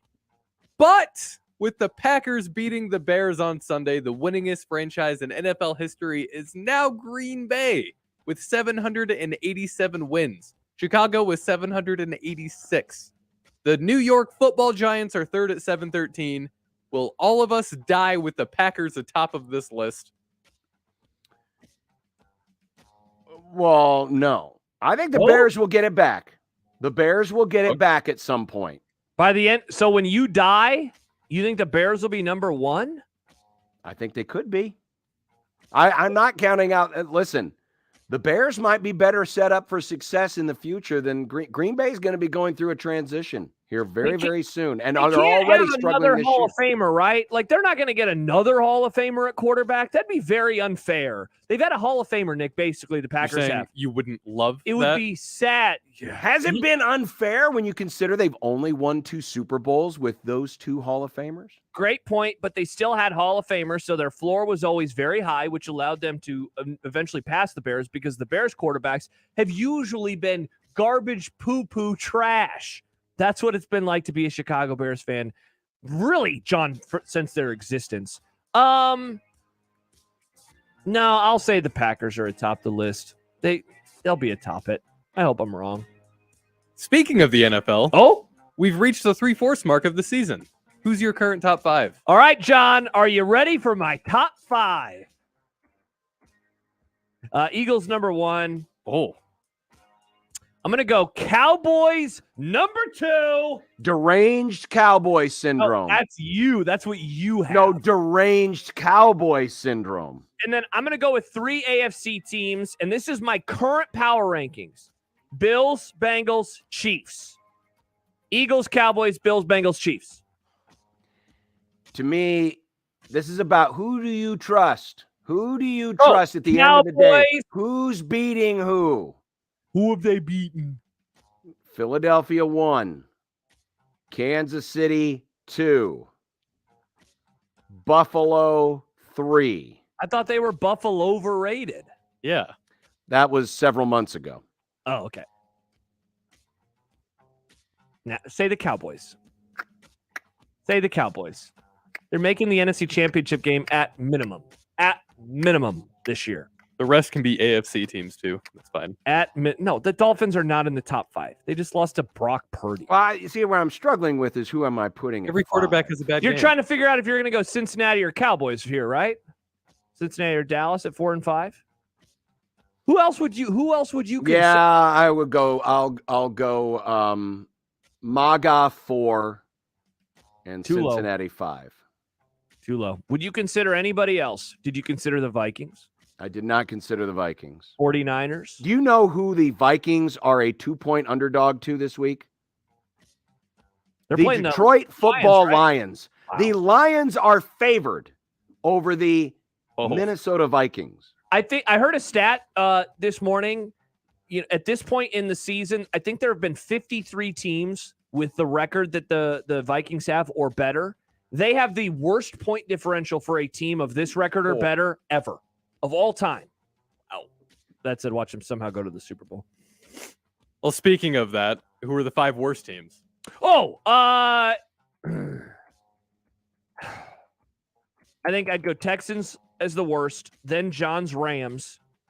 Then I would go with This is the only reason Josh wanted these questions answered, so that he could talk about his stupid MAGA team and then make fun of mine. You are a disgusting human being. Every 4 or 5 weeks we do this. No, we Texans, don't. We Rams. haven't done this in months. You weren't here, I think, for the halfway point. Broncos. I mean, I guess the Bears keep. Nah, screw that. Give me the Cards and then the Colts. Well, the Colts are definitely in that bunch, being a Division II team. But a really tough team. The Jags are in there because that's the garbage division they're in. Obviously, the Texans. Sadly, the Rams. Rams.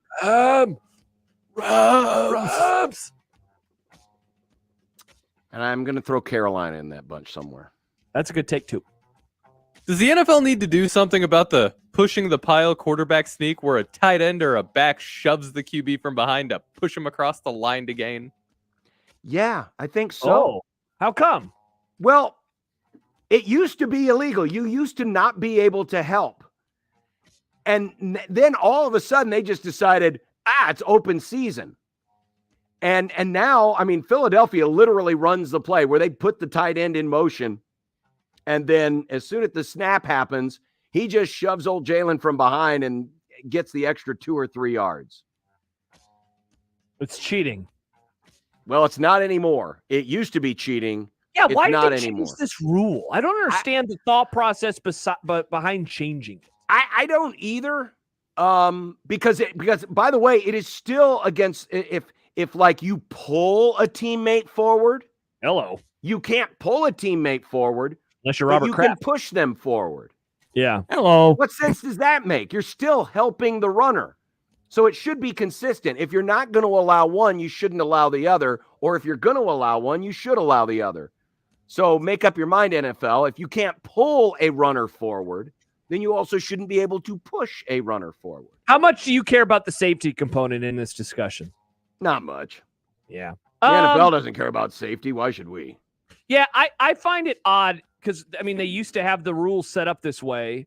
And it seemed like that was working, right? It seemed like it was working and you'd get penalized for it because you're the player. You have to be able to run. You have to be able to make the moves.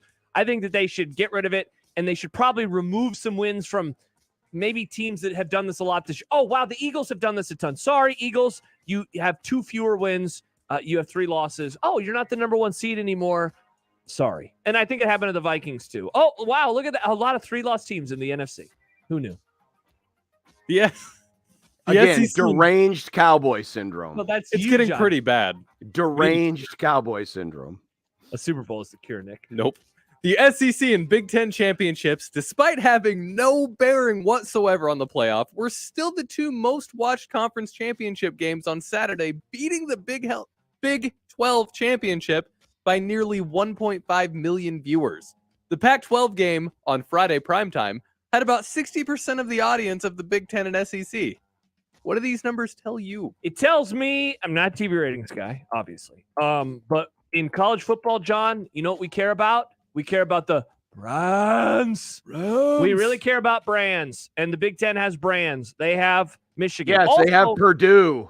And Georgia and LSU. Also, we don't like watching sports on Friday nights. That's the other thing that it tells me, because there was a big brand in that game, the USC Trojans, but it was on a Friday night. Also, and I guess I was going to say the other game was at 11, but we love big noon kickoff now, so I can't use that as an excuse. But brands. I think the Big 12 championship, I think it was a better viewed game than it was last year. So that helped. But you're right. I mean, the brand names of the SEC and the Big 10 still matter more, even if the game didn't matter that much. It did help that those are primetime windows. I mean, late, mid-afternoon is prime college football viewing and prime time. And when your opposition is the ACC championship game, which no one was really interested in outside of the state of North Carolina or South Carolina, made it a lot easier for people to watch. And so a lot of it is placement as well, in addition to the brands. Brad. Good news, guys. Today's National Microwave Oven Day. What's your strongest opinion on microwaves, microwave food, or anything about microwaves? Strongest take about microwaves.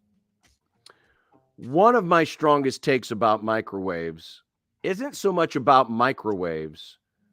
It's about the product that goes in, and it seems to be impervious to the microwave technology, and that is leftover chili.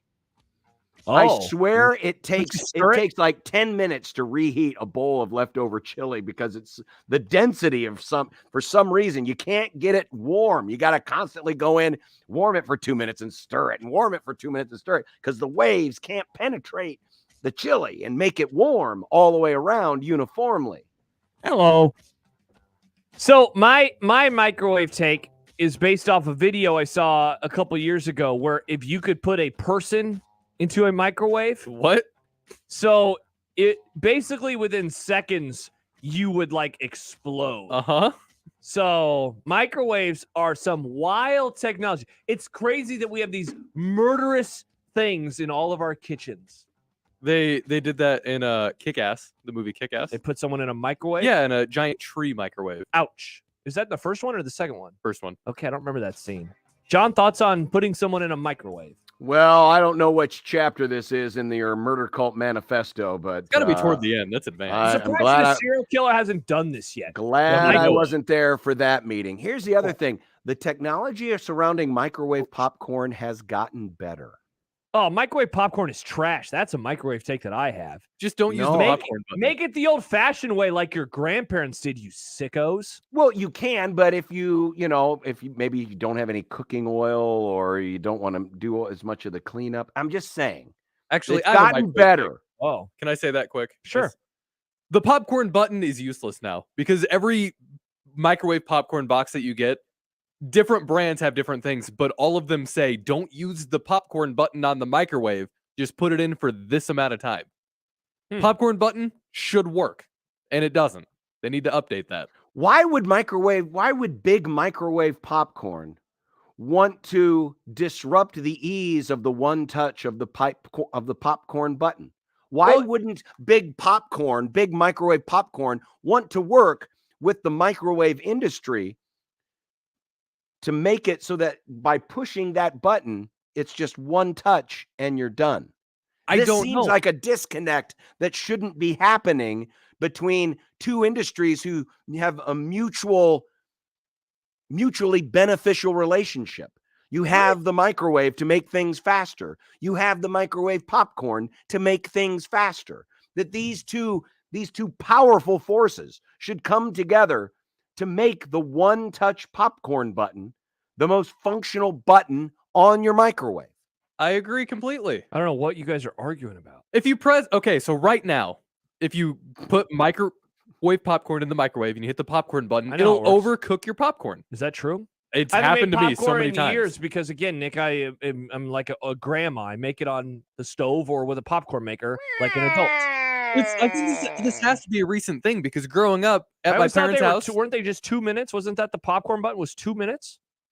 I don't. It's some secret. Well, my popcorn button now shows like the number of ounces of the package, so you can push it several times and change that number, and then it's supposed to be perfect. But it always overcooks it for me. So now I just have to rely on Big Popcorn's instructions.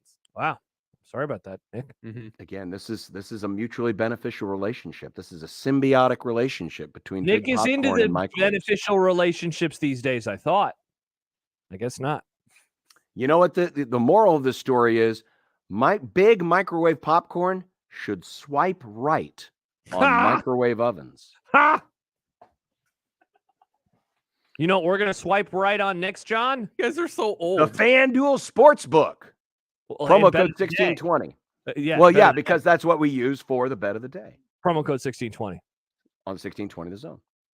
The holiday season has arrived. You have parties to go to, whether it's at work, whether it's with family, and many, many more. Not to mention, with the winter season right around the corner, it's time to make sure that you are good to go for the finish of 2022 on in to 2023, and that is where Rossi Clothiers comes into the picture. Whether it is their made-to-measure suits, the custom shirts, handmade sweaters, and more, all the way down to the accessories, the ties, the shoes, and the gloves, they have you covered with unique items, timeless items there at Rossi Clothiers. And don't forget, Jerry K, the exclusive design event coming up this weekend on the 9th and 10th at Rossi Clothiers, their exclusive line made in Italy, carried only here at Rossi Clothiers. You do not want to miss out on this one. Whether it's holiday parties or just trying to find a brand new suit to look good in, they will help you out. Rossi Clothiers, Rockbrook Village. Live from the Host Coffee Studio, this is 1620 The Zone. With almost everything in life, you have choices. You can pick a lot, a little, or somewhere in the middle. So shouldn't there be an internet plan that's just as clever? One that allows you to add TV or home automation whenever. That's why Cox now offers flexible internet plans, giving you all the services you desire at nothing you don't require.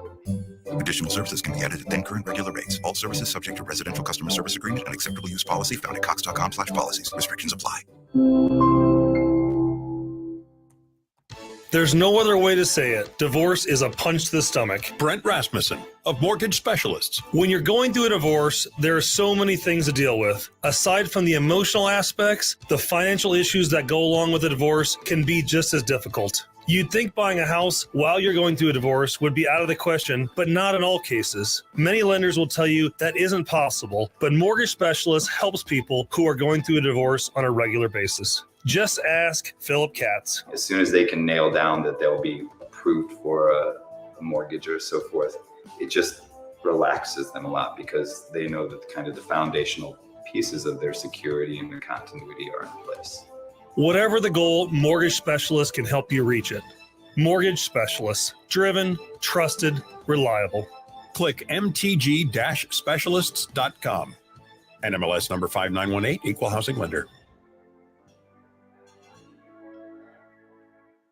It's easy to feel intimidated when it comes to starting conversations about mental health. But what if you had an action plan? Mental health first aid training can help you feel prepared. Learn to identify the signs, symptoms, and risk factors of potential mental health or substance use challenges and get the resources to respond. Let's take the hesitation out of talking about mental health and start the conversation so more people can get the help they need. Call 211 or visit UnitedWayMidlands.org to sign up for free training today. Email any of our shows anytime into the Equitable Bank inbox. At Equitable, we take banking personally. For me, John at 1620thezone.com. The Equitable Bank inbox from 1620 The Zone.